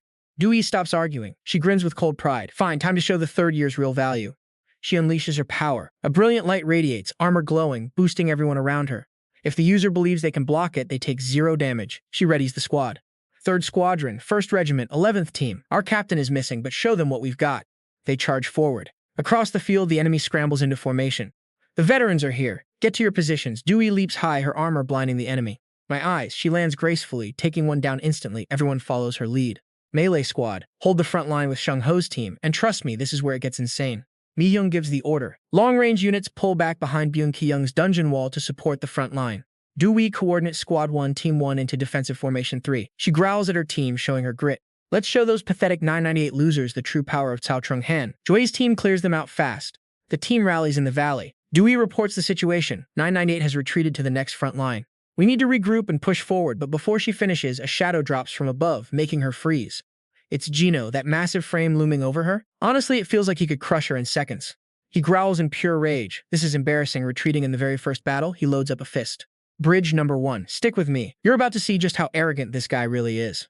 He throws a massive punch straight at her. She's caught off guard and sent flying backward by the force. Byun Ki-young screams in panic, asking if the vice captain is okay. Despite a huge dent in her armor, she stays tough. She shrugs it off. This attack is nothing compared to her gear. Gino is actually impressed she survived. He smirks, acting like this is just a game. Oh, this battle is going to be fun, he says. Dewey stands up, stalking toward him with pure disgust. She says he's just as aggressive as the report stated. He gets a good look at her face and starts cracking jokes, asking if such a pretty bug has a boyfriend. She stares him down cold as ice. She says she can already tell his value just by how he talks. Gino doesn't care about the attitude. He keeps pushing, saying he'd treat his girl with such gentle care. Dewey rolls her eyes. She's so over the trash talk. She orders her team to prepare for battle. Everyone, formation. We need to make up for the squad leader's loss. Stay sharp, don't let up. Gino just scoffs, calling them bugs under his boot. He tells them to surrender before things get ugly. He rubs his neck, looking annoyed. He says their arrogance is actually starting to make him lose his temper. Bridge number 2. Watch closely, because the intensity is about to spike to an insane level. A wave of pure, terrifying power erupts. The heat is so intense that her team is forced to retreat. Gino's status is revealed. Rank C plus combat, rank B overall. Ability rage conversion. The longer he stays angry, the stronger his heat energy becomes. Don't get close. Dewey warns everyone not to act rashly. Stay back and wait for the steam to die down, she orders. Gino laughs at their caution, his face darkening. He mocks them for retreating over something so small. Time passes, the steam fades and the air clears. Everyone regroups, tension thick enough to cut. After hearing the situation, Zhuge Jin guesses the ability must have a cooldown period. They look at each other. They nod, and suddenly they both charge in. Dewey tries to stop them, but it's way too late. She shouts that they need to analyze the situation first, but they refuse to listen to her warnings. They argue that the skill must have a cooldown. If they strike now, they might actually land a hit. They rush him head-on, which makes Gino snap. He screams, calling them pathetic, infuriating worms. Before they even touch him, he grabs their limbs. Energy surges through them, and then a massive explosion. Nobody can process what just happened. Both Shung-sung and Zhuge Jin are left severely injured. He's clutching his wrist in agony. In 1 second, Gino took them both down. Dewey is in total shock. She realizes the truth. Even with vibration-absorbing gear, the impact was enough to break their bones. Bridge number 3. Pause and think, because this moment hits different once you realize his true nature. Dewey turns pale. She screams for the team to save the injured members before he strikes again. Looking at Gino's dark expression, she knows he doesn't care if you're hurt. He'll keep attacking regardless. Gino mocks her command, asking if she's really going to try saving those bugs. He dares her to try. He flicks his wrist, sending a blast of heat toward her. She's stunned. He condensed the steam. Luckily, she regains her focus, dodging each strike. Even now, Gino won't stop with the stupid jokes. He says he likes her fighting style. Why doesn't she just belong to him? She gives him a freezing look. She asks if she really has to answer his filthy questions. He charges his fist again for another hit. Bridge number 4. We're at the breaking point, and you're not going to believe what happens next. Dewey quickly brushed past, grabbing the injured team members and shouting out orders. Move the wounded to safety, the rest of you attack, but keep your guard up. Gino was beyond furious, grinding his teeth while clutching his stinging, throbbing eye. Bridge 1. Hook, stick with me. Things are about to get absolutely insane. He sneered. You're starting to get on my nerves, she gasped, staring in shock. A massive, overwhelming aura exploded from his body, pressure filling the entire area. He laughed arrogantly. Do you think you can even survive a hit from me? Dewey pushed every ounce of her remaining strength into forming a defensive barrier. She had to hold him off so her teammates could retreat with the wounded. Her barrier was rock solid. Gino just couldn't break through the damn thing. He started slamming his fists into it, screaming in rage. So damn sturdy. Brid 2. Pay attention here. The tide is about to turn. Dewey braced herself, thinking, he's taking on the whole team alone. I must hold out. Losing his patience, Gino bellowed. You annoying brat, planning to hide all day? Calling Sung-ho out here right now. She looked at him with pure disdain. You think you're worthy enough to meet our captain? That really set him off. He roared, I'm gonna rip that mouth off your face, and started pounding. The force of his relentless barrage made Dewey struggle to hold her ground. Just as she was about to collapse, a teammate signaled, We move them, Dewey. She exhaled in relief, flashing Gino a mocking grin. Had my fun, I'm out. She prepared to retreat, but then froze. Her feet were stuck in the ground. Gino laughed wickedly. Who said you could leave? Am I a joke to you? Panic set in. When did he bury her feet in the earth like that? Before she could think, Gino wound up his fist for a massive strike. Dre, Brid 3 bot. I know what you're thinking. Is she done for? Well, watch. What happens if I hit you from the side while you're stuck there? He slammed into the side of the shield, rattling her to the very core. Sweat poured down her face, her eyes darting around in absolute desperation. She realized she was losing her balance, making it impossible to hold this. But she shook off the fear. No, she could do this. She had to. Gino landed another crushing blow, and the barrier finally began to crack apart. Even Gino looked shocked, muttering, "What? Did I break the magic barrier?" He leaned in close, voice dripping with threat. "Hey, armor, they're all gone. Should I smash this barrier to pieces now? Tell me what you think." Her face went deathly pale, heart racing as she wondered what to do. Her silence only enraged him further. "Ignoring me? You're really annoying me now." Just as he focused entirely on her, something strange flew at him fast. He barely noticed the projectile in time and jumped out of the way. Instantly, the barrier dissolved and a voice screamed out from the distance. "Fall back, senior!" Dewey turned in shock, wondering who that could be. Massive objects slammed into the ground between them, clearing a path instantly. Gino's veins popped in frustration as he hissed, "Shh, I was so close." Seizing the chaos, Dewey sprinted toward her team to make her escape. Drove her Bridge 4 closer, and just like that they survived. "Stick with me, it gets wilder. We must break this deadlock to stop them." His rival finally gets it, totally stunned. "You're really taking those rookies to the center?" Jinwoo nodded firmly. "Yes, if they can hold their own." He turned to his squad, thought it over, then steeled himself. "Let's do it, Squad 1, hold the line." Jinwoo patted his shoulder, encouraging him. Once decided, he rushed to gather his team at the command point. Jinwoo looked across the battlefield, determined. If a slacker like him is trying this hard, I have to test my limits. Over at the center, Si-yoon heard Go-hoo's report. She looked skeptical, asking, "Is that really what he said?" "You're exaggerating, right?"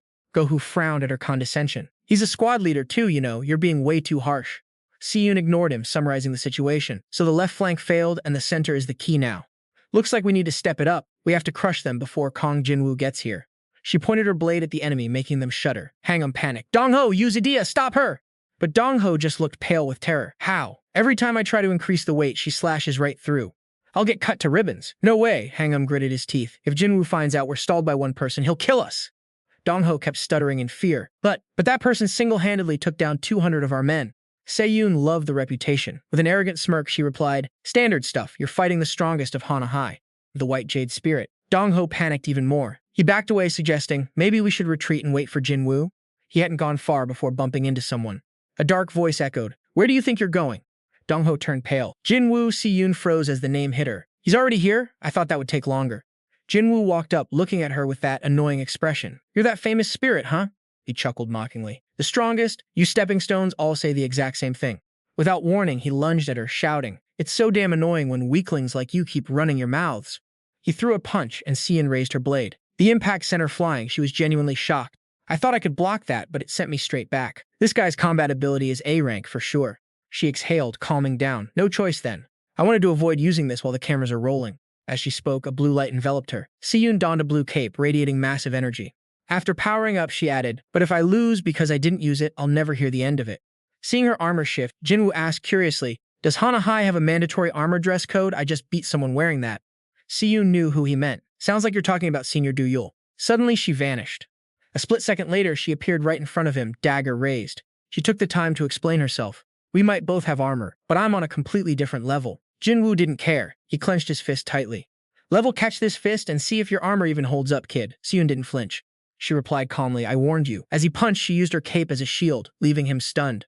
"What?" Before he could process it, she struck with her blade, knocking him back. He stabilized himself, impressed. "Use the cape to block, then attack with the weapon? Not bad." Si-yoon just gave him a cold, mocking smile. "I didn't master this technique to impress you." Jinwoo's face darkened, his teeth grinding in pure hatred. "Ha, you really know how to piss someone off. You've officially annoyed me." He unleashed his full power. Both hands erupted in intense heat. He fired wave after wave of fire at her, yelling, "Why don't you try blocking this?" Se-yoon stared at the incoming blast, analyzing it. Massive range, high steam output. If I dodge, the others get hit. She made her choice. "I won't let that happen." A surge of light poured from her cape. It swirled into an arc, nullifying his attack completely. Feeling confident, Si-yoon taunted him. "I guess this is how you bully the juniors, but that garbage won't work on me." Jinwoo snapped. Veins popped on his neck. His eyes bulged as he hissed, "You bitch! You've really done it now!" He rushed in, attacking relentlessly. Jinwoo was losing his mind. "I told you to just back off." Se stayed focused, reading his tactics. Adia uses rage as energy. If he keeps this up, he won't burn out. That means there are only two ways to win. Stop his rage or take him down in one hit.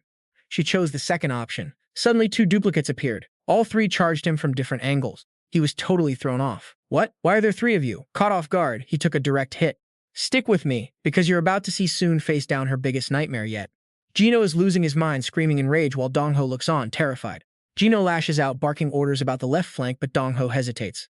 Don't rush in, he warns, but Gino is not one for patience or excuses. You defying me? Gino's dark glare forces Dong-ho to back down instantly. Sun watches them, suspicious, realizing something about the left flank is wrong. Then it hits her that position is way too far for a ranged team. They're using the terrain to control the flow, and the center is exposed. Go-H catches on fast, ordering a full retreat before they lose the advantage. But watch closely. The enemy is sliding down fast, and our team is exhausted. Now pay attention, because chaos erupts and Gino lunges straight for her throat. Sun reacts, slamming her power forward to block the goblin clone's strike. Gino counters with a mud spell, and for the first time, Sun is reeling. He's taunting her now, realizing her armor is draining all her energy. Sun tries to hold her ground, but Gino is relentless with his pressure. 5 minutes, he sneers. She won't even last that long in this fight. She looks pale, barely holding on as she guards against his next move. She has to take this guy down. The fate of her team depends on it. Suddenly, a shout rings out. Who the hell are these crazy reinforcements appearing? Jong Min is charging in, shouting that they aren't going down that easily.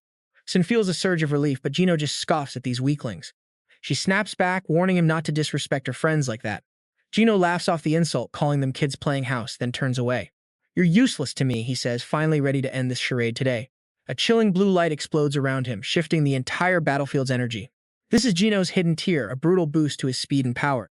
The air freezes, the ground cracks, and he vanishes in a blue blur. He strikes a kick so fast she barely blocks it, her eyes wide. His speed is on another level, and he is just getting started now. They clash again, but Soon is trapped in a desperate defensive loop. Gino sneers, deciding to break her weapon instead of the armor itself. But then Soon pulls back, closing her eyes, dropping her guard entirely. She tells him she's done training with this armor, ready for more. Gino freezes, confused. Is she trying to surrender in the middle of this? No, she says as her armor vanishes and a massive aura erupts. Gino watches the blinding light, his face finally showing a hint of concern. Is this your big plan? He mocks, thinking she's about to fail. Soon just smirks, telling him his learning curve is pathetic, honestly. Two clones appear beside her, and Gino finally takes a step back. He realizes this final technique is actually a serious, deadly threat. Soon screams the command, and all three of them strike at once. The impact is deafening, tearing through the landscape in a cloud of dust. Jong Min and Lee cheer, sure that she took out the boss. But Soon looks exhausted, sighing as she admits the hard truth here. You and I just witnessed a close call, but she missed the kill. Kong Jin-ho is tanking that blast, but the 998 squad behind him? They're safe. He doesn't care about his allies at all. He probably jumped off that cliff before the impact hit. Even from this height with that mist and his crazy physical stats, he'll land fine.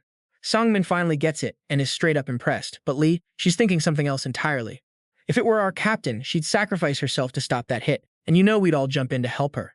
Soon suddenly remembers something and turns to ask, wait, where's that guy with the split eyes? Down in the valley, Gino landed perfectly. He rubs his hip and lets out a sigh. That was way too close. Now he just needs to kick that guy and ring the bell as planned. Gino starts walking over slowly, but when he sees Dong-ho still hasn't moved from the valley, he totally loses it. What is this? Why are you still here? I bought us so much time. Dong-ho panics and starts stuttering an excuse. Stick with me. The tension is about to hit a whole new level when this voice cuts through their chat. It's Park Jin-sung. He's just chilling on the stairs, waiting for Gino.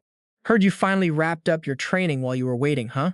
Down in the valley, they start clashing instantly. Seeing Park Jin-sung's power, Gino calls him out. You're an F-class killer, right? Waiting to get revenge for that bastard? Park Jin-sung just gives a vague, mocking smile. After trading blows, Gino admits he's got good intuition for sniffing out their secret path under the cliff. Park Jin-sung couldn't care less about his boring talk. He lazily spins his knife and snaps, Are you tired? You're yapping like you're hiding something big. That really sets Jin off. The veins on his head are popping. He rubs his neck, face full of murderous intent. Ron won't come down the cliff, will he? An accidental death wouldn't be so bad. Park Jin-sung isn't scared. He just goads him more. If you can kill me, then go ahead and try. Gino yells, just wait, and lunges straight at him. Gino throws a punch, but it's blocked easily. He keeps spinning into kicks, but Park Jin-sung shuts them down every single time. Park Jin-sung doesn't even move an inch. He catches a kick with one hand and taunts, You're struggling this hard and you're still arrogant? Gino grinds his teeth, cursing. Now pay attention, this is where the fight actually gets insane. Gino is losing it, and Park Jin-sung is feeding the fire. Tell me you're still holding back your real strength, right? Gino's body goes rigid with pure rage, eyes locking onto him. You really want to push me over the edge? Don't regret this. Gino turns to Dong-ho. I'm using level 4 skills, get out of here. Dong-ho's face turns ghostly white. Wait, level 4 needs permission from the supervisor unless you're fighting An Sung-ho. But Gino is way past thinking clearly. Forget reporting, just deal with this. The kid's power is way beyond what they thought. Dong-ho screams for everyone to evacuate. He's actually using level 4, run, or we're all getting wiped out by the blast radius. Park Jin-sung notices them trying to bolt and calls out, "Hey, that's the 998 unit. If you're running, go that way." One of them screams back, "Are you crazy? That's the path to our own rear base." But Park Jin-sung isn't letting them off the hook. "If you're not going to leave, then why don't we just fight right here?" Dong-ho and his crew have no choice but to obey. Once the area is clear, Gino unleashes his true power. His voice drops into something dark and menacing. "I don't know what you're planning, but it's already too late. Try your best to survive this." As he opens his eyes, they flare with a terrifying purple light. Gino screams at the sky, his entire body exploding with energy. His stats? Wrath-driven combat power A+, C+, C+. This is level 4, fueled by pure, unadulterated fury. In the coming year, his growth rate will double, pushing him into a total frenzy. Raw power is flooding out everywhere. Park Jin-sung has to struggle just to hold his ground. Anything with lower emotional limits than the user can't even touch this mist. The user literally loses his mind in level 4. Park Jin-sung's face goes stone cold. He grips his knife, ready for anything. Gino charges in instantly. He lifts his leg high, preparing to bring it down like a hammer. Park Jin-sung tries to block it just like before, but this time, no way. That kick sends him flying backward. He drops to a knee, trying to stabilize, thinking, the attack level definitely changed. Gino doesn't give him a second to breathe. He keeps laughing, locking his hands together into a massive fist to smash Park Jin-sung into the dirt. Boom! The impact is earth-shattering, dust clouds filling the air. Luckily, Park Jin-sung managed to dodge the hit. The moment the smoke clears, Gino is back at it. He's like a berserker, attacking without a single break. Park Jin-sung is stunned. What is this? My movements are getting restricted. The pressure is so heavy he can't find an opening. Gino throws a punch, and Park Jin-sung screams in pain, sent skidding back 10 meters. This is getting bad. You and I both know, if that hit had landed from above, even Soon couldn't take it. Gino is just getting started. Fighting in that mindless state, Park Jin-sung just smirks. Finally, a real challenge. Time to test this power. He stands up, a strange aura erupting instantly. Bridge 1. Hook, stick with me. The real fun is about to begin. Park Jin-sung grins, taunting Gino. Welcome to the party. Let's play a little game. The game is on. Down the trail, Dong-ho speaks up. End this fast. Sergeant Na is confused. Something's off. Why are there no guards in our way? Dong-ho shrugs, then boom, they run straight into An and Sung-ho. Dring Brid Toon Builder. Pay attention here. This is where the tables turn. An Sung-ho blocks the path. I'm the only one here, waiting just for you. They don't buy it. Think we'd actually fall for that, but he just smiles. Dong-ho's team is panicking. Radar scans show nobody else, yet they're terrified. Dong-ho scoffs. Who cares? An Sung-ho doesn't stand a chance against me. And Sung-ho turns cold. He dashes past and Dong-ho's own men just collapse. Dong-ho snarls. You might beat them, but you're not winning against me. Dri Brid 3 vote, you see what he's doing? The power dynamic just shifted. An Sung-ho laughs. So that's your grand plan? A bit desperate, don't you think? Suddenly the screen lights up. EDH level B, the ultimate weight boosting technique. It multiplies everything, the user, the opponent, even their gear, up to 20 times. Dong-ho lunges, but An Sung-ho catches him with one hand, completely unbothered. I've been thinking about why I lost before. Was I tired? Was it luck? No, I was just weak. He lifts Dong-ho effortlessly, shocking everyone watching. Then he slams him into the dirt without an ounce of mercy. Brutal. Back with Park Jin-sung, he stares down Gino. I wanted to go easy. But I really can't. He surges forward, landing a strike that sends Gino flying. Gino is livid, screaming in rage, but Park Jin-sung is just getting started. Closer, trust me, you and I are watching a total beatdown. The ground shatters as they clash. Gino fires energy like rain, missing every time. Then blink and you miss it. Park Jin-sung is already standing right beside him. What happens if I don't kill you now? Gino hits the dirt hard. Park Jin-sung lands, looking bored. That's it? I was expecting way more. Gino is trembling, backing away as Park Jin-sung closes in with a blade. Where are you going? Don't you want to scream? Let's finish this. He swings the glowing red dagger. A massive explosion rocks the entire area. Smoke clears. The blade is buried in the earth. The ability is gone. If you hadn't lost your fighting spirit, you'd be dead right now. Gino wakes up dazed, staring at the carnage. What happened to my power? Park Jin-sung shrugs. Amnesia during phase 4 must be nice. I remember everything. I heard you beat An and Sung-ho. I was actually looking forward to this. Gino turns red with rage. How dare you compare me to that guy?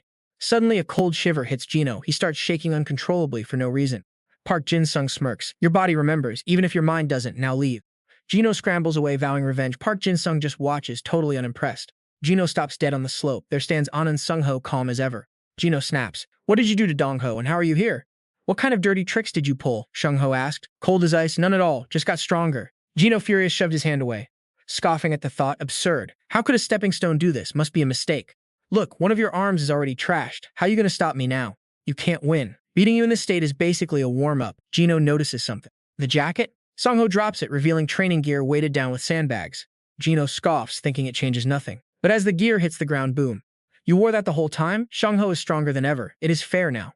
Gino lunges, but Sung-ho lands a heavy blow to his chest. Brutal.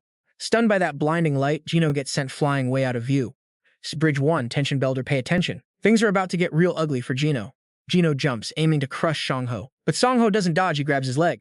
I wondered about that alley fight. Why didn't you actually do anything? I have leveled up these past 3 years, but you have barely changed.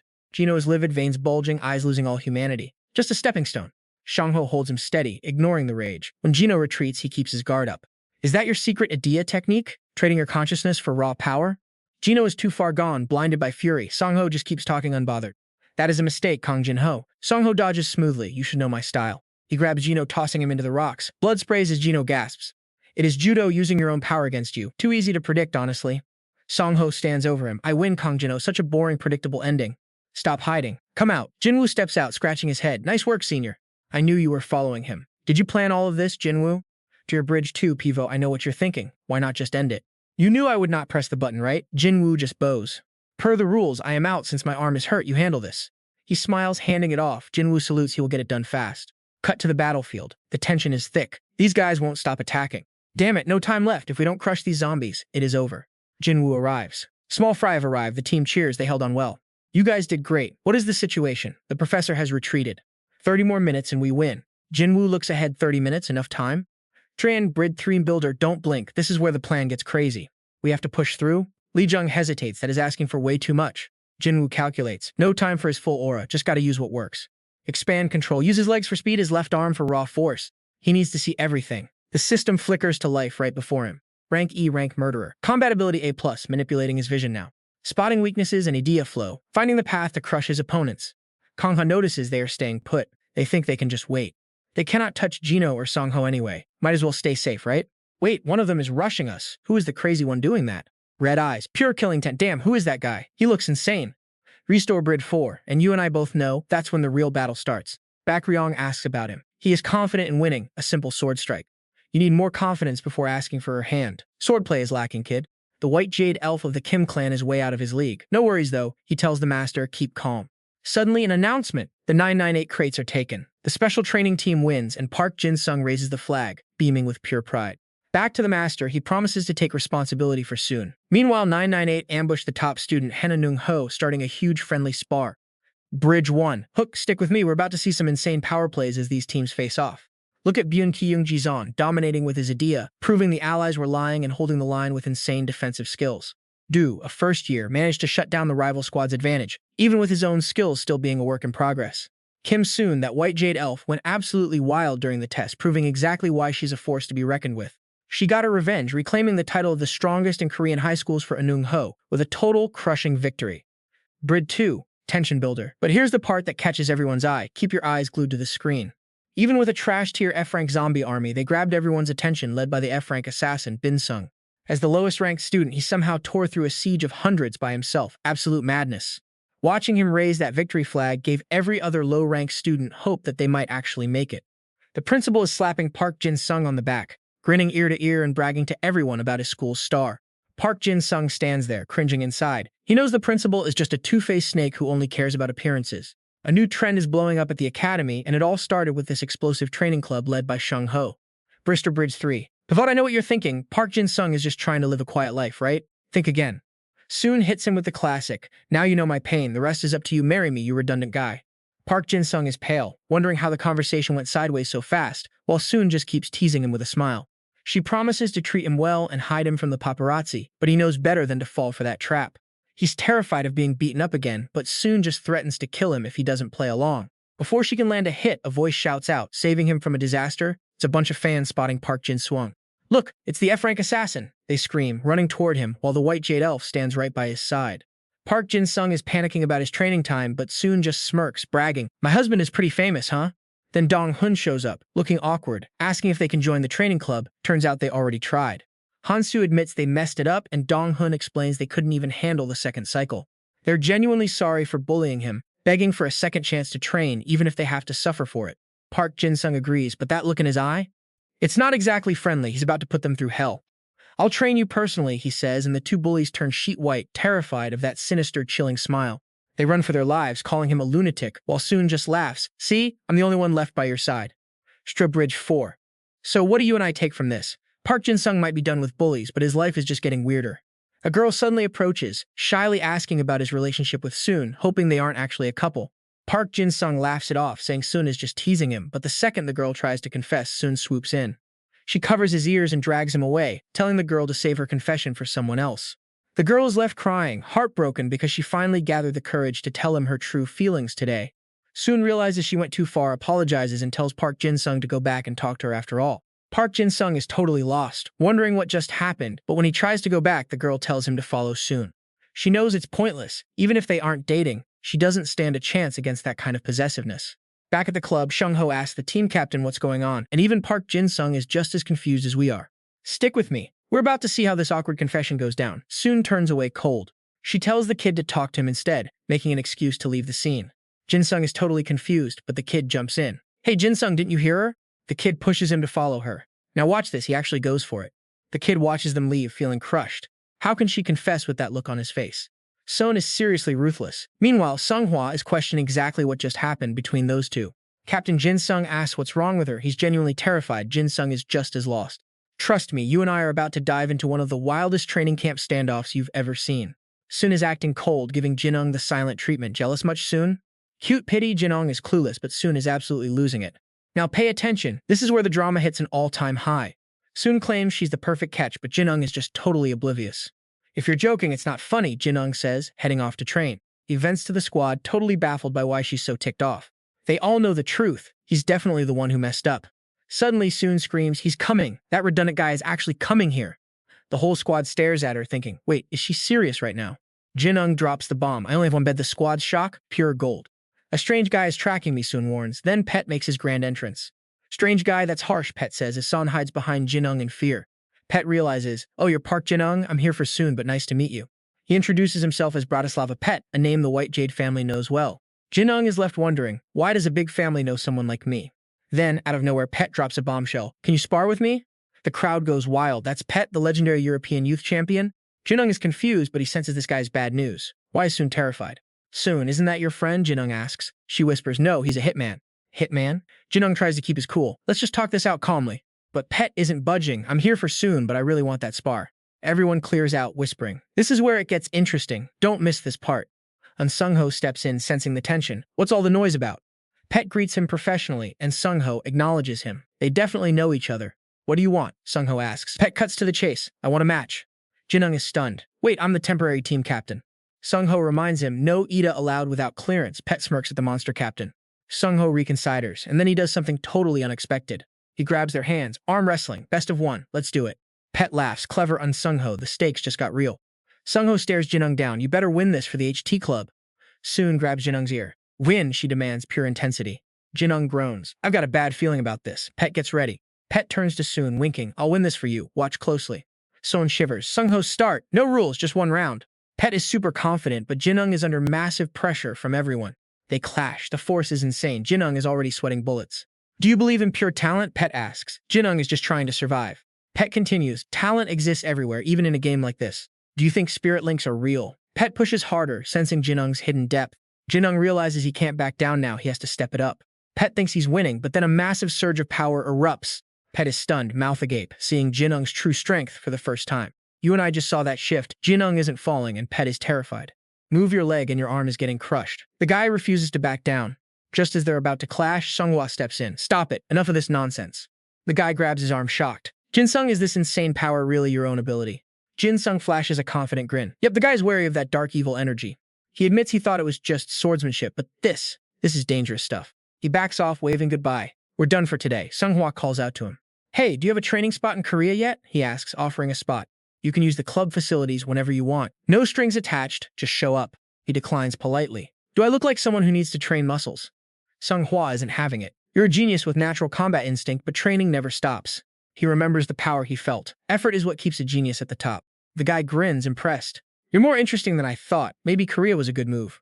The next morning, he's already grilling Soon. He's obsessed with the morality of high-level awakeners. He spots Jin-sung and starts pestering him. Jin-sung, you need to move seats right now. Jin-sung tries to refuse, saying he's heading to train, but Sun slams the table. Okay. Jin-sung caves instantly. Here, you take the seat, I'm moving. The guy doesn't care. Jin-sung, weren't you supposed to be training? He brushes it off. He keeps annoying Soon. She finally snaps, get lost before I punch your face. Jin-sung tries to make a break for it, but a sudden announcement stops him cold.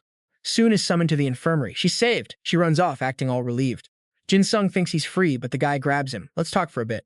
Jin-sung looks at that serious face and sighs. Training is definitely off the table.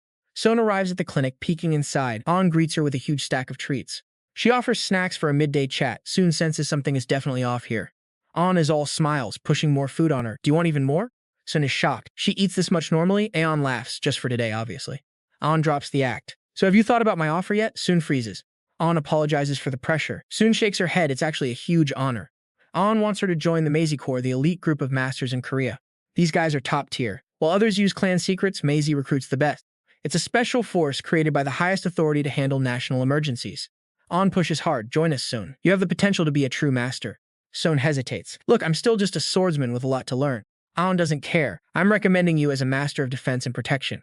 Your defensive skills are way beyond your swordplay. Soon looks down, clearly conflicted. But I have to become a great swordsman. An reassures her, we can help both. We aren't trying to stop your sword path. Soon is still unsure about the focus. You and I both know being a defensive specialist just makes your sword stronger. Is this even a good thing? Soon sighs, wishing she never had sword skills. She hates using power to hurt others, just wants to be normal. But even hiding her talent, her Ida grows stronger by the day. Voices echo in the training room. She's skipping drills again, right? An senses her anxiety about the White Jade Kim family and speaks up. How about joining in secret? Stick with me, it could get interesting. You learn what you need, then leave. Simple, right? Son considers it. Masters carry a different kind of pride and ambition, you know. They live in a whole other league. Maybe Soon wants that level of power too. It's hard for her to get why Park Jin-sung just doesn't care. Sun heads off deep in thought. She sits on Park Jin-sung, mind racing. People treat her idea like trash. She struggles just to prove she belongs, fighting to keep control. But when her aura shield finally sparked, she was beyond happy. Pure joy. She realized the stakes when Kang Jin-ho charged. If she only defended, he would have crushed her. But she used that shield to strike back, forced him to retreat and stop the 998 cold. Now pay attention. This is the part where everything starts to get really intense. If even the top masters can't guide her, what happens then? Can defense be a weapon? B faces Park Jin-sung directly. Time to draw a line in the sand, give her up. You and I both know the deal. Park Jin-sung never stood a chance, right? Or so B thinks.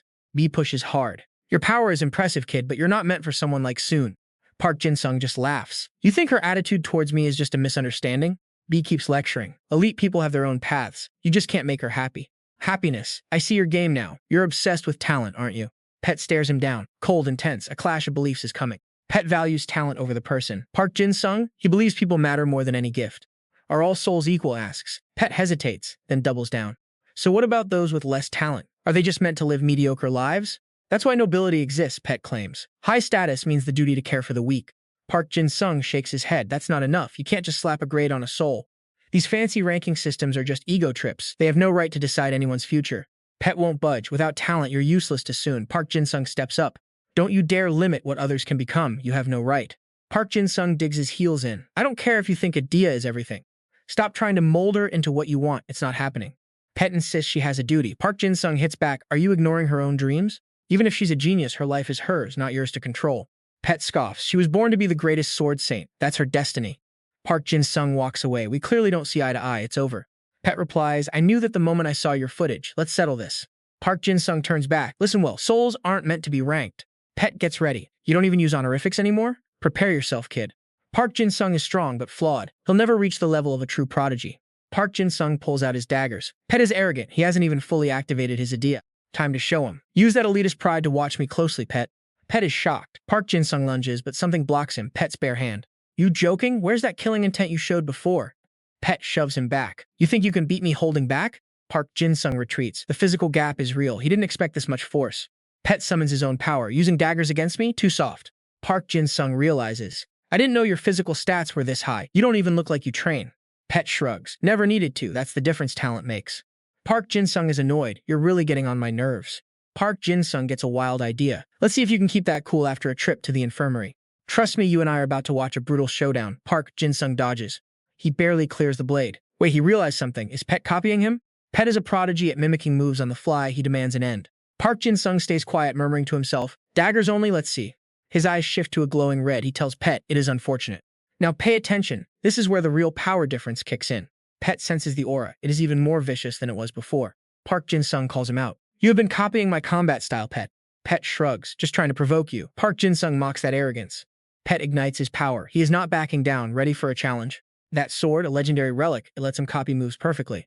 But it has limits. It can only mimic what the user can physically do. Let's pause for a second. This guy is actually a massive threat. Park Jin-sung calls him out on his talent. Pet hates being read like that. It is a copycat ability. It consumes one target skill at a time. If he tries to swap too fast, the first skill just disappears. The dagger in Park Jin-sung's hand is radiating pure lethal killing intent. He realizes Pet has had a rough life to survive this kind of pressure. Park Jin-sung lunges. He is fully committed now, no more holding back. Pet readies his stance. He is tired of the mimicry games. Blue energy flares from the blade. Pet times the counter perfectly. The impact is massive. Park Jin-sung is blown back, gripping the ground. Still breathing hard, he never takes his eyes off the enemy. Pet warns him. He has not even started the real fight yet. That look in his eyes is gone. Pet is locked in, dead serious. He raises his blade high. This stance, it is all about precision. Park Jin-sung analyzes it. Simple, but it minimizes his own target area. The flow of energy is fading, but the technique is pure genius. Pet is impatient. He does not even wait for a response. He charges. Park Jin-sung barely deflects the strike. The sparks fly. Then Pet pulls back instantly, a total surprise attack. Park Jin-sung loses his focus for a split second and gets hammered. He slams into the wall, dust everywhere. Pet demands the truth. Park Jin-sung laughs, a twisted, dark smile. He is actually enjoying this. The wall crumbles behind him. He apologizes for his rudeness. That killing intent explodes like fire. He spins his blade around. He thought he could win without this power. He was dead wrong. Pet sees it finally, the secret power he saw once before. He pours everything into the sword, no more room for mistakes. A flash of light. Pet closes the distance in a heartbeat. Park Jin-sung plants his feet and catches the strike one-handed. Pet is stunned. He cannot believe his eyes. He is totally rattled. Park Jin-sung mocks him back. Without this power, he would be lost. He shoves the blade away. The seal on his right hand is broken. You and I just witnessed the real fight begin. Payback time starts now. Pet loses his cool, completely stunned. How can he still hold his power? He thought Jin-sung focused power on one side, but the reality? Jin-sung just laughs. It's complicated. Sparks fly as feet skid on concrete. Pet is clearly rattled. Now pay attention. Watch this next move. Pet guards his chest, terrified. Has Jin-sung's aura taken total control? In a blur, Jin-sung mimics every move, then a flash of pure speed. Pet's sword is knocked away. He's helpless, staring down that blade. The steel stops inches from his face, then blurs into a whirlwind. The raw energy is overwhelming. Pet can't help but be impressed. Jin-sung smiles, challenging him. Can you mimic this level of skill? Pet admits defeat. You're way stronger than I thought, Jin-sung. He wonders, is that scary right arm your true Ida's appearance? Jin-sung stays humble. I can mimic, but not as perfectly as you. Still, you caught me off guard. Wait, can you sense other Idas? I only care about good food, Jin-sung jokes, pointing at himself. You'd get a stomachache if you tried to eat my Ida, man. Pet pauses, eyes narrowing. I've already found the Ida I want. Suddenly, the air turns ice cold. A killing intent fills the room. It's Jin-sung. Don't you dare touch Son, he warns, eyes burnt. Pet holds up his hands. It's the clan head's decision, not mine. Jin-sung is furious, but Pet drops a bombshell. The boss wants you. You and I are both confused, right? Why fight if he wanted an invite? Pet just shrugs. Needed to see your real power first. Take my advice. Our boss is even crazier than I am. Jin-sung is totally sweating. Wait, you mean he's worse than you today? At the airport? Chaos everywhere. Lee Sin arrives, seeing the massive creature wrecking stuff. The beast screams about meat. Lee Sin is stunned, and Ida that talks? This isn't normal. Terrorists, experiments, he has to end this now. People start cheering as they recognize him. It's the Esslin captain. We're saved. The beast turns, sniffing the air. You smell delicious. Lee Sin doesn't flinch. Who's your master? The creature just bellows. It's not smart, just hungry. Lee Sin sighs. Your breath is awful. He decides to finish this. A golden light erupts around him. You and I know what this is. The White Jade Kim clan experiments. They've been playing God with myths, but most tests just fail. Lee Sin's voice turns cold. Those who fear nothing live, he says. But the ones who survive at any cost, they're already dead. Most experiments end in ruin, but some, well, see for yourself. Imagine inheriting the soul of a legend. You either push past the fear of death, or you're just another casualty in the grind. Now meet Yi Sun-sin, the legendary Korean admiral and absolute tactical genius. Trust me, you're not ready for this level of power. This guy had an S-tier combat rating, undefeated in 26 naval battles, and he's rocking the legendary Twin Dragon swords. Watch closely. The energy erupting from his palms is insane. Our hero is channeling the admiral himself, and it is glorious. He swings the blade hard. The intent? Pure carnage. The enemy is looking confused, but they have no idea what's coming. That swing? It's not just a move, it's a death sentence. The enemy screams in agony as the red mist starts to paint the scene. You feel that tension? The enemy is vibrating with pain, screaming for mercy, but the Twin Dragon swords aren't finished yet. Humidity condenses into lethal spears, piercing the air. Lee Sin snaps. Stop that screeching. My ears are killing me. The creature wails and bolts. It doesn't want to get eaten, but Lee Sin warns it not to head for the sea. Panic takes over. The beast dives into the water without a second thought. Lee Sin just sighs, sword on his shoulder. I wanted more info on its master, but watch this. His right blade glows, raw energy pulsing intensely. He can't let it just swim away. That would be a total humiliation. The foreign factions in Korea would never let him hear the end of it. Lee Sin moves instantly. He points his sword to the sky and bellows, unleashing 3 massive slashes. The world shifts, the sky goes pitch black, then explodes with light. Lightning slams down everywhere. Now pay attention. This is where the beast really starts to regret its life choices. His dual blades command the very weather over the ocean. The creature screams in agony, begging for mercy. Lee Sin rushes to the shore, shocked. It actually tanked that lightning strike? He spins his blade, focused. He targets the ocean surface. A violent vortex traps the beast. What is this? It cries out. Water conducts electricity perfectly. The creature thrashes, screaming that it can't swim. Lee Sin is stunned by its sheer toughness. This talking beast is strong and surprisingly resilient. Too young to attack humans, yet something feels off. He crosses his blades, making a firm decision. He needs to investigate this creature further. I'll show you real power. He roars, summoning his warship fleet, the ultimate force multiplier. These legendary S-rank ships decimated pirate armies, 12 vessels loaded with heavy firepower and unbreakable defense. The dragons on the bows charge up hellfire. Lee Sin gives the order, and they open fire immediately. The creature is surrounded, 12 ships hammering it with focused artillery. It's trapped in a literal inferno. Lee Sin looks calm, but he's low-key shocked. It's still holding on, the most durable Ida he's ever fought. Below the surface, the beast rages, desperate to live and keep eating. Lee Sin just points his sword down. I'll handle your rations from now on. Get out of here and keep quiet. The fleet forms a crane wing formation. They encircle the target, crushing it. The hellfire damage multiplies tenfold. This is SSS tier combat power. The beast vanishes into the whirlpool, its cries fading away. Done. Lee Sin reverts to his normal state. You and I can practically hear him exhaling after that insane fight. What a massive headache. He smiles, waiting to see how the beast's master reacts. We cut to a dark, hidden hallway. In-dung strolls in, hands in his pockets. Hey, isn't it hurting your eyes in this darkness? You must be used to it by now, right? Number 1, Satong turns around asking, "You're back?" Number 2. In-dung waves him off, saying the job finished early thanks to him. But Satong is dead serious. His cloak hides his face, making him impossible to read. He explains that the second-tier monster was destroyed. In-dung isn't even surprised, of course. It had to fight that guy, Lee Sin. Satong is confused. If it just died, the corpse should be floating. But it vanished completely. In-dung freezes. Wait, so the fake Lee Sin captured it? Satong turns to leave, clearly bothered. If he captured it, I'd feel its presence, but there's nothing. In-dung shrugs, admitting he didn't know he could do that. Satong reveals that the first-tier monster is already heading to Korea. He glances back, visibly worried. If that one dies like the bear, their plan is ruined. In-dung scratches his head, frustrated. We can't hit Lee Sin without better prep. He'll try to distract him when the first tier arrives. Satong hopes for a revival, but In-dung shuts it down. The bear ignored orders and went to the sea. Forget it. Satong sighs and walks away. They disappear into the dark as summoning circles glow, waiting for a true demon. At least we can summon others, Satong echoes. We cut to a servant bowing to Jin-sung. Please follow me, Master Jin-sung. He stares in shock at the massive gate ahead. Beyond it lies a private estate, eerily quiet. They reach a pavilion glowing with bright lights. My lord, I have escorted Park Jin-sung here. A deep voice answers from inside. Come in. Jin-sung follows him into a room with a long banquet table. The family head is already waiting. Jin-sung hesitates, then starts, "Hello, I am Park." The master cuts him off, his face twisting in rage. "You're late, you insolent brat." Jin-sung stands by the door, eyeing the massive table, and starts to suggest something. Anyway, Jin-sung is currently in the lion's den. He tries to be polite, but the patriarch just snaps, "Just sit there." Jin-sung sighs internally. This old man clearly hates his guts, and the silence in the room is getting really thick. You and I both know the feeling of being stuck in an awkward silence where someone's just staring you down. Jin-sung tries to break the ice by asking for food, and the patriarch just barks, "That's what it's there for, you idiot." The old man goes off, accusing Jin-sung of corrupting his granddaughter. This is where things start getting really heated. Jin-sung is just trying to eat, but the patriarch slams his fist on the table. He wants to know if Jin-sung ruined her.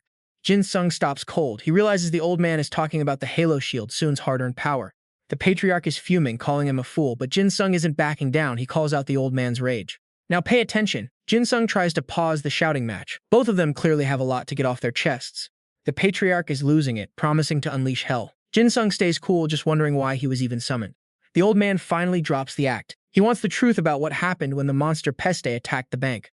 Jin-sung keeps it real, telling him she stood at the front lines to save everyone, just like the news reported. But the patriarch hates that answer. He thinks Jin-sung is playing dumb, and the tension between them is rising. He demands to know if Jin-sung actually saw her beat Kim In-sung. He wants the real deal, not the public story. Here's the thing. The elite are elite wherever they go. He's obsessed with whether she truly earned her title. Jin-sung dodges his gaze. This is the part where he has to decide whether to spill the secret or keep it buried. He points out that the patriarch already heard it from Seun herself. Why keep digging for more info? But the old man cuts him off, demanding a straight answer. Jin-sung is hesitant, remembering exactly how that fight went. Only a select few know the truth, that Jin-sung was the one who really finished the job. He has to lie for her. He tells the patriarch she pushed the enemy away to save him. The old man eats it up, looking satisfied. Jin-sung feels sick hearing the patriarch call his own granddaughter's struggles easy. This guy is honestly the worst. He can't help but ball his fist in anger. He wants to call out the patriarch for being so cold-blooded. He tells the old man he's crossing a line. Seun almost died out there. The patriarch just doesn't care. Jin-sung raises his voice. She's just a high school student. Why is the old man so delusional about her strength? The patriarch just mocks him, saying she's different. Jin-sung grinds his teeth. This conversation is going nowhere fast. The old man keeps preaching about how the elite stay elite. It's patronizing, and frankly, it's getting on our nerves, too. Jin-sung is shaking with rage now. He asks what would happen if she actually died. The old man snaps. The screen behind the patriarch shakes from the pressure. He's offended that Jin-sung even mentioned her dying.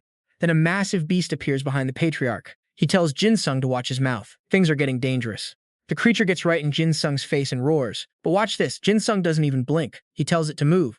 The patriarch is genuinely shocked. He made that beast to be terrifying, yet Jin-sung is totally unfazed. He notices the scent of blood on the kid. Jin-sung is way tougher than he looks for someone his age. He calls the beast a kitten and tells it to get off the table. The creature actually shrinks back, totally intimidated. Even the patriarch is impressed. He realizes this kid might actually be a threat, even with that young face. Jin-sung asks if the old man is okay. The patriarch is confused. Why is the kid acting so calm? Jin-sung mentions he's heard he's a troublemaker. The room goes ice cold as the patriarch glares at him. The old man questions if Jin-sung really thinks he can threaten him. Jin-sung's eyes start glowing red. You and I both know something's about to pop off. Jin-sung just laughs and the patriarch starts to sweat. Combat stats A+. The user summons anything they draw with grass. Complex creations feel real, but Jin-dung is confused. Why risk fighting with such amazing Ida abilities? There has to be a deeper reason for using these masterpieces in battle. The family head sighs, snapping. You fool, I know what you're thinking. Stick with me, we're about to see why. The White Jade Elf clan must produce stronger, superior heirs. The elder defends his logic with a proud stoic mask. I'm no elf, but I led this family here as a leader with pure, unyielding resolve. Jin-dung sees his stubbornness. Jin-dung probes, do you cherish Lieutenant Kim Sun? The head responds without hesitation, don't you see my rage? I won't repeat it. Jin-dung keeps pushing. Do you value her as your granddaughter, or because she's the pinnacle of the elf race? Did you do this just because of the family bloodline? The patriarch sidestepped. You talk too much, kid. Dien-dung pressed him. If Sun wasn't a swordmaster, would you even care about her at all? The White Jade clan sacrifices everything to mutate their own bloodline into something called an elf. The madness this clan has endured for generations is something no normal person could ever grasp. You'd think the family craved a talent like Sun, right? Actually, it's the complete opposite. Park Jin-sung couldn't believe she was treated like this, born into prestige, yet living in chains. He remembered asking her why she always headed home so late. Sun just shrugged it off. Honestly, I just don't like being at home that much, she said. Back to the present. The patriarch glared. Interesting remark. Are you challenging me? Dien-dung shot back immediately. If you need me to repeat it, I will, the patriarch smirked. I like your guts, kid. Bridge 1. Hook, stick with me. We're about to see just how deep this family's secrets go. Jin-dung asked the big one, why bring Pet here to Korea and why him specifically? The patriarch laughed, mocking him. You asked one question, that kid doesn't even listen to me. I just showed him Sun's power and suggested a marriage engagement, that's all. Park Jin-sung realized the truth. They didn't even ask Sun what she actually wanted. He started to ask about Pet but froze. The White Jade clan forbids outsiders, right? During their fight, he'd seen Pet use a strange glowing ability, a hidden power. Park Jin-sung pressed him. How long have you been planning for Pet to reveal that skill? The patriarch sneered. I knew you'd underestimate him. If Sun fails, Pet will consume her. A Bridge 2 10 builder. Pay close attention here, this is where the stakes get insane. But I believe my granddaughter is strong enough that even he couldn't absorb her.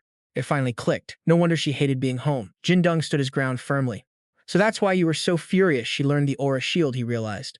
The patriarch's knuckles turned white. She'll never reach the top with a soft defensive sword. Elves must climb to the peak alone. That is what our clan has waited a millennium for. Jin-dung rubbed his neck, exhausted. No wonder she wants to run away from this place. The patriarch snapped, teeth grinding. You're crossing the line. Energy flared a warning. I let you talk because you're brave, but stay away from my granddaughter. You're useless. Jin-dung was ready to walk, but the threat changed everything. He released his killing intent. Strengbrid 3. Pivot, I know what you're thinking. This is getting way too intense, right? He roared back. Because I have no intention of serving your clan anyway. The patriarch faltered. Did this kid have a hidden Ida he was keeping under wraps? Park Jin-sung didn't care anymore. His anger was past the point of no return. Just as he prepared to face off, a voice echoed outside. Grandfather. Sun burst through the doors, furious. Why did you force me into a patrol team with Pet? The patriarch didn't flinch. I told you to get close to him, didn't I? Sun was steaming. I already told you I don't like that guy. Then she spotted Park Jin-sung. She went wide-eyed. You? What are you doing here? Just a coincidence, he stammered. She grabbed his shoulders, face turning bright red. Did you come here to meet my family and propose? Why didn't you tell me? Park Jin-sung was floored. Soon, now is really not the time for this.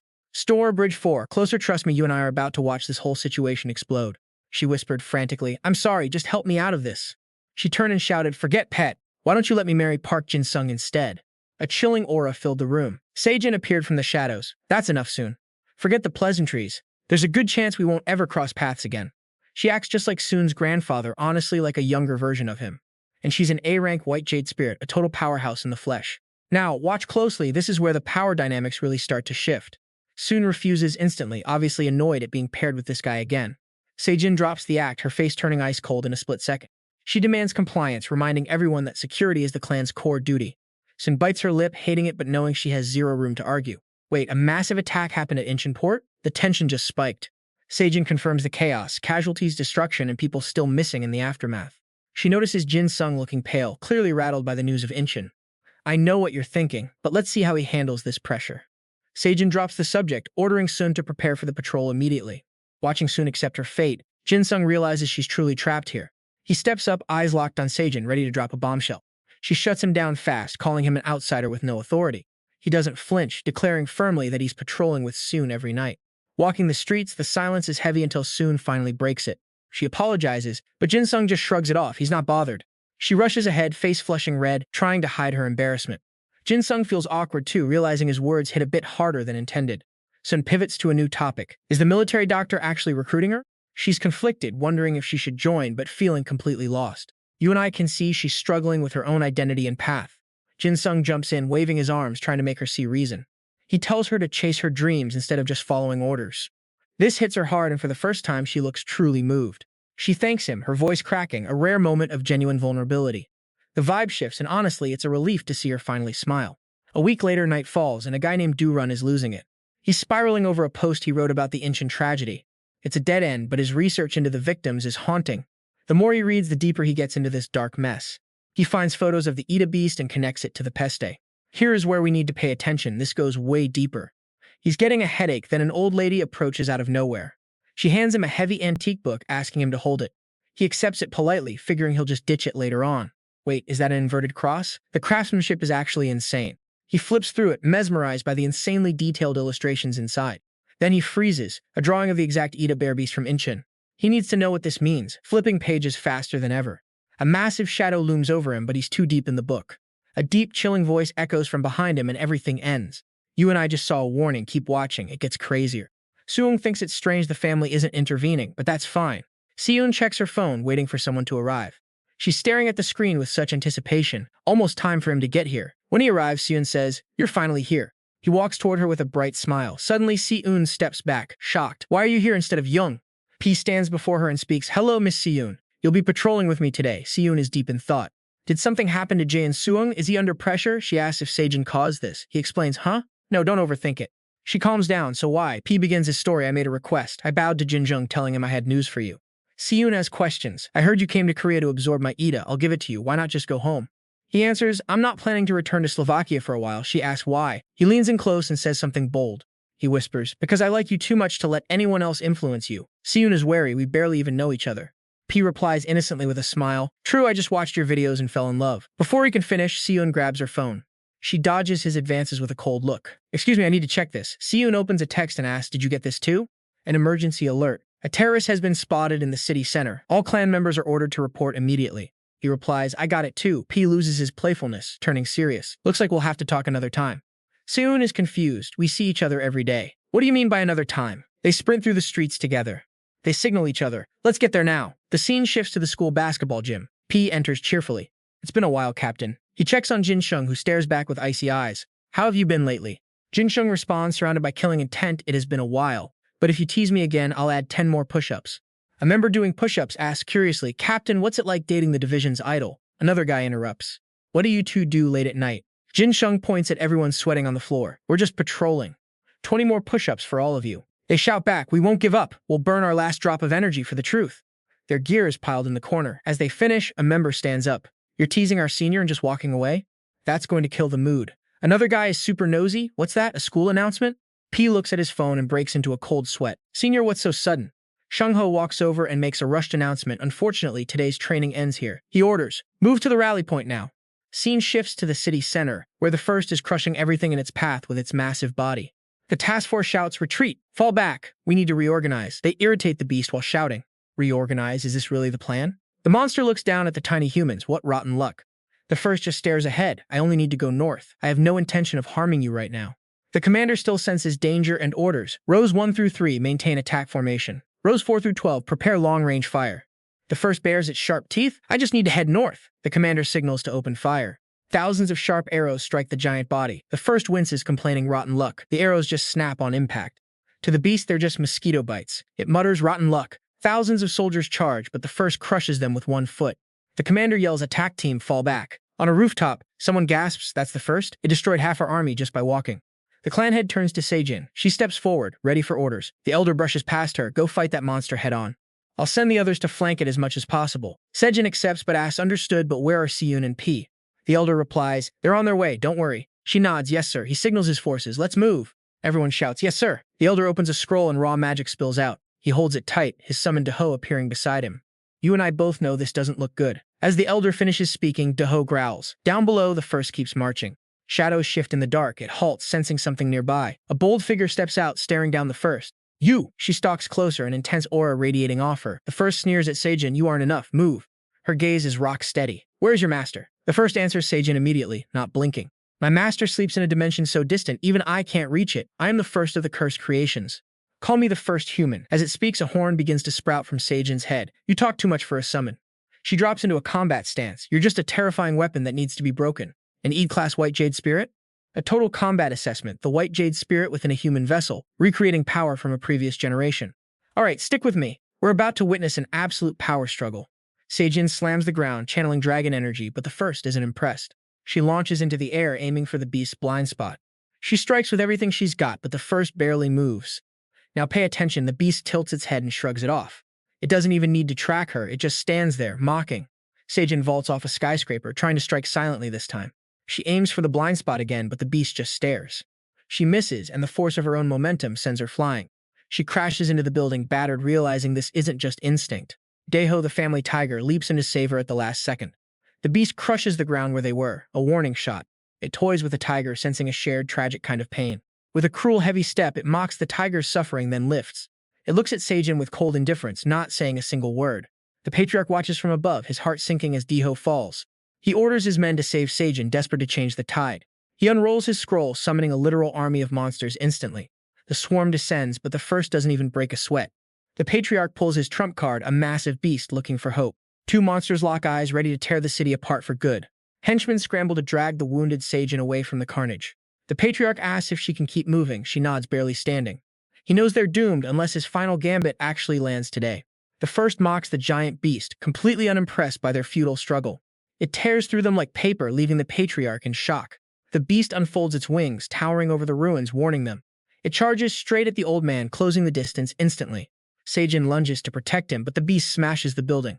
She recovers, eyes glowing, unleashing a dragon's roar alongside her power. Even with the dragon spirit, she's swatted down like a fly. The beast sighs, telling her she's better, but she's still furious. You and I both know how this ends. He moves to strike. A pool of blood, the silence hits, and the patriarch loses hope. The intel comes back cold, no pulse, no sign of life.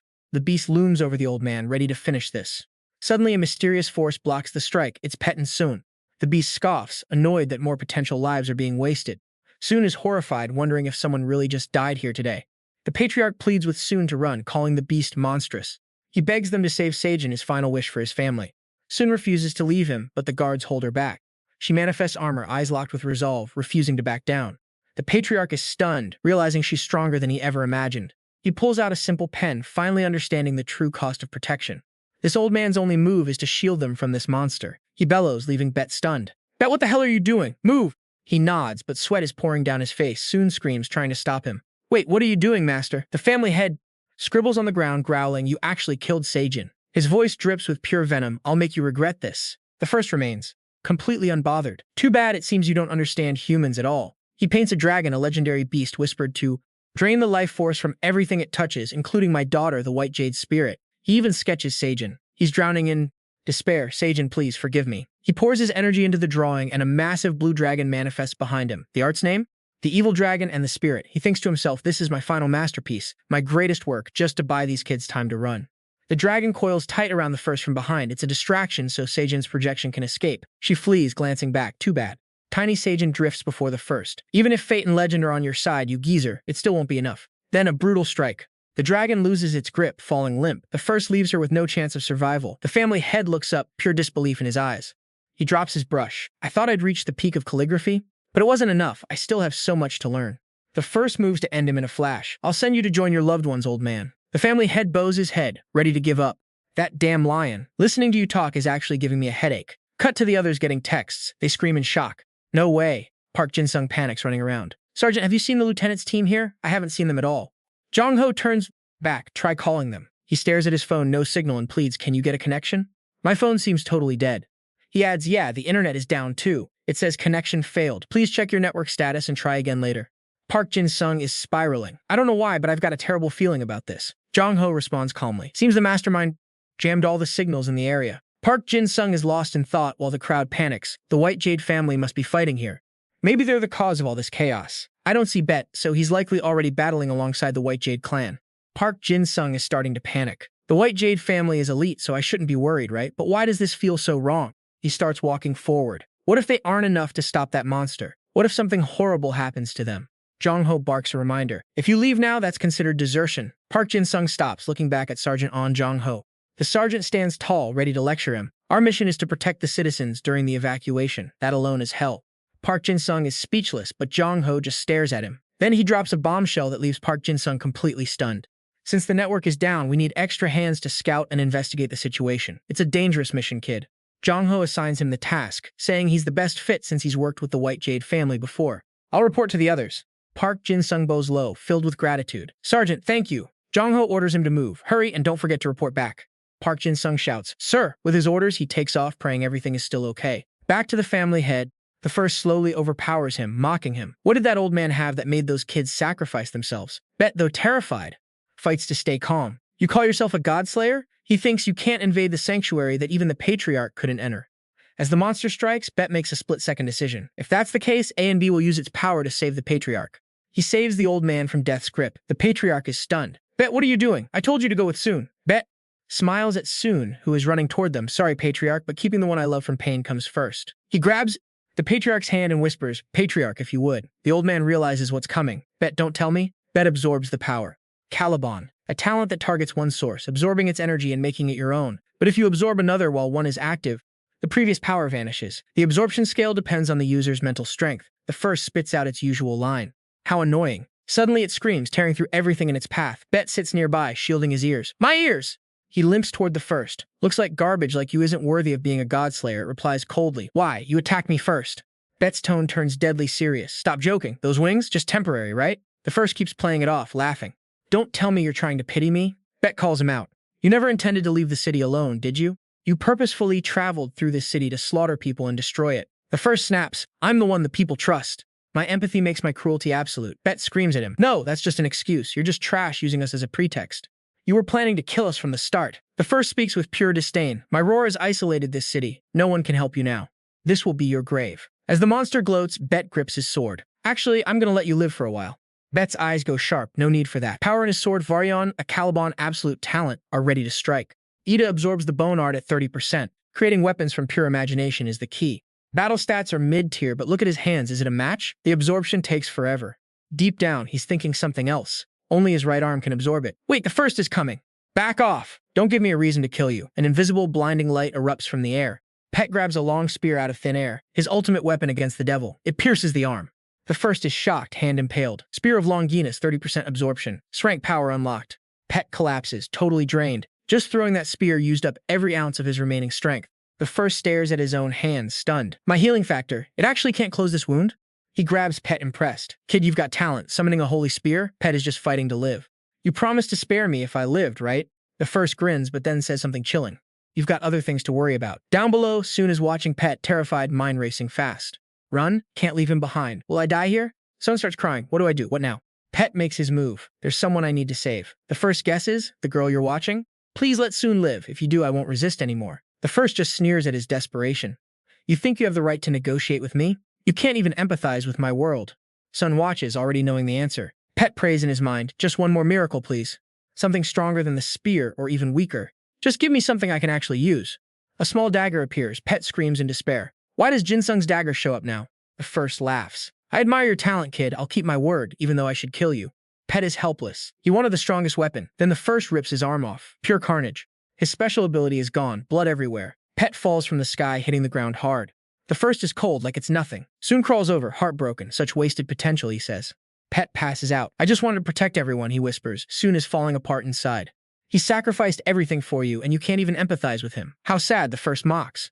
Sun snaps. Shut up. You caused all of this, she screams, losing her mind in the rage. A horn erupts from her head, growing longer. I wasn't strong enough. It's all my fault. She pours all her hatred into a new power. She pulls out her sword. It's game time now. The first just relaxes. I get your will, kid. Soon is ready to explode at any second. She ditches her pride, channeling every bit of aura and energy into one final, desperate stand. You're not backing down, are you? The first mocks. Soon's sword glows with perfection and deadly intent. She leaps high, eyes filled with pure hate. Kneel before me, you monster. She hits the ground. The impact creates a massive crater. She's fighting with everything. The first is actually pushed back. Wait, I'm being pushed? Soon charges for his eyes. This is it. Time to end this nightmare. She slashes at his eyes, crying, screaming. I will kill you. Her blade is aimed for the kill. Her horn shatters. Her attack? Nothing but a mosquito bite to him. Stick with me. It gets worse. If you all attacked at once, maybe you'd stand a chance. You still don't get it, do you? Shut up. Soon lunges again. Her other horn breaks. The first keeps lecturing her about true empathy. Fighting alone only leads to failure. Then from the distance, a voice calls out to the monster. The first turns. A figure steps forward. What if we just fight together? That's all we need. It's Jin-sung. He looks tired. You pushed us to the edge and you're still talking trash? Soon is shocked. Why are you here? She grabs his collar, screaming in a mix of relief. You idiot! Jin stays calm, trying to explain. But honestly, he's terrified. The place is a graveyard. Pet is dying. People are missing. Soon finally calms down. She lets go, whispering, I'm late, aren't I? She buries her face in his shoulder, crying, Why, Jin-sung, why? Then the first interrupts the moment. You smell weird. Are you the one who caused this? And then he says, yes, I caused it. Empathy forced to live in despair. These words hit Jin-sung hard. He doesn't get it, but he grits his teeth and yells. I don't know what you're babbling about, but I'm stopping you. That damn monster. He activates his skill to analyze it. What is this thing? I need to find its ability. But then something goes wrong. Blood starts pouring from Jin-sung's eyes. The scent of blood triggers the first instincts. It's getting stronger. What does that smell? A system alert flashes. Daniel's monster. Soon sees Jin-sung choking and gasping, calling out in panic. Jin-sung struggles to force out a few words. After that brutal wave of pain, the first steps close, tilting its head. What did you do? Why do you smell like us? Jin-sung doesn't give a real answer, choosing to mock it instead. Probably because you're a bird-dog hybrid. You reek like a beast. Don't you ever bathe? He's talking tough, but honestly, he's terrified. First time he couldn't read a monster's ability. Instead of getting mad at the insults, the first stays calm. You're stronger than the others. That scent is so strong in your mouth. Thinking it's mocking him again, Jin-sung explodes. What? That's a lie. I brush twice a day, every single day. Suddenly, Soon whispers from behind him, Jung. Before she collapses, she manages to gasp out one final order, run. Seeing her fall, Jin-sung lunges. He catches her just in time, relief washing over him. I've got you. He gently leans her against a car. She's incredibly weak, tears streaming down her face as she pleads, Jin-sung, what are you doing? He doesn't answer, turning straight back toward the first. Her eyes go wide with fear. No, don't go. If you make a mistake, you'll... He draws his blade, voice calm to keep her steady. It's going to be okay. He starts to unleash his partial killer intent. That deathly aura swallows him whole, and the system starts flashing data. Combat ability, absorption parts, right arm, eyes. The first looks down at him with pure arrogance. So disappointing, is that all? You filthy human, you're weaker than the last ones. Jin-sung knows he's outclassed, but he's determined. If he doesn't risk it all, he won't win. Just a little more. He pushes his limits, trying to wake the killer intent deep inside, at least enough to finally see the monster's info. Through sheer grit, it finally awakens. Partial killer intent, absorption parts enhanced, right arm, eyes, and new frenzy mode. He feels the aura flooding his veins, awakening part by part. Right leg, then it hits his gut and moves to his left shoulder. A brand new sensation surges through him, making him shout, this is insane. The intensity is exhilarating. Even with his aura raging, he holds onto a shred of sanity for Soon. He doesn't want her seeing him lose control. But that care is just a tiny part of him now. He looks like a bloodthirsty demon climbing straight out of hell. He's losing it, over and over, spiraling into madness. Suddenly, the system floods his vision with red notifications. Every part of him is awakened and enhanced, except for his heart and head. Jin-sung looks monstrous, but the first just challenges him. Why don't you attack, you weakling? But there's one thing it doesn't know. Every secret it has is now laid bare. Daniel, killed by King Nebuchadnezzar for treason, wrote of these dream monsters in his journals, truths hidden in ink. The first monster was unique, the only one with human thought, boundless empathy, the very thing that defines humanity. Reading the data, Jin-sung shakes with manic energy. Because of you, this trash-filled nightmare happened. All because of you. Watching him, the first looks delighted. What a shame. Follow your soul's lead. The aura has you. You'll charge at me soon. A new system notification pops. Empathy. Sensing the will and malice of others, this pushes Jin-sung over the edge. He laughs like a complete lunatic, slashing his blade wildly. You understand me? Oh, so that's empathy. No wonder it felt so annoying before. His shifting demeanor only makes the first more curious. So interesting. Before I kill him, I want to know why humans give off that scent. Is it linked to the one I'm searching for? To find the answer, the first makes its move. I'll help you set yourself free. But Jin-sung isn't looking for any help. As the claws strike toward his eyes, he screams out, "Don't!" He dodges on instinct, a twisted smile on his face. "Just listen to me." His aura explodes, shaking the first to its core. A stench so thick it's making everything go numb. Bloodlust overflows from him, eyes cold as he growls. "You thought you'd walk away clean? Slaughter is just the start." The system flares red, combat rank S, he's completely snapped, and the first monster's battle hunger hits its peak. It roars a challenge, believing it can win. But right as things get wild, Jin-sung turns his back on it. He spotted Soon being dragged away. That sight triggers something feral, a killing intent that's off the charts. You are now consumed by the urge to kill. The first watches him walk away, absolutely furious at being ignored. It screams, "Where do you think you're going?" It hurls a car at his head. Try dodging that, human. Jin-sung dodges effortlessly. If that had hit, he'd be finished. But now he's officially triggered. He glares, pure venom in his eyes, and snarls, "You want to die first?" That aura is terrifying. Words won't work anymore. Jin-sung charges, shouting, "You're the one who started this, remember?" He lands a vicious slash and sneers, right? Suddenly, a system notification pops up about this monster. It's immune to damage from anyone under A rank, but this strike, this one actually hurts the beast. The monster is stunned. It's a top-tier beast, yet it's bleeding from a measly D+ rank blade. Jin-sung backs off, his blade dripping with its blood, and he's clearly getting hyped up by the carnage. "This giant dog bleeds just like us. Are you special? I really hate hurting animals, you know?" The beast smells it, that terrifying stench again. Before it can move, Jin-sung is already in its face. He asks with a twisted, manic grin, "You know what my uncle used to do to my pet?" Then a blur of violence. He slashes again and again, laughing as he tears the monster apart. The monster is in agony, screaming that the human has lost his mind. Jin-sung is just enjoying the kill. He's losing it, spiraling into a killing frenzy. Even so, he's starting to feel the dizziness setting in. The beast finds an opening and roars, "I can sympathize with your energy, but you're dying here." Jin-sung easily sidesteps the attack, casually walking right up the monster's arm like it's nothing. In a hauntingly calm voice, he whispers, "You know, my uncle made me crawl like a dog." He lifts his blade with that same twisted smile. Can you even imagine that kind of hell? He plunges the blade deep into the monster's arm, dragging it down in a brutal, jagged motion. The monster's screams only fuel his madness. "How does that feel? Do you know how she tortured me? Try to sympathize with me. Tell me, does it hurt?" The monster shrieks, "Stop it, you freak!" It slams a massive hand into him. Jin-sung goes flying, crashing hard into the dirt below. He coughs, barely scratched. His eyes are demonic, but the beast is still arrogant, mocking his humanity. "Your scent is dangerous, but you're just flesh and bone. Sadly, you'll never beat me, human." After all that blood, the beast is curious. Even if it dies, it just returns to its master, right? It leans in and asks, "Hey, human, have you ever actually taken a look at yourself?"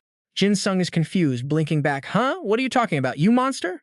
It repeats, "Have you ever observed your own filth, human?" Jin-sung answers with a blank stare, "Why would I?"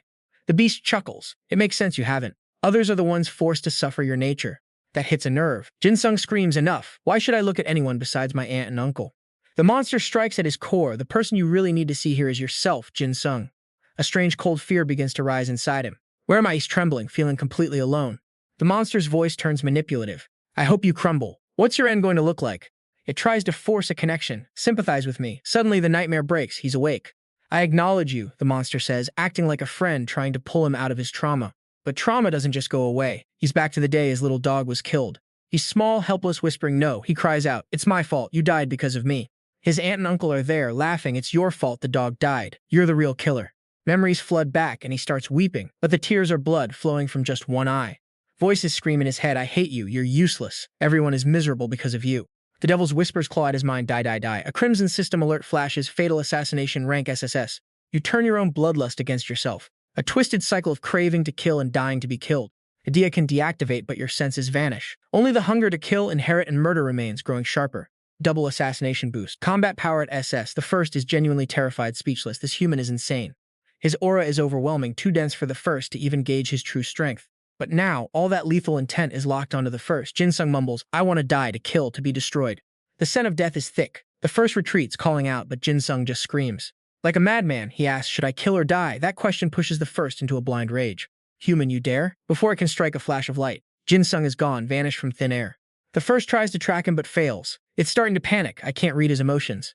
From the swirling smoke, a figure emerges. A skeletal hand rises beneath Jin-sung. He looks like a demon. "I'll die and kill at the same time." The first, terrified, lashes out to seize the initiative. But Jin-sung's skeletal claw pierces right through its defenses. "I've already decided," he mutters. His face is pure bloodlust. "Huh?" He grabs his blade, screaming, "Come here, assassination support!"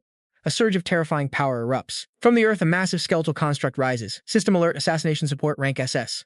Borrowing power from the world itself, exceeding the user's limits. This is a lethal tool for the slaughter. Only items linked to the owner's soul can be invoked. Total combat power is skyrocketing. He traps the first beneath the bones. Jin-sung challenges him. You can kill me, right? The first is shaking, barely able to speak. Jin-sung just keeps acting insane. Yeah, that's right. The skeletal cage crashes down. System alert. Crimson cage, rank SS. The king of death has arrived. Pinning the first down, it roars. Human, these bones aren't part of your own power. The system binds all entities. Only the owner can use these bones to fight within his domain. Anyone not of the same blood takes double damage. Jin-sung strikes the first swing, laughing. I'm begging you, before you die, kill me, but the first only shrieks in agony. Jin-sung sighs disappointed. Is that it? You're that weak? The first tries a new tactic. What's your name, human? Jin-sung is confused. What would knowing my name even do for you? The first realizes his desires to kill and die are clashing. He's conflicted, searching for an exit. The first tries to tempt him. Tell me your name, and I'll help you find your death. Sneaky. Even in this hell, it's trying to manipulate him. It needs him to focus on dying to escape. But monsters aren't smarter than humans. Jin-sung answers, my name is Jin-sung, Park Jin-sung. The first goes wild, clawing at the air. What is your idea name? Jin-sung just chuckles. Trying to trick me? The first realizes the trap has failed. It's truly desperate now. What? Jin-sung leaps off the bone cage. I know that game. My uncle used to trick me too. The first panics. I don't know what you're talking about. Empathize with me now. Jin-sung scoffs. I don't trust you. He wonders if he should just find the answer himself. Realizing it's doomed, the first begs. Wait, I'll show you the most dangerous battlefield imaginable. Jin-sung ignores the plea. He stares with killing intent. You're too noisy. I just want to end this. Even shivering, the first keeps planning. If he dies, I escape. Yes, focus on your death. Amidst the blood, Jin-sung muses. Thinking about it, do you know what my uncle did to me? Suddenly, his eyes light up. I found it. He's been hunting for something to smash the first. It's huge. He's hesitating because it's a bit big, but then the system chimes in. Spine bone, rank A, one of the many spines from the king of death, perfect for crushing bone. Jin-sung eyes the massive weapon. My uncle used to hit me with something just like this. His bloodlust flares again, but he shrugs. Doesn't matter now. The first is begging for his life. Why is your aura like that? Jin-sung, don't kill me. Just end it quickly. That desperate plea turned into a blood-curdling scream. Then, dead silence. You and I are about to see just how creepy this gets. Three strangers suddenly appear where Park Jin-sung clashed with the top fighter. One of them, totally spooked by the skeletons, started muttering to himself. Now pay close attention here. Where on earth did these bones come from? Look closely at Park Jin-sung. What is he doing? That right there is a rib cage. Trust me, things are about to get chaotic. Park Jin-sung is out for blood. Skulls piled high everywhere. Park Jin-sung is busy pinning the boss, but he spots the trio and yells out. An doesn't recognize him at first, so she peels off her mask to get a better look. Then it hits her. She stammers, totally losing her cool. It's Park Jin-sung? Her teammates are confused. They ask if she knows this kid, but she's too busy spiraling. She was sent to stop a monster, but why is Park Jin-sung the one playing Predator here? Park Jin-sung pouts, acting all hurt that she didn't greet him. Then his eyes shift. You want to die too? Before she can move, he leaps off the boss. Something clicks in his head. Aon screams for her teammates to hold back. She thinks she can handle him, but Park Jin-sung is totally unhinged. He starts rambling about saving his teacher from some uncle. Aon is completely lost. Uncle? She has no idea what he's talking about. Park Jin-sung doesn't care. He charges the other teammate, shouting that she needs to kill him later. Now pay attention. This is where the action gets absolutely brutal. The agent attacks with a flurry of strikes, trying to take the kid down for good. Plus rank fighting skills against raw bone armor. Every hit is supposed to be lethal. Park Jin-sung just scoffs. He finds the guy's attack pathetically slow. A massive impact rocks the area. The teammate's arm is gone. An is horrified. She can't believe the deathly aura radiating from the boy she once knew. Suddenly, she snaps out of it. She knows what she has to do now. Her power activates. System registers her rank A ability. She can command recovery. She forces the teammate's arm to regenerate. It's a miracle, but it comes at a price. As long as the heart or brain is over 70%, she can undo the damage.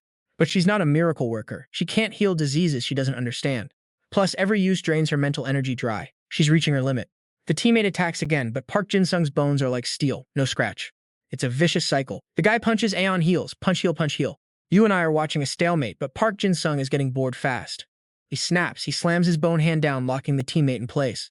The system announces an area lock. Nobody moves unless he says so. Park Jin-sung steps close. He asks if the guy remembers their past fight. The teammate is screaming, desperate to know why he's being called uncle. Park Jin-sung answers with a bone-shattering punch. He's reliving every moment of his past pain. Blood paints the floor. Aon is frozen in fear, watching the mindless carnage. Park Jin-sung is relentless. He's lost in a dark memory, showing zero mercy. An tries to heal the guy again, but it's becoming a never-ending nightmare. Rise, rise, rise. She keeps bringing him back just to be broken again. The teammate just wants it to end. He's begging for release now. And that's it. Park Jin-sung finishes him off for good. A bloody, horrific end. He summons a rusted blade and ends the charade with one final swing. An collapses, absolutely shattered by the violence she just witnessed. Park Jin-sung turns to her, calling her teacher. He grabs her wrist hard.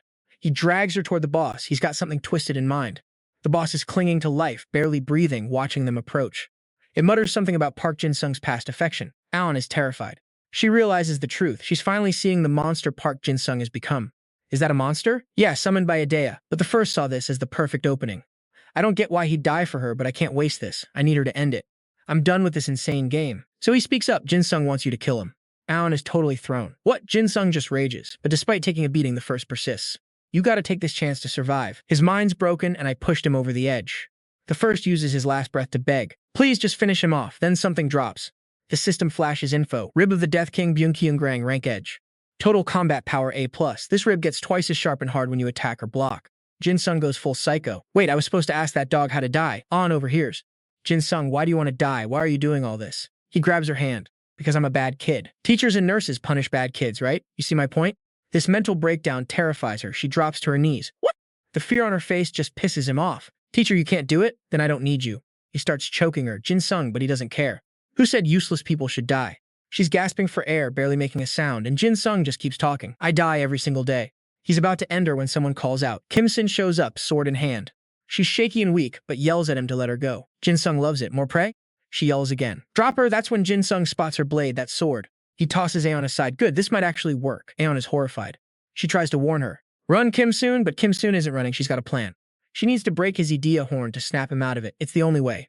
Breaking Idea means it won't recover, but she has no choice. Power flows into the steel. Weak as she is, she's determined to fire up her Idea. Let's do this, horn.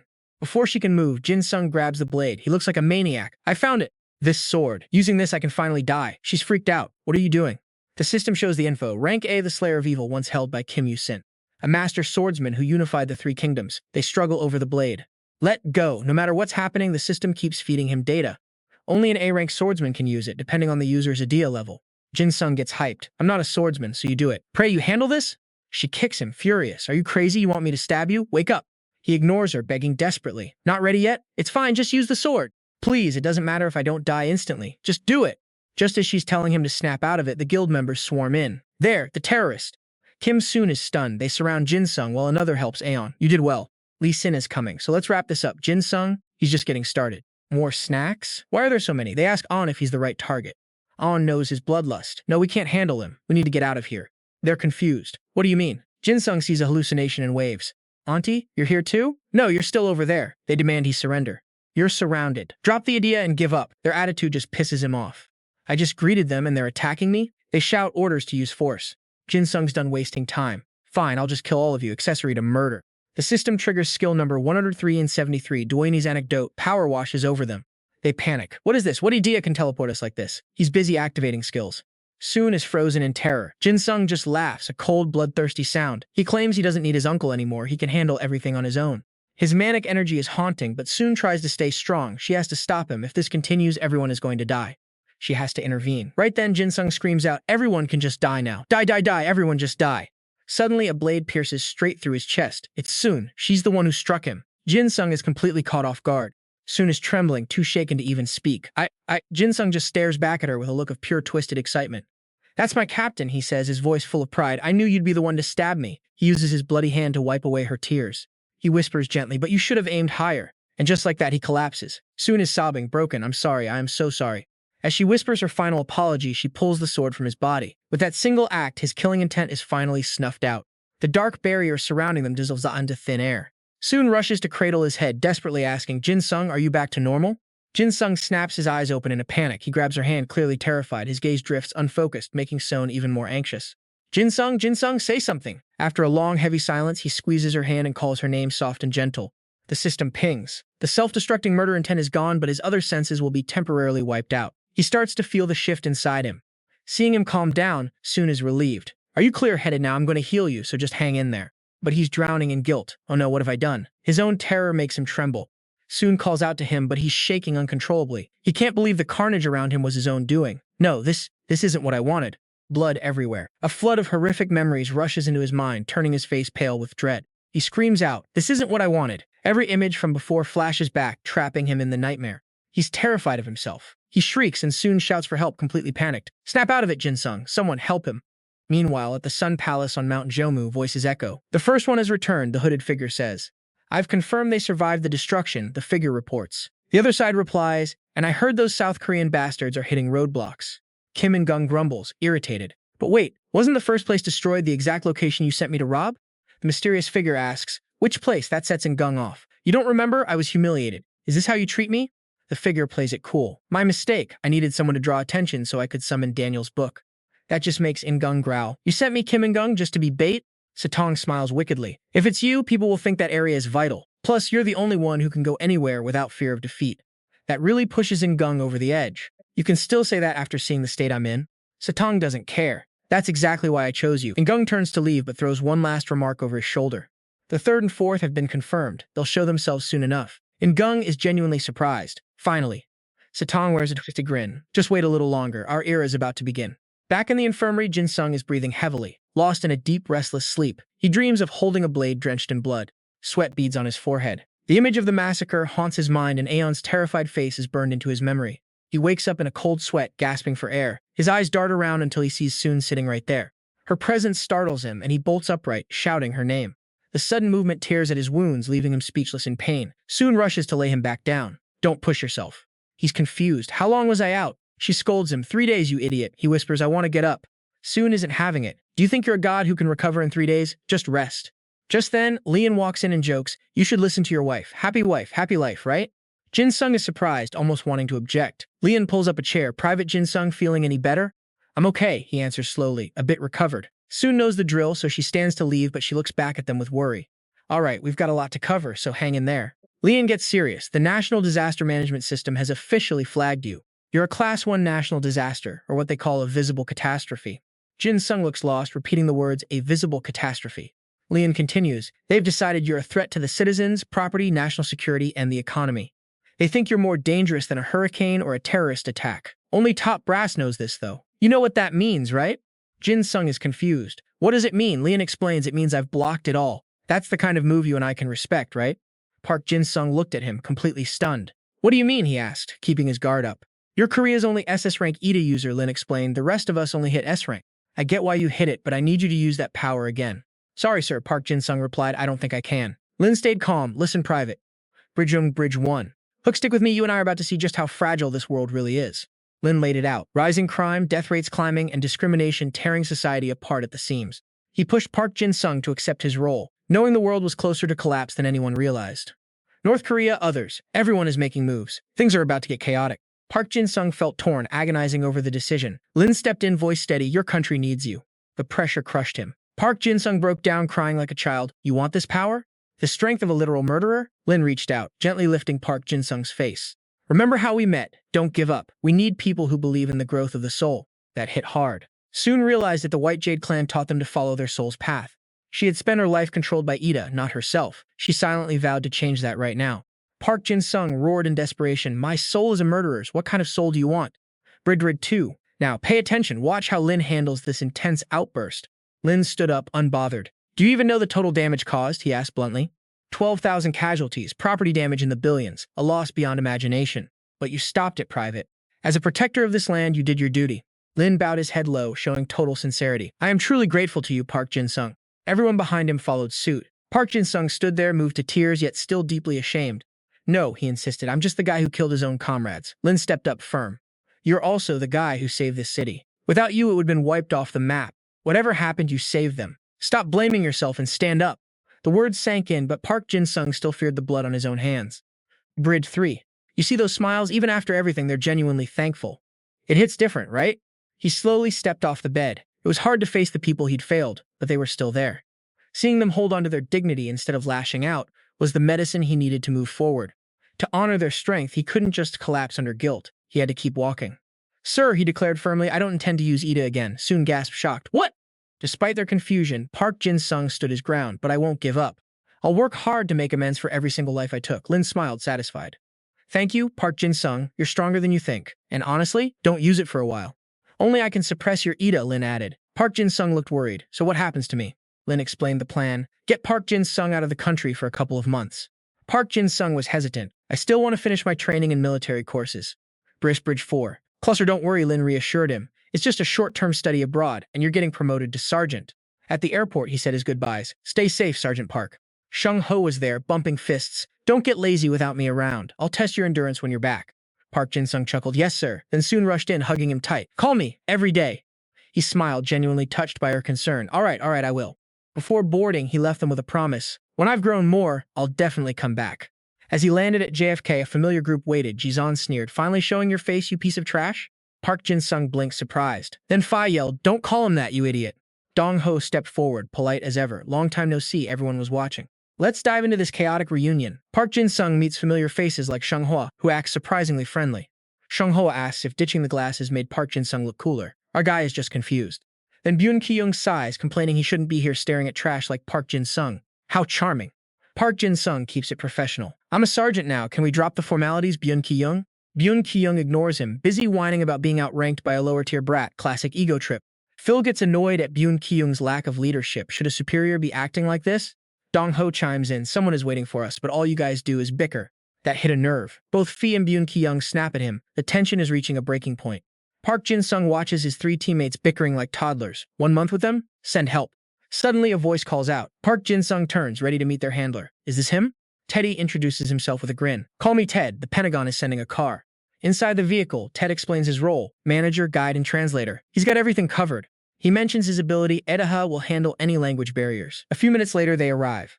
Now pay attention here. Teddy warns them to watch their words carefully. Things are serious. He opens the door to a crowded room. Every eye in there is instantly on them. Park Jin-sung scans the room. U.S. military uniforms, high-ranking officials. It feels incredibly eerie. Lights out. A general turns on the projector, rushing the briefing. They're on a tight clock. A 35-year-old woman was murdered in Manhattan, stabbed in the abdomen, a brutal familiar pattern. Someone interrupts, asking if there were previous cases. The general confirms the pattern is repeating. Another murder 4 hours ago. A psycho dressed as a clown threw the body in the river. It's not just one killer. This is a coordinated nightmare of legendary serial killer methods. Here's where it gets wild. They've linked this to a Korean cult, Tan Ting Lo. Shung Hua recognizes the name instantly. A cult led by a master brainwasher supposedly wiped out. Park Jin-sung is baffled. Why is a dead Korean cult terrorizing people across the ocean? You and I can see the frustration in the room. They clearly think this is coordinated. Park Jin-sung feels the daggers from behind. Hostile glares from local experts hating their presence. They think the U.S. sent incompetent kids instead of real help. It's totally understandable irritation. Someone speaks up to defend their team, then snaps into a perfect military salute. A woman appears, cutting the tension short. Dong Ho's eyes literally light up in awe. Park Jin-sung is confused. Dong Ho whispers, if you're a man, you know exactly who she is. She talks to the man who defended them. Didn't think you'd show up, she says. Dong Ho identifies her. That's VJ Chepan. The whole room goes silent, shocked faces everywhere. Not just a legend, she's the top dragon of North America and SS-Rank Adia the Dragon. Chepan turns to greet Park Jin-sung's team. Dong Ho is losing his mind. She smiled at them. Park Jin-sung is still clueless. Who is she? Dong Ho starts a full-on fanboy lecture. She's only 28 and already a lieutenant general, leading the elite Delta Force. She's the best of the best. Combat, leadership, charisma, she has it all, officially recognized. Suddenly, Chepan points right at Park Jin-sung. You there, lose that arrogant attitude. Park Jin-sung fires back. What? Why are you calling me out? Chepan sighs, defeated by his nerve. Your eyes. They don't look like they're listening at all. Who is she? That question triggers a massive lore drop about Chepat Janner. You seriously don't know? She's only 28, but she's already a lieutenant general. The U.S. military has secret elite units, and she's the top-tier commander of the Delta Force. Leadership, combat skills, raw presence, she's earned every bit of it. Delta Force under her command? Basically the strongest. Suddenly, Janner points at Jizan and barks, hey, drop that attitude. Jizan acts clueless. What? Why are you calling me out? Janner sighs, your eyes. They lack the real killer instinct. Stick with me, we're diving into a negotiation that's about to go sideways fast. Chepat Janner was cold, but she wasn't wrong. Kids probably didn't belong in this. She made it clear, if not for Lai's orders, they'd never be in this room. Her condescending tone? It ignited something dangerous deep inside Park Jin-sung. He activated his ability, analyzing her, the original vampire Dracula class Adea. She was the blueprint for every bloodsucker in existence. Suddenly, sharp, blinding pain hit. Dong Ho froze as he saw it. Park Jin-sung's eyes were actually bleeding. Chepat Janner noticed the commotion. She stepped forward, demanding, what did you just do? I read your Ida, Park Jin-sung replied. You know the tension is peaking right here. He played it off as a backlash, claiming her power gap was just massive. She threatened him, lie, and she'd drain him dry. He didn't even flinch. He offered proof, but asked if he could reveal her secrets publicly. His brain felt like it was frying, worse than when he scanned the chimera. She was actually impressed by his nerve. Time to throw him a real challenge. She pointed to her translator, Teddy. Read his Ida if you're so confident. The guy warned him, nobody had ever managed to read her before. Park Jin-sung didn't hesitate. He grabbed the pen and paper, pouring out the data. He handed the paper over. Every stat, every detail of Teddy's power laid bare. Teddy Ida Class B, Combat Rank D, a human translator for the elites. Janner was stunned. This is more useful than I ever imagined, she admitted. She ripped the paper to shreds, eyes gleaming with a twisted new excitement. She changed the plan entirely. The kids weren't just sightseeing anymore. You're heading to the front lines, she declared, meaning you might die. Park Jin-sung steadied his breathing, stating his rank as a sergeant from South Korea. She turned her back to leave, tossing a final chilling order over her shoulder. My office, 9 p.m. sharp. Park Jin-sung was floored. Did he hear that right? She just laughed, clearly thinking this was finally getting interesting. Elsewhere, a girl was screaming, begging for her life from a cold killer. The butcher didn't care. With one clean strike, he silenced her forever. That night, Park Jin-sung stood outside Janner's office, heart racing as he knocked. "Come in, little hypocrite," she called out. He stepped inside, bracing for anything. She didn't even stand up, just told them to sit anywhere they liked. "Call me sister," she commanded. "Everyone in my unit does." He stammered, asking why he was summoned. She wanted to know who else knew. He claimed nobody else knew, not even his superiors back in Korea. She pressed him on lead. Did she know? He gave a vague, non-committal answer. She let out a frustrated laugh, then dropped the bombshell proposal. "Join my unit." Park Jin-sung couldn't believe his ears. "Did I hear you right?" he asked again. She repeated it clearly. "Join the Delta Force." He tried to refuse immediately. She didn't give him the chance, shoving a stack of intel into his hands. Forget the politics. They had an emergency to handle right now. The imposters were at the airport and a butchery. He had a mission. Use his eyes to find the blade-shaped Ida. It was time to hunt. The JFK airport was crowded, loud, and depressingly normal. It felt so surreal. Park Jin-sung rubbed his dry eyes, exhausted. "You and I know he's just getting started." Exhausted, the team's barely holding on. Kim Sung-hwa pleads, "Dwejon, you need rest. If you collapse, this entire mission is doomed." Suddenly, Chepet Xander drops in. A massive mission update. A suspect, likely the Sky cult leader, was just captured in the slums. She orders them to stay on high alert, but then she singles out Jin-sung and Tae-yoon to follow her lead. "I need Fidi and Ngui and Jia with me. Move out." Jin-sung scrambles to keep up, eyes burning from hours of surveillance. Chepet notices his fatigue. "Take a breather, Ngui and Jia." Jin-sung shakes it off, forcing a smile. "I'm good, seriously." She doesn't push it. Instead, she gets straight to the point. "Any new intel?" Jin-sung replies flatly, "Nothing." He's confused. The cult leader's capture came out of nowhere. Chepet admits she's just as baffled by the guy's weird appearance. "I need to see him myself. My 4th unit has the slums locked down, so we're heading in now." Suddenly, the radio crackles. A wave of mass murders is hitting the city. Over 90% match their target list. Jin-sung's jaw drops. Chepet is fuming. Their classified intel is leaked. "They've got us. There's a mole in our ranks."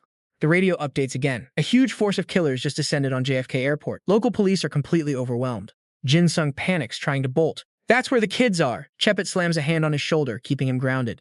"Calm down, Ngui and Jia." She locks eyes with him. "Don't worry, I'll settle this in a heartbeat." Bridge 1. Tension builder. Now pay close attention. This is where everything shifts. She barks crisp orders into the radio. Units 1 and 3, suppress the killers. Use lethal force if necessary. Unit 2, seal every exit. Nobody leaves. Then the voice on the other end asks, "What about the airport?" Chepet lets out a wicked, mocking grin. "I'm going." She tosses the radio aside and kicks the floor in frustration. Bats suddenly erupt from her rage. "Been a while since I was backstabbed. Time to go solo on this mission." The bats swarm the car and Jin-sung freaks out. "Bats! There are bats in the car!" Chepet glares at him. "You don't like bats?" Jin-sung stammers, trying to play it cool. "It's not really like that, I guess." Chepet laughs, clearly enjoying his discomfort. She summons more bats, eyes glinting with a dangerous hunger. "Hunting time. Ngui and Jia, Fidi, find the cult leader. I'm leaving Unit 4 to back you up." Jin-sung is terrified, bats circling him like a vortex, yet he pleads, "Boss, I want to go to the airport too." Too late. The bats swarm Chepet, warping space around her. A blinding light fills the car and she vanishes instantly. Bridge 2. Pivot, I know what you're thinking. This is going to be total carnage, right? Over at the airport, it's absolute chaos. Do-hong and Kim Sung-wha are being chased by monsters, barely surviving. Do-hong screaming his lungs out. Kim Sung-wha growls, "Stop whining and move your feet." He barely dodges a lethal strike. Die. He's using his trajectory mastery, locking vision to predict speed and direction. But the others aren't so lucky. A guard takes a blade to the gut, screaming, "Help me!" Byun Ki-young is disgusted. He snaps, "Hey, stop running like a coward." Dai is busy dodging but yells back, "Senior, I'm the distraction, you run." Byun Ki-young is furious. "You see there's C-rank trash and you want me to run?" Kim Sung-hwa tries to intervene. "Go, I've got your back." Byun Ki-young's backed into a corner, growling in frustration as he marches toward Do-hong. Time to wreck this floor. Do-hong is struggling with his weight but gives it his all. "Coming, I'm just slow." Byun Ki-young doesn't waste a second. He activates his ability, Gravity Shift. He boosts his weight and his weapons. STEM Bridge 3 Tension Builder. Keep your eyes on the screen. This is where his power hits differently. He targets the earth, cracking it wide open. He grabs a loose rock, using his B+ skill to turn debris into a weapon.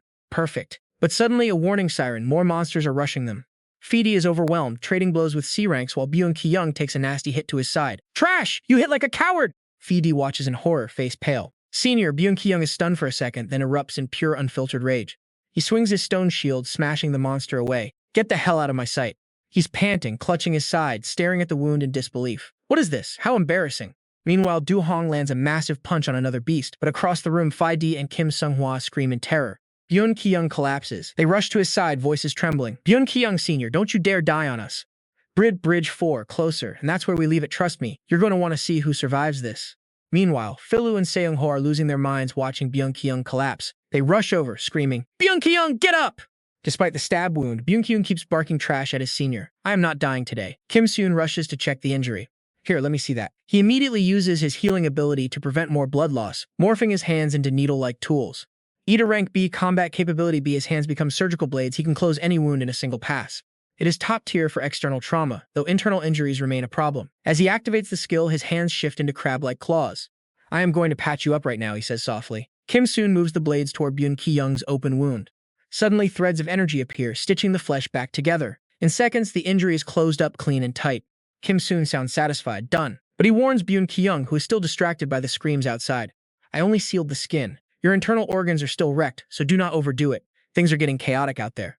Infected monsters are swarming, tearing through the civilians. Innocent people are helpless, and the freaks are not sparing the kids.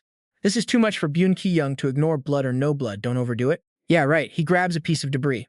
Byun Ki-young is fired up. With a makeshift weapon in his hand, he charges forward and yells, Come get some, you trash. Kim soon sighs. Can you not just rest, Senior? Do you want to die that badly? He does not stop him, though. Enemies keep pouring in. Du-hong, usually the first to slack off, steps up too. I guess I will help out, he says. Kim soon frowns, looking at this ragtag group. They have nothing left but pure willpower. He closes his eyes to center himself. A memory flashes in his mind, someone from his past speaking clearly. No, running away is completely useless. In a previous life, a mentor told him, You have a better heart than me, Kim soon. If you use it, you can achieve greatness. That memory gives him a sudden surge of motivation. He grits his teeth and finds the courage to charge. Let us do this. The battle is intense. The team fights off the mindless monsters until Byun Ki-young gets exhausted. Damn it, they just keep coming. Suddenly, someone praises them. You guys did well. A swarm of bats appears and Du-hong screams in shock. Bats? I recognize that voice. It is Chepet Janner in that swarm. Her subordinates instantly realize who is arriving. They shout in joy. Bats, darkness, and fog. It really is her. Chepet Janner is actually here. The vampire Dracula, Rank SS, the ancestor of all bloodsuckers. A legendary monster immortal, the queen of the night. She is furious, glaring at these rank C monsters, daring to cause chaos in her territory. You dare make a mess here? The mindless freaks are too crazy to even fear her. They scream in unison, Kill them! Kill them all! Ignoring their idiocy, Chepet Janner calmly counts them. About 300 of them, huh? She summons more bats. The swarm tears into the monsters, causing absolute panic. Suddenly, Chepet Janner appears right in front of the madness. A monster loses its mind and lunges at her. Die! The whole pack dives at her, faces twisted with sick excitement. But then, something stops them dead in their tracks. Stick with me, you are going to want to see how this plays out. Because these pathetic toys cannot even scratch her. She sneers at them. Do you really think you can touch me? She is a transcendental being. Humans cannot harm this kind of monster. Only Holy Stakes or Ida from her own level can hurt her. Without a second of hesitation, she crushes the throats of two monsters. Useless trash, you cannot kill me. Then a calculating smile crosses her face. You might actually have some value. The battlefield turns into a bloodbath. Corpses pile up everywhere. Chepet Janner looks annoyed, as if the fight was too easy. I expected better than this garbage. The remaining monsters are terrified now, but it is way too late for regrets. She decides to end them all right here. Here's where it gets crazy. Watch this technique. She activates her skill, Bloodsucker. Rise, my ghouls. The system alerts her immediately. As Dracula, she uses drain blood to birth ghouls. They cannot copy skills, but physical stats double. She looks at her new undead army. I recently worked with the Mexican government to crush a drug ring. I got a huge haul.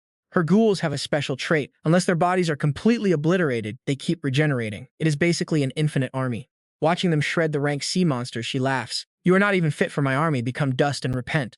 Back to Jin-sung. He is worried about his friends and the civilians. Is the airport safe yet? He asks. Teddy drives on unfazed. Do not worry. Chepet Janner is a monster after all. She is a total beast. Jin-sung still feels uneasy. Teddy, don't you think we should be fighting too? Teddy shuts him down immediately. No, we follow the orders. Jin-sung tries to argue, but the driver won't give him a chance to stall the mission. Remember, if we don't catch their leader, another disaster is coming. You get that? Jin-sung is forced to back down.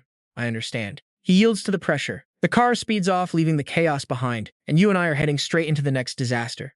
The streets are dead silent, normally bustling, but not today. Park Jin-sung senses something is seriously wrong here. It's too quiet, even Teddy agrees. Yeah, this silence is definitely suspicious. Then, the radio crackles to life. This is Delta Unit 4. We've tracked Vodchep Yuner's car. Is this the right target? Park Jin-sung stops, confused. Then a bizarre command comes through. Exit the vehicle and move left. In 30 seconds, you'll find a clearing. No explanation. The line just cuts. Meet there, over. Teddy follows orders, stopping the car immediately. Park Jin-sung steps out, trying to radio back, but it's dead air. He wants to investigate, but Teddy pulls him back. Turn back. I've got a bad feeling. But you know how Park Jin-sung is. He's not about to back down now. The others are fighting. We have to do something. Seeing him suicidal, Teddy sighs and follows. Wait up. A few steps in, Park Jin-sung stops. Hold on, something's off. Teddy noticed it too. You feel it too, right? Why is there so much empty space here? Park Jin-sung spots something shocking. He stops dead, then bolts. Teddy panics, screaming, "Hey, what are you doing? Don't go off alone." Park Jin-sung doesn't even look back. He's sprinting, thinking, "I knew it was a trap." He flashes back to the weird radio command, Delta Unit 4. Then he recalls his chat with Chepiter. Wait, it's a setup. Someone leaked our intel, a traitor in our ranks. He fixates on one detail. They called her Vaji Chepet Zanner. That contradicts what Janner told him earlier. "Call me sister," Janner had said. All her squad uses that title, plus they specifically targeted him. Park Jin-sung realizes it's an ambush. He rushes toward where Delta 4 is being lured and screams out loud. "Delta Unit 4, get out of there. Run." He can't let this squad get wiped out. They're our only chance. He knows these guys are the core, veteran elite soldiers under Vladu's command. We can't lose them today.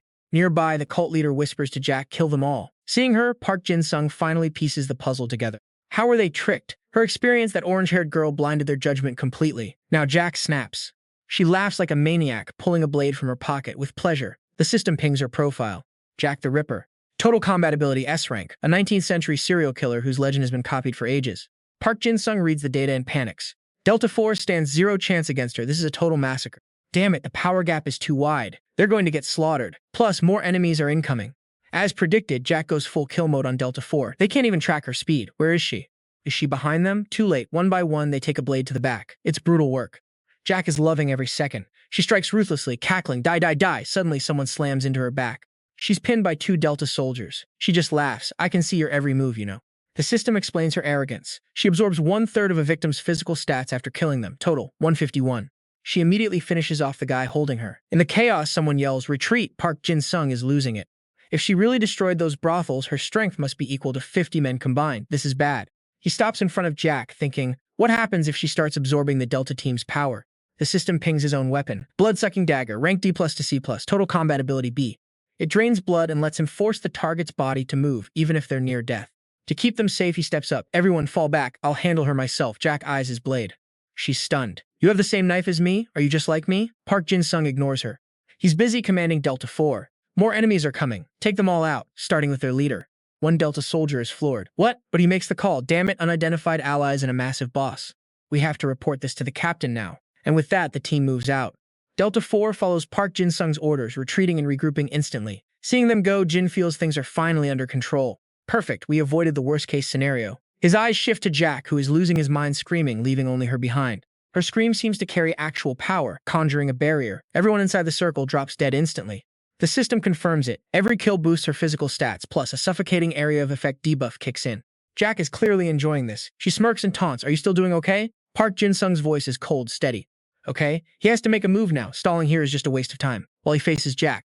As the showdown starts, the cult leader spots him. That Asian kid, he's the one wrecking all our plans. Park Jin-sung feels the gaze and snaps his head around. 2 monsters staring each other down, pure hatred. But Park Jin-sung? He's different. The scent of blood clings to him, making the leader shake. "I've seen some brutal stuff, but never eyes that thirsty for slaughter." The leader snaps in a rage. "I will end you right here." He unleashes his idea, the 6th commandment of disobedience. It forces people to break divine laws, hypnotizing anyone harboring deep social or personal resentment. The victims become total puppets of murder. Now Park Jin-sung knows why this cult is so dangerous. But wait, stick with me. We need to stop this woman first. He lunges at Jack, shouting an apology. But Jack blocks him. Every strike, every move, she parries perfectly. Park Jin-sung is reeling. How is she blocking everything so easily? Then she kicks. He can't dodge in time. Boom. The impact sends Park Jin-sung flying across the dirt. He hits the ground hard, but he's still standing. Dusting himself off, Park Jin-sung mutters, "Damn it." The leader taunts him with a twisted grin. Getting frustrated yet? He's trying to trigger that hypnosis skill, feeding off Park Jin-sung's inner turmoil. Even bruised, Park Jin-sung stays sharp. The leader looms over him, making a dark ultimatum. "Work for me, or end up as Jack's next meal." Park Jin-sung actually gets curious. What kind of killer? The leader's eyes widen. He realizes Park Jin-sung has already figured out his secret. "You decoded my idea that fast?" He's genuinely impressed. Park Jin-sung isn't joking. "Show me." The leader is stunned. What? Park Jin-sung doesn't care. He wants to know what he'll become. His hunger to be a killer makes the leader laugh in satisfaction. He's ready to comply. All right. He offers some twisted advice. "You've got potential to break past human limits. Shed your morality." Without hesitation, he hits Park Jin-sung with his idea, promising alliance. We'll stand together and wipe out anyone who dares oppose us. The disobedience skill activates. He's trying to lobotomize Park Jin-sung into a loyal cult puppet. Kill everyone who stands in our way. Once the process finishes, Park Jin-sung looks off. The leader is thrilled, thinking he's won. Poor kid, your life ends now. But surprise, reality hits the leader like a train. Park Jin-sung is fine, even mocking him. Is that it? The brainwashing failed, the leader can't process it. How could anyone not have deep-seated resentment? Park Jin-sung smirks. I have plenty, you just can't reach it. See, Park Jin-sung's secret is a massive trauma buried deep inside, a reservoir of pure dark rage. I've kept it chained down, locked away in my heart. I wasn't sure if I could even awaken it. Still doubting himself, he lets out an aura so heavy it suffocates the room. I have so much resentment. Can't you see it? The leader is gasping for air, crushed under Park Jin-sung's killing intent.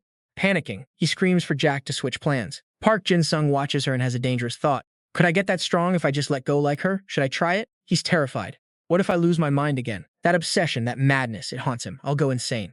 But wait, you and I both know he can't beat a psycho like Jack if he stays sane. If I want out of this alive, I've got no choice. He remembers his promise at the hospital. I'll keep trying. Easier said than done, right? He's terrified he can't handle the darkness. How do I stay in control if I lose it? Lee Zin believes in him completely. I trust your potential. He can't bring himself to share that faith. Just as Park Jin-sung is about to snap, he hears it. A soft, familiar voice. He freezes. It's like he's a kid again with his parents right there.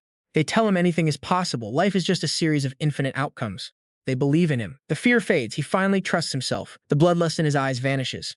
He's in control, but his killing intent? It's still off the charts. Even Jack is rattled. What is this? This pressure. It's deadly. She decides to strike first. Die! She charges, but stops dead. His aura is acting like a physical shield, pushing her back. Killing intent everywhere. The sect leader panicked. Hurry, kill him! But she knew getting closer meant death. No way. If I step any closer, I'm toast. Suddenly, a massive boom shook the ground as someone kneeled. Jin-wook's aura was crushing the Delta 4 squad. They were losing their minds, spiraling into total panic. I'm scared. I'm gonna die. I don't want to die, he whispered to himself. Release the killing intent now. A dark voice echoed in his mind. Kill them. Phantom shadows latched onto Jin-wook and his sanity. Look at all this prey. Don't you want to kill them? The voice manipulated him to follow its lead. Imagine the raw power we could harvest. He was struggling, but knew if he didn't act, he'd be consumed. No hesitation. Jin-wook jammed a blade into his own leg, drawing blood to anchor the wild killing intent. The aura surged into the steel. He yanked the blade free and it transformed into a full-size sword. The pressure lifted instantly. The Delta Force soldiers finally snapped out of their terrifying forced trance. They looked up in shock. Wait, the weather? It's clearing up already. Jin-wook grinned at his upgrade. 103,673 Swords of Darkness, a legendary weapon rank A+. In the past, Yishin used these blades to swallow enemy aura, turning their strength into his own power. Now the aura had physical weight. He studied the sword stats. It absorbs nearby killing intent to boost him. Attacking gets stronger and defense doubles. Plus, the more aura it gulps down, the higher the percentage. It was a weapon that thrived on devouring malice. He frowned, confused by one specific notification. Omnivorous capability? What does that even mean? Then the sword started making noises. Food, food, food. Jin-wook freaked out and tossed it away. It's talking? And wait, is it actually eating my aura too? The sword just kept muttering about food. He leaned in closer to inspect it. Something weird was happening.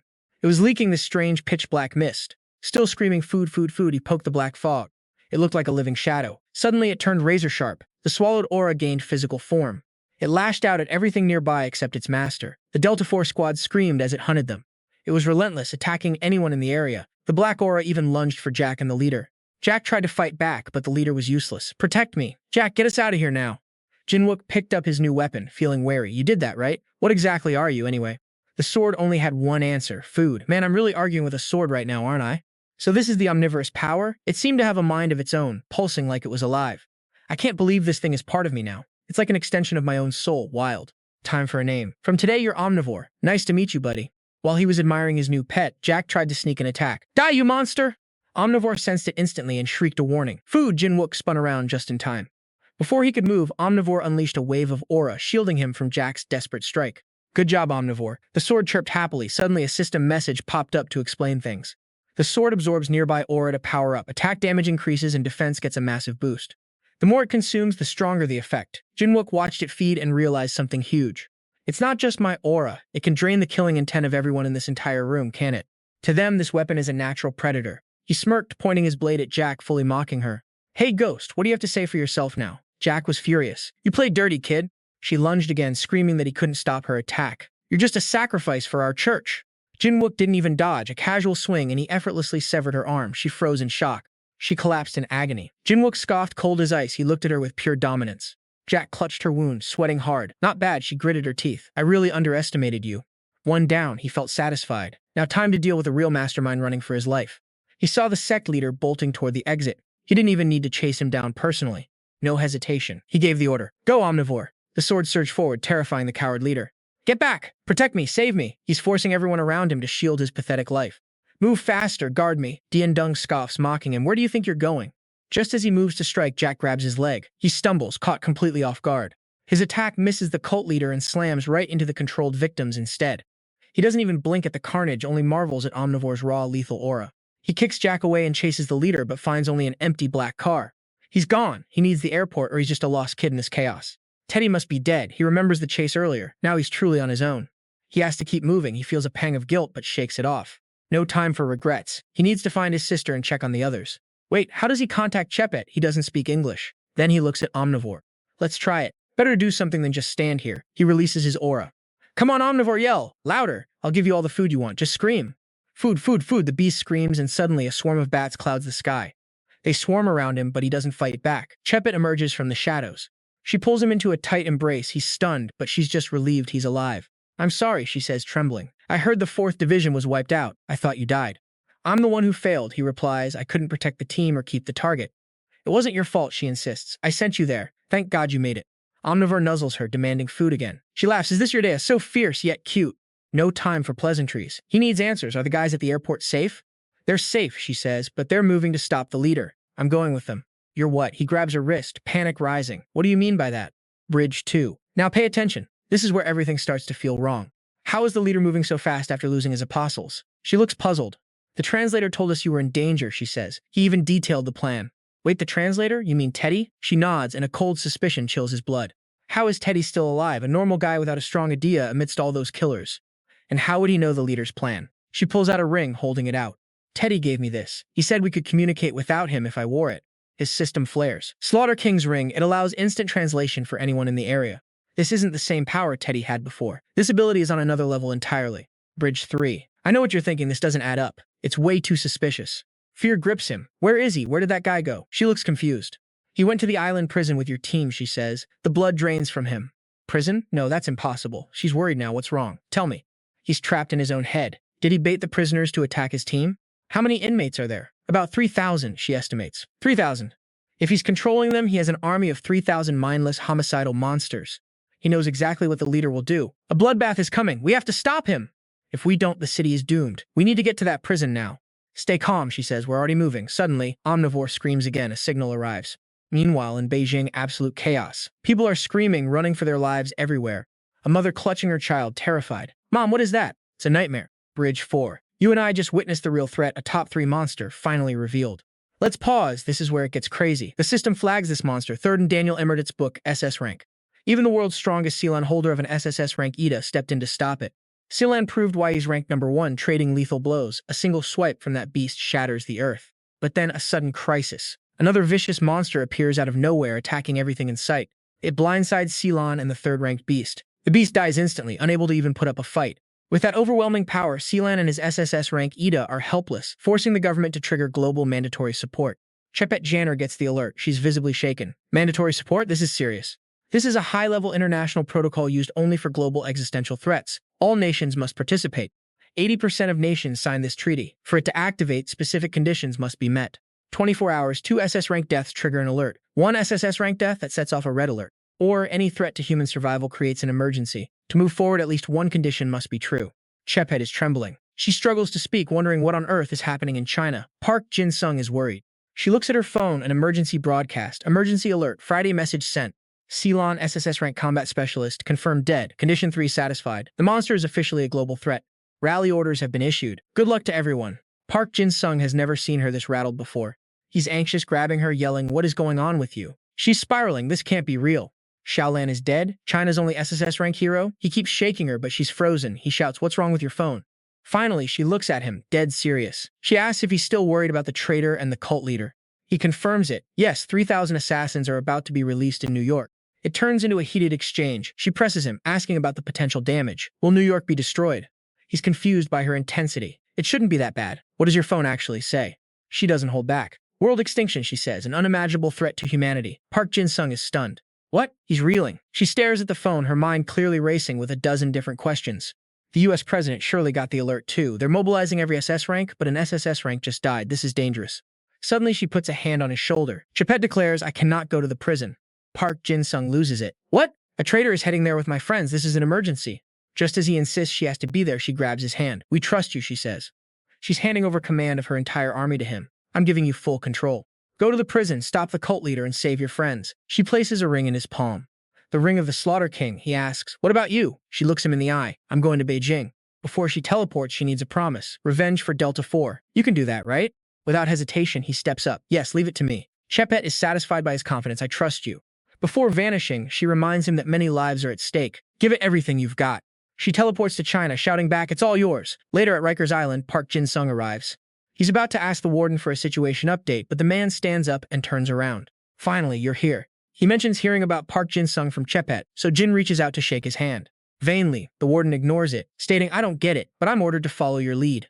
Park Jin-sung feels a bit awkward, laughing it off. What's going on? The warden points to the monitors. You'll see for yourself. Park Jin-sung stares at the security feed, his eyes widening in complete shock. The cult leader is already inside. Seeing prisoners bowing to the leader, brainwashed for sure, but why pray? Park Jin-sung is stunned. His own friends are down there, bowing too. Teddy spots the camera. He knows exactly who is watching him right now. He taps Park Jin-sung's cheek mockingly. This is a total slap in the face. Park Jin-sung stands up. Mayor, get me back up and away into that prison. Brainwashing is confirmed. No, I will go in alone. I need to do this. Charging into the prison solo? The mayor is rightfully worried. Is this really safe? He doesn't trust the kid. You're just a minor. Why should we follow you? Jin-sung stays silent. He draws Omnivore. It immediately starts screaming for food. Jin-sung issues a blunt threat. My friends are in danger. Don't get in my way. Omnivore's killing intent shocks everyone. What the hell is that? The mayor trembles. Is that murderous aura coming from you? A colleague chokes up. It's suffocating. To save time, Jin-sung drops a new plan. Bridge 1. Hook, stick with me, because you and I are about to see how he handles this mess. He lets them do as they please, but forces the mayor to reveal the secret path. Jin-sung finds the hidden door. He opens it slowly to find someone waiting inside. Teddy greets him with a grin. You're here. Jin-sung tries to snap back, but suddenly freezes. He tries to lift his head, but his body just won't listen. What? Why can't I move? Teddy claps, mocking him. Typical Korean, so obsessed with rules. Jin-sung is boiling with rage. The clown teases him, enjoying his fear. Jin-sung fights the control with everything he has. He manages to throw the ring at Teddy. The clown catches it and grins. Nice aim. With the ring back, Teddy's power returns. The system pings with his real status. Murderer Class B John Wei-Gassi used a clown disguise to trick everyone into volunteering. His clown mask prevents younger targets from seeing his true face or form. Bridge 2. Tension builder. Now pay close attention because this reveal changes everything for us. Younger targets also can't lift their heads in his presence. Combat rating D to A.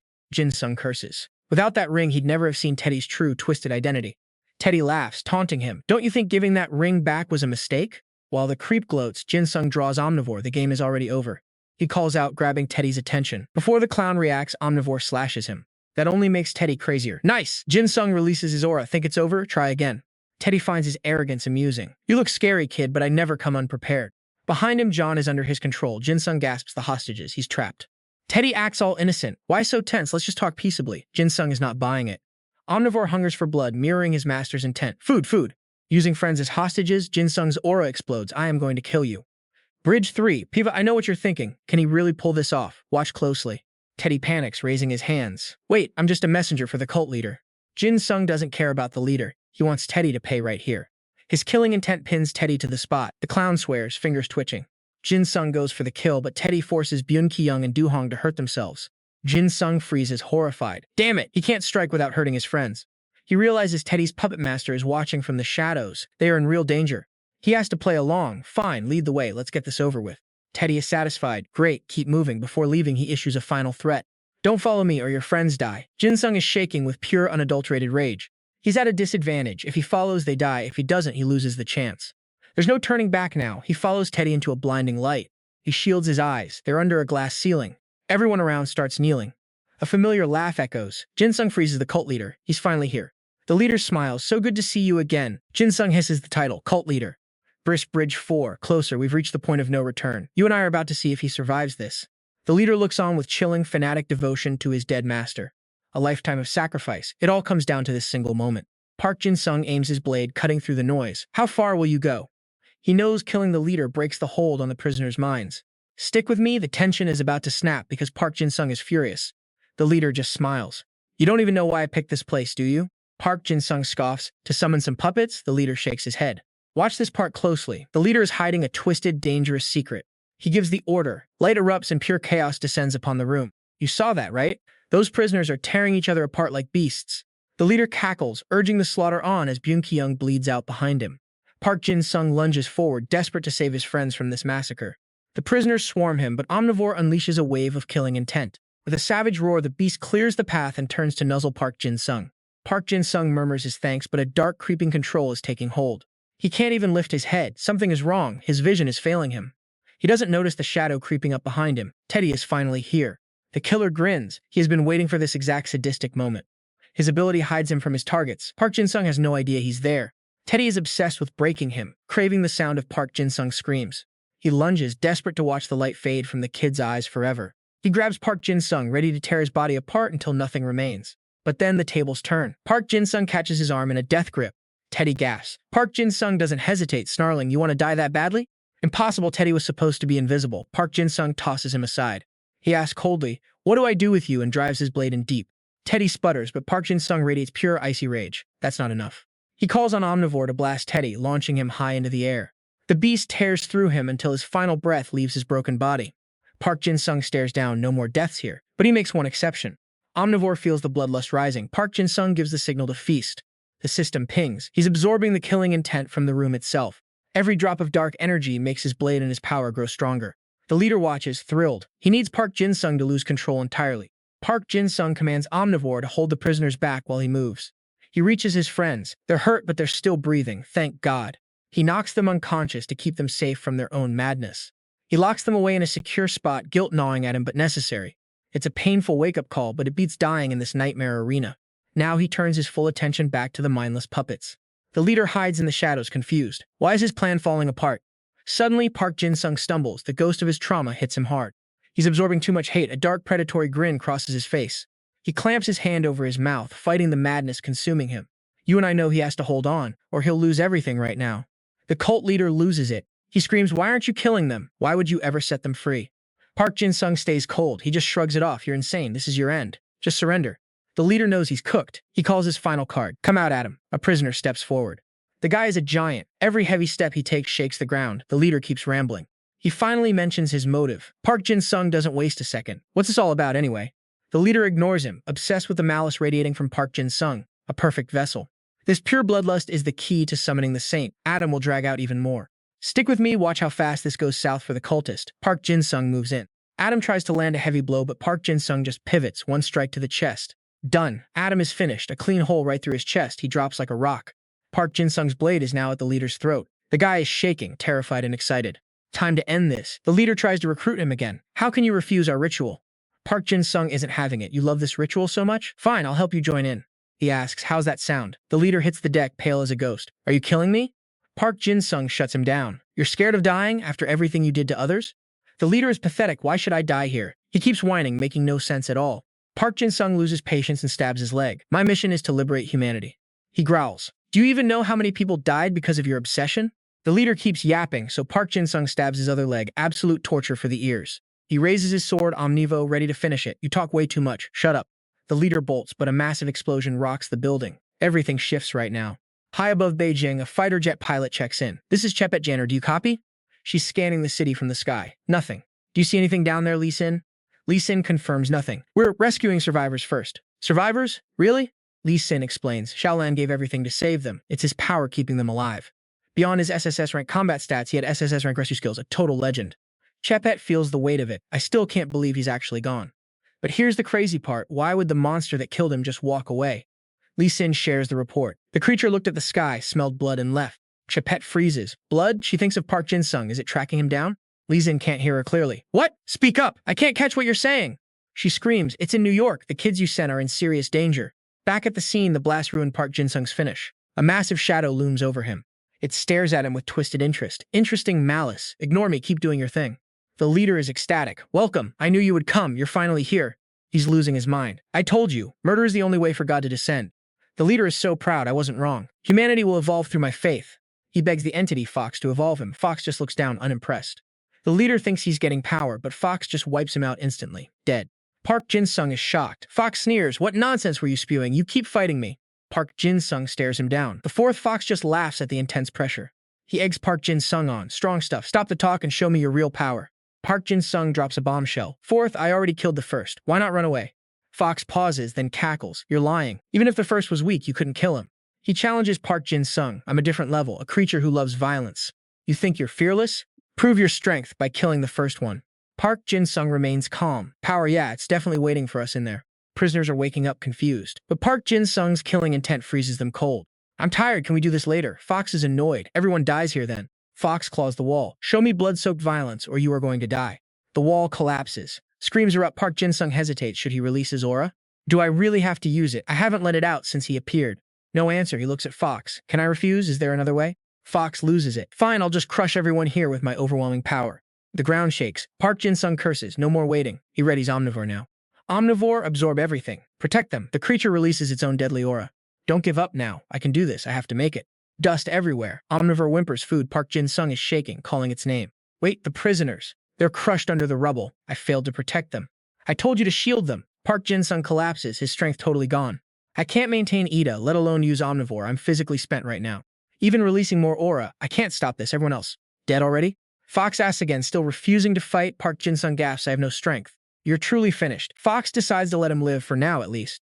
Compared to the kid in China, you're just a child, but worth watching. I'll let you grow, but next time, I won't hold anything back, kid.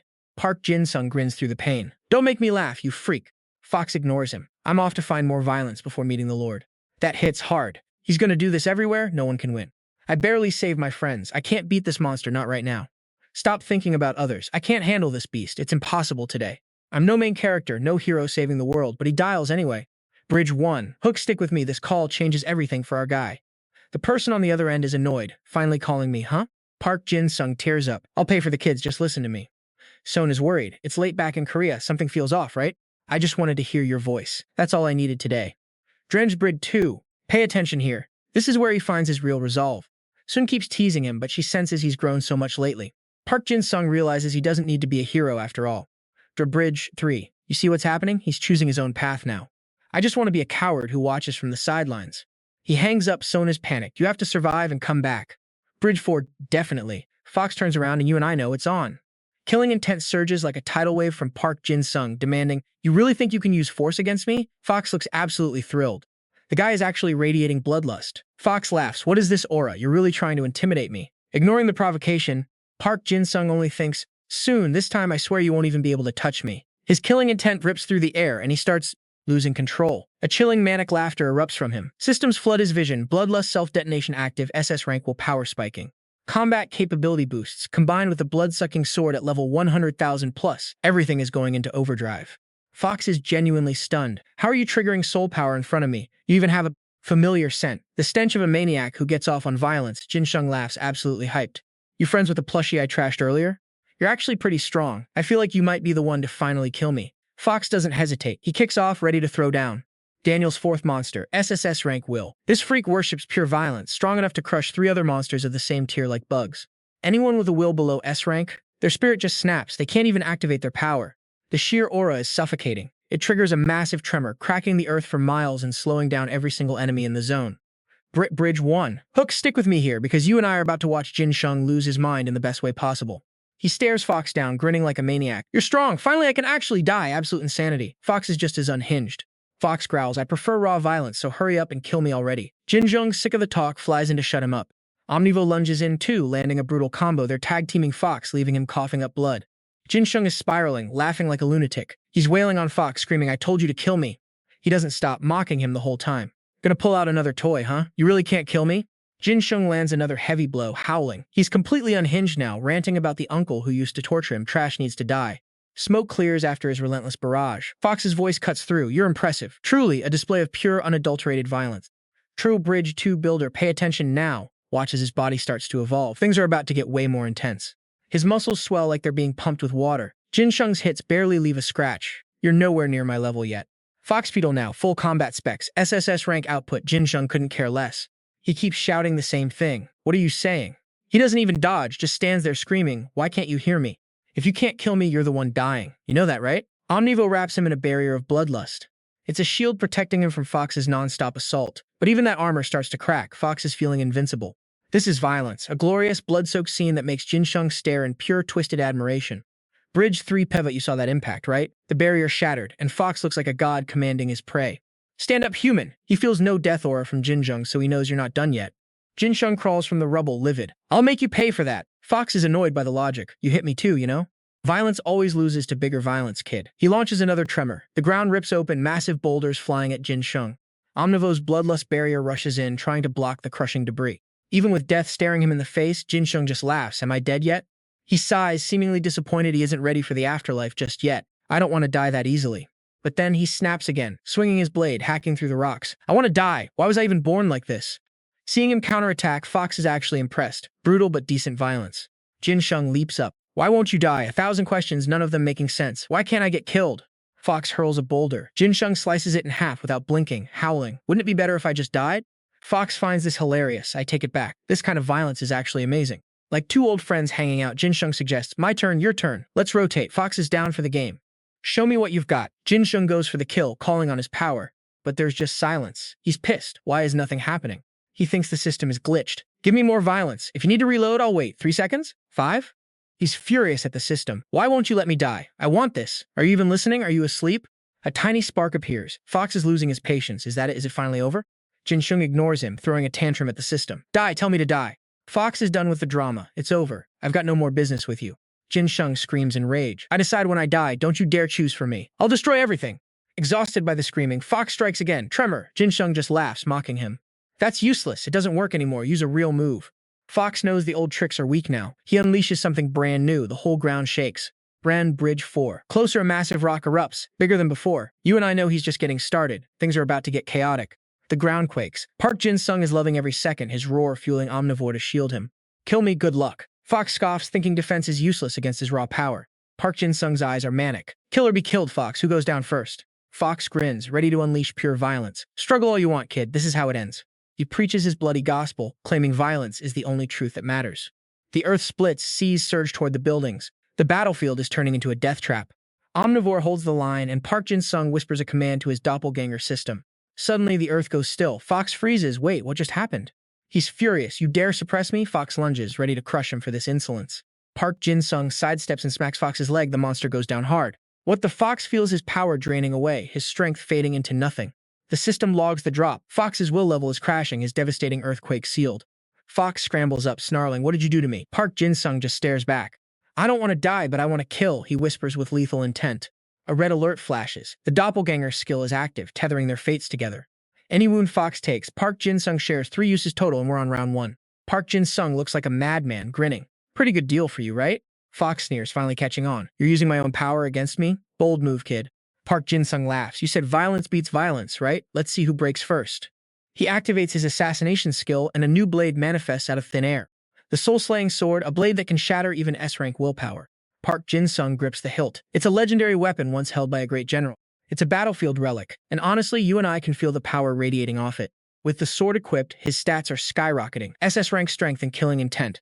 Fox sneers, jealous. Must be nice having the whole world handing you power. Park Jin-sung just chuckles. Keep talking. I've got one more trick up my sleeve.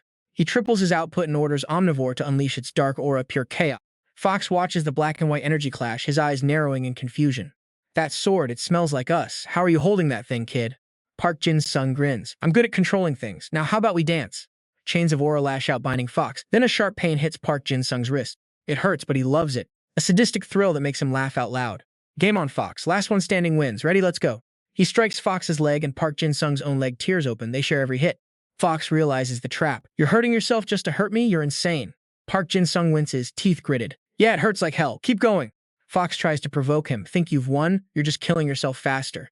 Park Jin-sung's eyes light up with pure twisted craving. Scared? Should I stop? Fox is a masochist. He laughs. Violence is violence. Bring it on, brat! Park Jin-sung lunges for his thighs, humming a dark, distorted melody as he strikes. They're both covered in jagged wounds now. It's a brutal, bloody mess.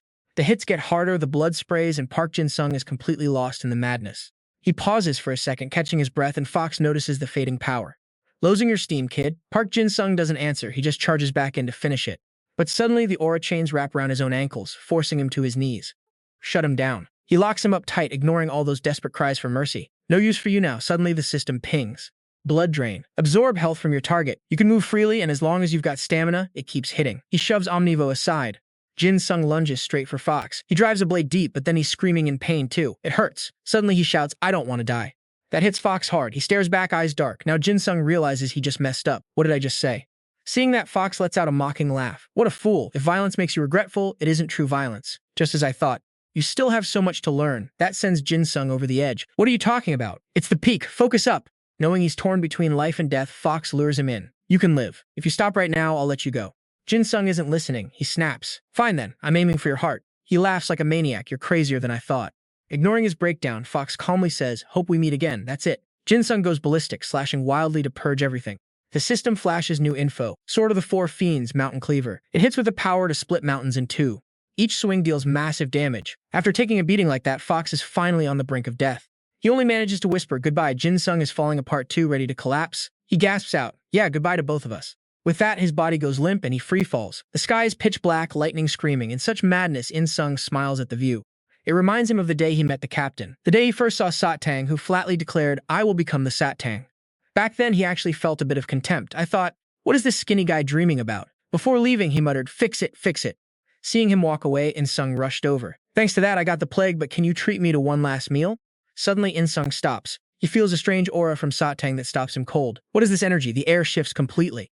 The system updates with data. F-rank distortion awakening. Can alter ideals if permitted, but souls are off limits. The scene shifts to In-sung kneeling. Sat-tang says gently, "My name is Sat-tang." A pathetic start, but I'll flip this world upside down. Back in the present, In-sung seems happy with the memory. 15 years ago, everything was entrusted to me, then I cut myself off. As for Sat-tang, he senses the moment approaching. I can feel it. The time is almost here. Suddenly, he glances to the side. In the shadows, monsters wait with lethal intent. Facing them, Sat-tang declares, "From now on, the standards of good and evil are reversed." He walks toward the monsters, speaking slowly. Evil will become good and vice versa. Joy spreads across his face as he drops the bomb.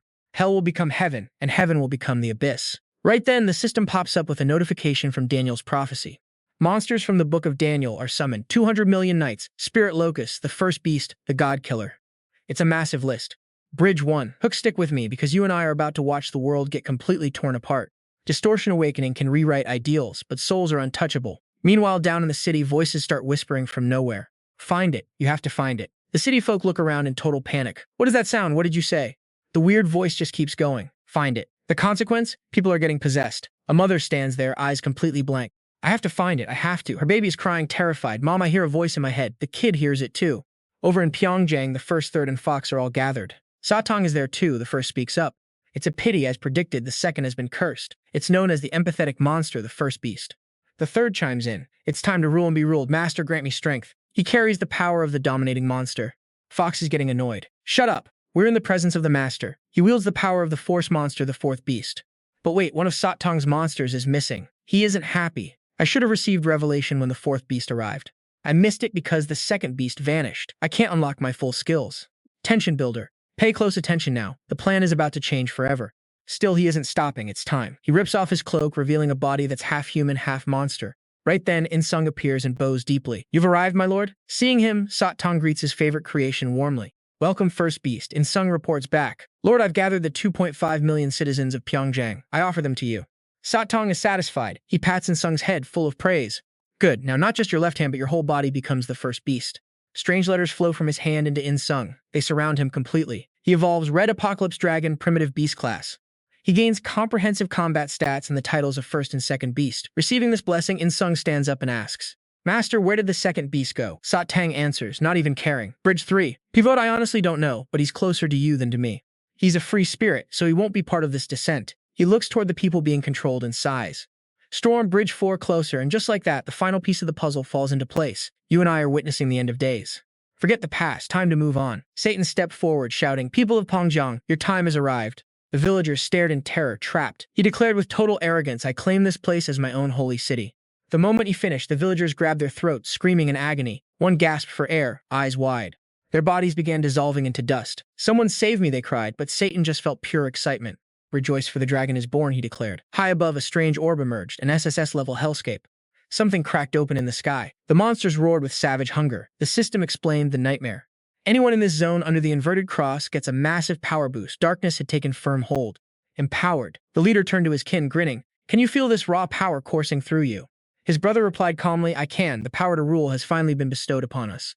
Satan stared at the sky crack and roared, let the second round begin. God, he should be the Jade Emperor. Forget past failures and burning in sulfur, he laughed. Now is our time to rule, he signaled his minions. They answered in unison, understood, my lord. Then Satan turned to a new task. Indung, find the revelation. Indung bowed, yes, sir. Satan clasped his hands in the dark, mocking prayer. Amen, let the holy war begin. Cut to the hospital. Jin-sung lay weak in bed while Aeon treated him and Lee Jin watched, deeply worried. Lee Shin asked, is Sergeant Jin-sung actually going to be okay? Aeon sighed, I honestly have no idea. His survival is a total mystery. It shouldn't even be possible, Aeon admitted. Lee Jin looked exhausted. He wiped out their forces. They're desperate to get him into custody, Lee Jin noted. Aeon recalled the rescue. When I found him at the prison, half his body was already gone. Even now, his wounds won't heal, Lee Shin asked. Even with your healing power? Aeon shook her head. It's a sickness I don't understand. Seeing her guilt, Lee Jin comforted her. I'll hold off the officials. If he wakes, notify me immediately. He added, I heard the kids with him are safe, right? Aeon smiled gently. Yes, I treated them all. Lee Jin looked relieved. You've worked hard. Aeon noted. Soon kept them safe until you arrived here. Now pay attention. This is where the tension spikes. Lee Jin moved to go see the children. I should apologize to them, he said, but as he turned, a hand gripped his wrist. Stop. Lee Jin spun around, shocked. Jin-sung had finally woken up. He rasped, Sir, I need to speak directly. Lee Jin rushed to his side. Sergeant, do you recognize me? Jin-sung replied, Of course you're Lee Jin. Lee Jin sighed in relief. Be careful, your body is a wreck. Jin-sung tried to move, feeling heavy. He stared at his bandaged arms, confused. Why so much gauze? If the healing worked, isn't this overkill? Lee Jin stood to leave. We'll talk more after my meeting. Jin-sung shouted, I'm coming too! This involves the force, right? He tried to follow, but his legs gave out instantly. He collapsed. Lee Jin whipped around, horrified to see him hitting the floor. He rushed over. Jin-sung. Lee Jin looked at the boy's mangled, bandaged legs and hesitated. Can you even stand right now? Jin-sung struggled to his feet, trembling. Every step was pure torture, but he pushed forward regardless. Back in the room, Lee Jin had warned him, Rest, your friends want you to recover, but he refused. There's no time left, he thought. Pushing through the pain, he stumbled and crashed hard into the floor. It hurt like hell, but he fought to stand again. He didn't know someone was watching him. A hand reached out, steadying him. Jin-sung looked up instinctively and muttered, Thank you. It was Soon. She looked worried. Where do you think you're going? He gasped. Soon. From the distance, his squad arrived. Seeing his condition, they looked heartbroken. Soon teared up. Captain, they cried. Jin-sung felt a wave of relief seeing them alive, but he had to stay focused. You all made it, he said, but he brushed them off. I'll talk later. I need to move now. Soon blocked his path. Don't. Jin-sung felt frustrated but couldn't bring himself to yell at her. I'm fine, I'll be back soon, he pleaded softly. Then Byun Ki-young stepped up, asking for permission. Wait, here's the twist. While they argued, a loud shout cut through the tension. Look there! You trash! The voice boomed, stopping everyone in their tracks. We're about to see a real fight. What are you doing? Jin tried to speak, but Byun Ki-young cut him off. Not you, man. The others looked confused. Are you talking to us? They were bewildered. Byun Ki-young caught Jin as he stumbled, confirming it. Yeah, you three. Stop following. String, Bridge 1. Hook, stick with me. We're about to see how this crew handles the heat. We just woke up. Byun Ki-young ignored their whining, busy hauling Jin, you lazy bum. Gotta do everything myself. Soon sighed, telling Byun Ki-young to ease up on him. Jin was totally lost. Captain, what is going on? Byun Ki-young just barked quiet. Stink, shut your mouth. Jin smirked, teasing him since he knew he was shy. Because I can't brush my teeth. Byun Ki-young snarled, just tell me where to go. You didn't give me a chance to talk. Soon watched, then stepped in to help. She grabbed his arm and Jin was shocked. He saw her blushing rage. She was mad, but still helping. He smiled, truly grateful for the save. Brid 2 Builder, pay attention now. This is where the real drama kicks off. They ran into Lixin. Everyone was shocked, wondering if he had already left. I was waiting, Lixin said. Jin was touched, glad he actually stayed behind. Ready to go, they headed to a room. Lixin gave Jin a quick heads up.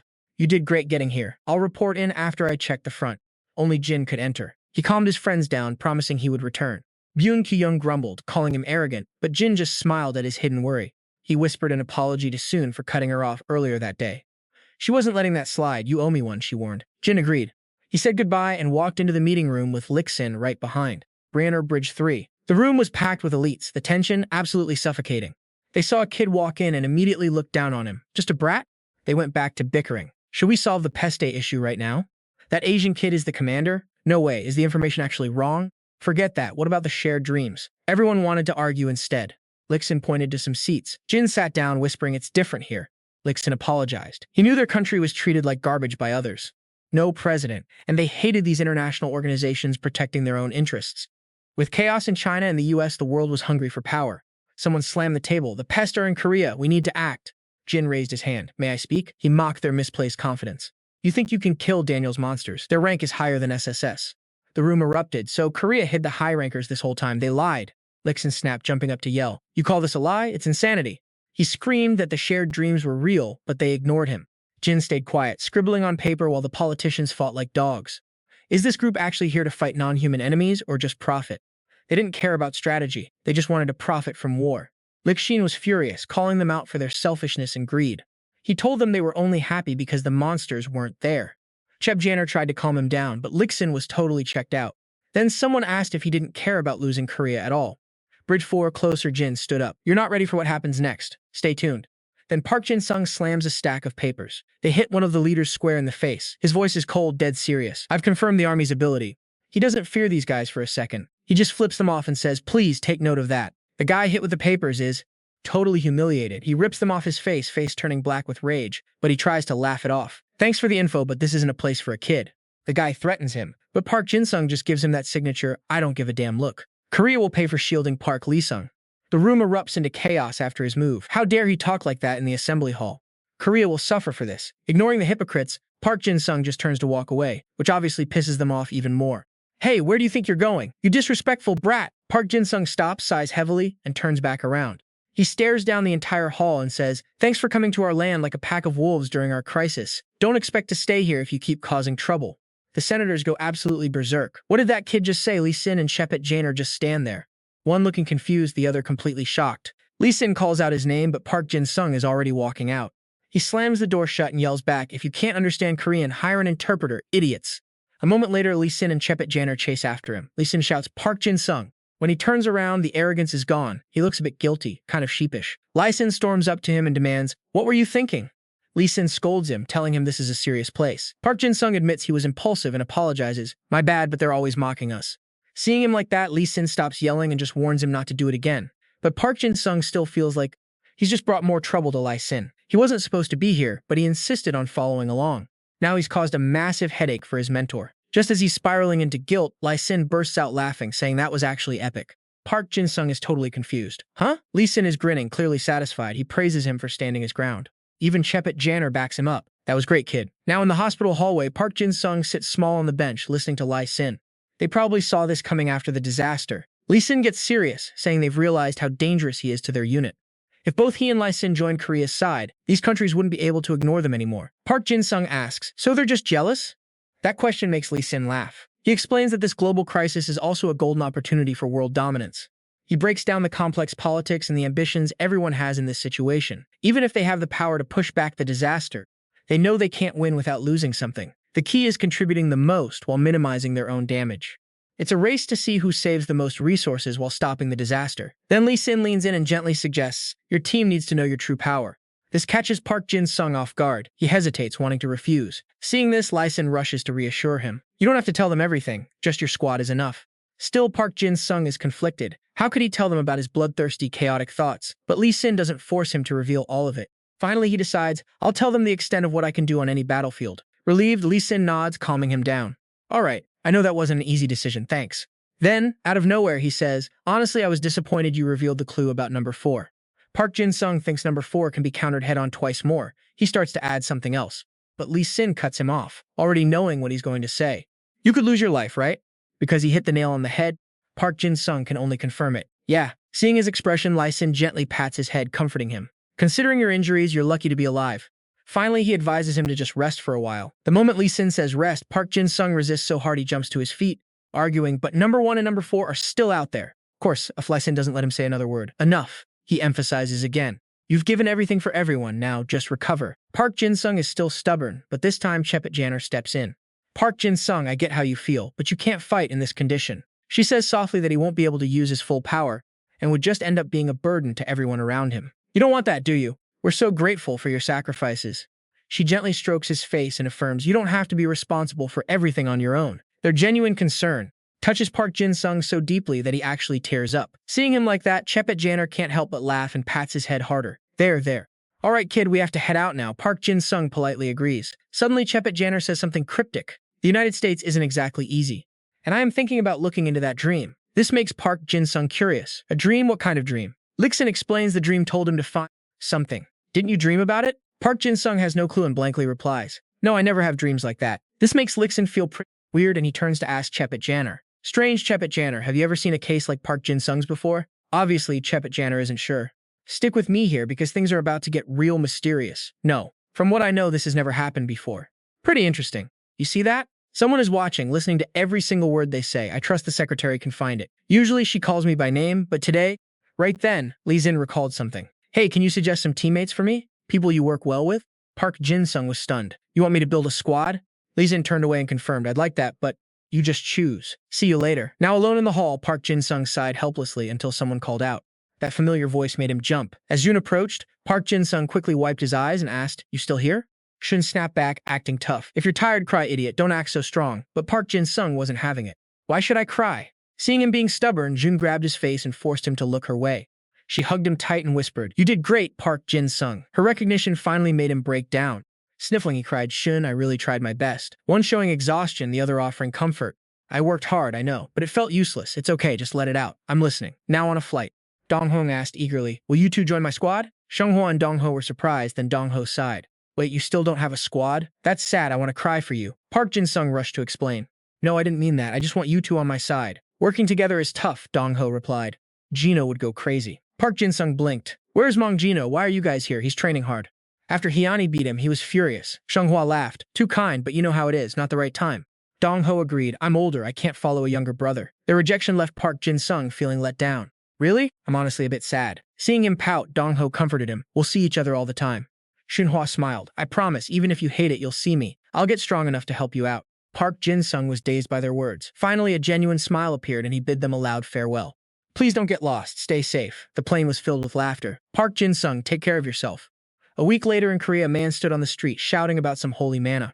The end is near. Believe in holy manna. Of course, nobody cared. Everyone was too busy worrying about bills. Seriously, prices are skyrocketing. It's worse than the Great Depression. The locals warned each other. Be careful. Danger is everywhere. The shop next door just got robbed. The students looked concerned. Soldiers everywhere. Quite a scary sight. Will there really be a war? Don't worry, the White Jade Kim clan will protect us. Park Jin-sung stood there, feeling anxious. They said I'd join a squad, but I didn't think I'd be saving a public market. Jun shrugged. That's fine. We just have to patrol and reassure the people. She had just helped someone, getting thanked. Thanks so much. She stayed humble but sighed to Park Jin-sung. They all think I defeated first. I tried to explain. Seeing her worry about Park Jin-sung feeling upstaged, he quickly replied, It's okay. Park Jin-sung laughed it off, thinking, Who would believe a loser like me beat first anyway? He recalled the news report on TV. SSS-Rank first was defeated by the White Jade Kim clan. Suddenly he remembered. Where are we going today? Soon looked confused. The orphanage? Let's go, it's nearby. Their shared forgetfulness made Park Jin-sung sigh. He hurried after her. Wait for me! At the orphanage, the kids cheered when they saw Shun. Big sister is here. They swarmed her. Sister, was I on TV the other day? Amazing. Park Jin-sung looked around, sighing. Never thought I'd be back here. Suddenly, a kid pointed at him and asked, Sister, who's that old guy behind you? Park Jin-sung paled. Old guy? Shun took the chance to tease him. Hey, old man, you're scaring the kids. Go away. She ignored his shock, busy playing with the kids. Let's play a game, the kids cheered. Okay. After being called an old man, Park Jin-sung mumbled in shock. Am I an old guy before even graduating? He watched Shun play, his eyes scanning the kid's abilities. Finger gun can shoot projectiles from the finger. Ammo thorn-like projectiles. Sharpness iron rod level up to 1 meter in length. Bipolar disorder can manipulate target emotions. Requirement target must accept. Heaven and hell flips 50-50 odds on any object. Coin toss heads or tails. Target emotion happy. Park Jin-sung was impressed. These kids have stronger powers than my own squad members. Suddenly, a kid ran up to him. The child asked bluntly, Hey, what are you doing here? Are you a pervert? Stick with me. You're about to see how a simple misunderstanding turns into something wild. This little girl, Jin Cheon-ok, is already calling him a total creep. Jin-sung tries to explain, but she is having absolutely none of it. She refuses to shake his hand, just sighs and calls him a weirdo. Poor guy, he just sits down, trying to keep his cool. They watch Soon playing soccer with the other kids in silence. He whispers that he never knew Soon was so good with children. The kid turns, eyes narrowed, and asks why a creep is hanging around. He defends himself, but she cuts him off, totally unimpressed. She starts grilling him like a detective, wondering if he is her boyfriend. You and I both know she is way too young to be this sharp. She keeps pushing. Has he confessed? Have they held hands yet? She will not stop until she gets the tea on his love life. Finally fed up, he flicks her forehead, trying to act like the adult. Now she is crying, threatening to tell Soon that he hit her. He panics, grabbing her hand to stop her from running off to snitch. She is fuming, shouting that it hurts, so he finally apologizes. He asks for her name again, and she snaps it back at him. He gets serious, asking if she has some kind of emotional power. The way these kids act around celebrities, it's definitely her doing. She is shocked he figured it out, but the system confirms it all. She has a rare ability to control emotions, if the target accepts it. He admits he knows because he grew up in an orphanage, too. He tells her he can read energy, a convenient little white lie. She calls him a creep again, but there is a hint of respect. He offers her some yogurt and she finally grabs his hand. Then she drops a bombshell. She wants him to adopt her. She just wants out of this place, and she's got a plan. She doesn't care about his crush. She just wants to fight. She is dead set on killing the monsters that took her parents. Now pay attention. This is where the stakes get real. She is so relieved that someone from the White Gold clan is here. He tries to be gentle, but he has to tell her the truth. She is only 11. There is no way he can let her fight. She screams at him to let go, looking right at Soon for support. She has already made up her mind, no matter what he says. Before he can argue, his phone rings, ruining the entire mood. It's urgent. They need him and Soon at the office right now. The pests have demanded a global meeting with world leaders. Everyone is gathered at the international agency, and they are furious. On the big screen, Satan himself appears, smiling like a total villain. The room goes cold as they realize who he is showing off. It's Kim In-dung, but he looks like a monster in human skin. People are terrified, screaming if that thing is even human anymore. You and I are about to see just how deep this chaos goes. The only one worth mentioning. At that mockery, Satan just grins. That chilling, twisted laughter echoes out. You and I are about to dive into something truly wild. The man is rattled. What's so funny? Satan replies coldly. I'm certain humanity has received the revelation. The man, stunned, stammers, what? Satan continues. Lucifer, the adversary, the red dragon, the father of sin. As those words drop, the room erupts in pure panic and shock. He adds, I am the enemy of every god humanity worships. Miso mutters he's completely lost it. Satan sneers. This is a threat disguised as a deal. Humanity, watching you deny such an obvious truth. Classic humans. Someone screams, what the hell is this lunatic talking about? Satan chuckles, enjoying the chaos. Oh, I'm the lunatic now?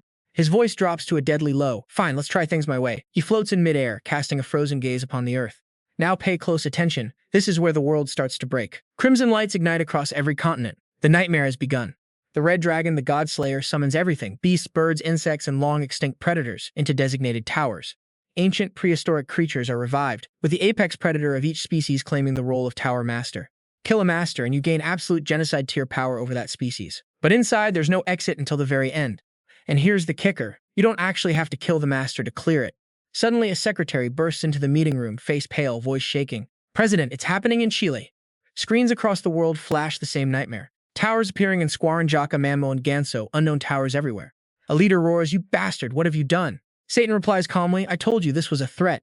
Inside Satan's head, a cold thought flickers. He knows this creeping, unknown terror will shatter the world's fragile peace.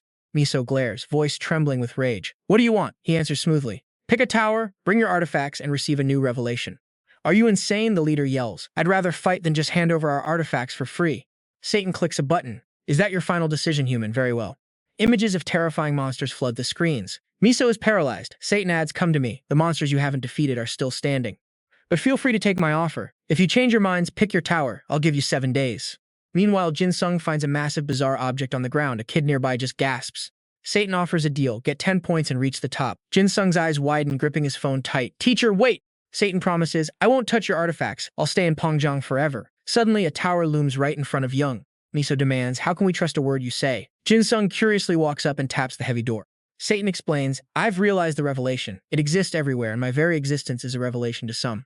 The kids are buzzing with excitement. What's inside? Can we open it? It looks so cool. The teacher shouts, skeptical. What do you mean? Satan points out, as I said, the revelation is for humanity. That's why I'm making you do this. The person on the line asks, is it an idea? Can we find out what it is? Jin-sung is totally lost. I don't know. The teacher warns, stay put. Don't do anything reckless. Miso fires back. You're saying the revelation is honest if we bring artifacts? Hajin reaches for the handle. Satan's voice rings out again. You're smart. The revelation is equal. Any of the 6 billion can receive it. A girl screams, it opened, Hajin, it's open. After a moment, the teacher reluctantly gives in. Fine, we'll take the deal. When do we start? The kid bolts inside, shouting, let's go. The others follow, cheering wildly. Jin-sung panics. No, stop, don't go in there. Their laughter keeps echoing. Adventure. Feeling the tower's energy shift, Satan smirks, his eyes glinting with cold intent. Everything is going exactly to plan. He mutters, looks like some kids entered. The real war starts now. As the kids vanish into the pitch-black darkness, Soon lunges forward to stop them, but only catches a stray shoe. Wait! Soon stares at the shoe, trembling. This is too dangerous. I don't know what this is, but I can't let them stay inside. She shoves the shoe in her pocket and curses. She turns around with a look of absolute resolve. Jin-sung, I'm bringing them back.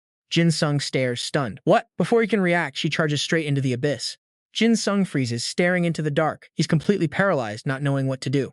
The silence is deafening. Finally, the voice on the phone breaks the tension. Hello? Jin-sung, are you still there? He snaps out of it, pressing the phone to his ear. Teacher, the captain just went inside.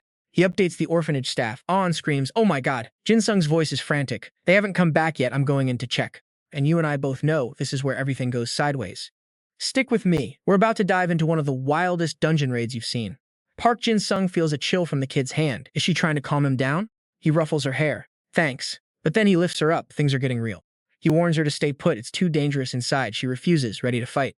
He calls her a liability. That hits hard. She's furious, teeth grinding in anger. She kicks him square in the face and bolts. I can help. I won't just wait around.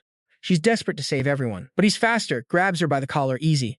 Now pay attention. Here is where the tension between them hits a breaking point. He tells her to stay close. She's relieved. He checks in with An, his teacher. 23 people total. Communications are about to cut. Hurry, hurry, she yells. An screams for him to stop, but he ignores the order. He's going in regardless. The line goes dead. An is powerless. The 36,000 tower awaits. They sneak through the dark. Then Park Jin-sung spots someone. Soon, he calls out. Soon is shocked. Why are you here and you brought a kid? He just laughs. Soon is stressed. Check the phones, even though we know they won't work here. He checks, no signal. He turns to the door. Any luck with the exit? She tried. The door is sealed tight like a solid wall. No way out for them. He asks for weapons. You gonna smash it? She transforms, ready to take lead. She activates her skill. Her look changes, sword in hand, pure killing intent. She swings hard, elf sword technique. Energy explodes against the heavy door. Slash after slash, she hammers away, but the door just won't give an inch. She's huffing. Her rank skills aren't working. She sheathes her blade. Watch this. She grabs the handle. If it won't break, she'll force it open, muscles straining. She fires up her inner energy, everything she has, focusing it into her grip. She waits, heart pounding, nothing, not a single gap. She is absolutely losing it. Veins popping, she screams and punches the door. A massive kick rocks the frame. She throws her whole body into it, desperate, screaming for the door to open. She's relentless. He steps in, enough sewn. The kid grabs his sleeve, scared. He turns confused. Her face is pale, eyes trembling, looking at something behind. Hundreds of glowing eyes emerge from the shadows. He's terrified. Soon, look! She spins around. Oh, Soon freezes, breath hitching in horror. Those are reptiles? He's panicked. Can't open the door, monsters closing in.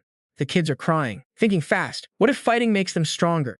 There's a risk they evolve. Soon tries to comfort the kids. We'll protect you. They're sobbing. He stares at the horde. Too many. We can't just play defense. A kid screams his name. That's the moment his power finally goes berserk. Eyes flashing red. Omnivo, let's move. The creature wraps around him, deadly. He commands the beast. It transforms, dripping with slime. He gives a cold smile. Kids are terrified of the monster. It's too gross. They cry, wanting to go home. Seeing them shake, the kid steps up. A spell to calm their minds, instant fix. Now she's focused, eyes sharp, tracking every move of the coming slaughter. Omnivo strikes. Screeches echo through the tower. His power is barely contained. Sohn grabs his shoulder, worried. He stays calm. Teacher's coming, don't worry. He feels guilty for the kids. Maybe I should end this in one single blow. Sohn glances at him, impressed. Thanks to her, they're feeling better. Things are better now. The girl waves, beaming a smile. Hi, Mom. Jin is shocked. Mom, Jin-cheon nods casually. Yep, that psycho told her to. That brutal creep, he told her to call him Dad. Shun is speechless, glaring at Jin. Panicking, scrambling to explain. She's lying. He grabs her shoulders, shouting, what is she saying? And didn't you ask me?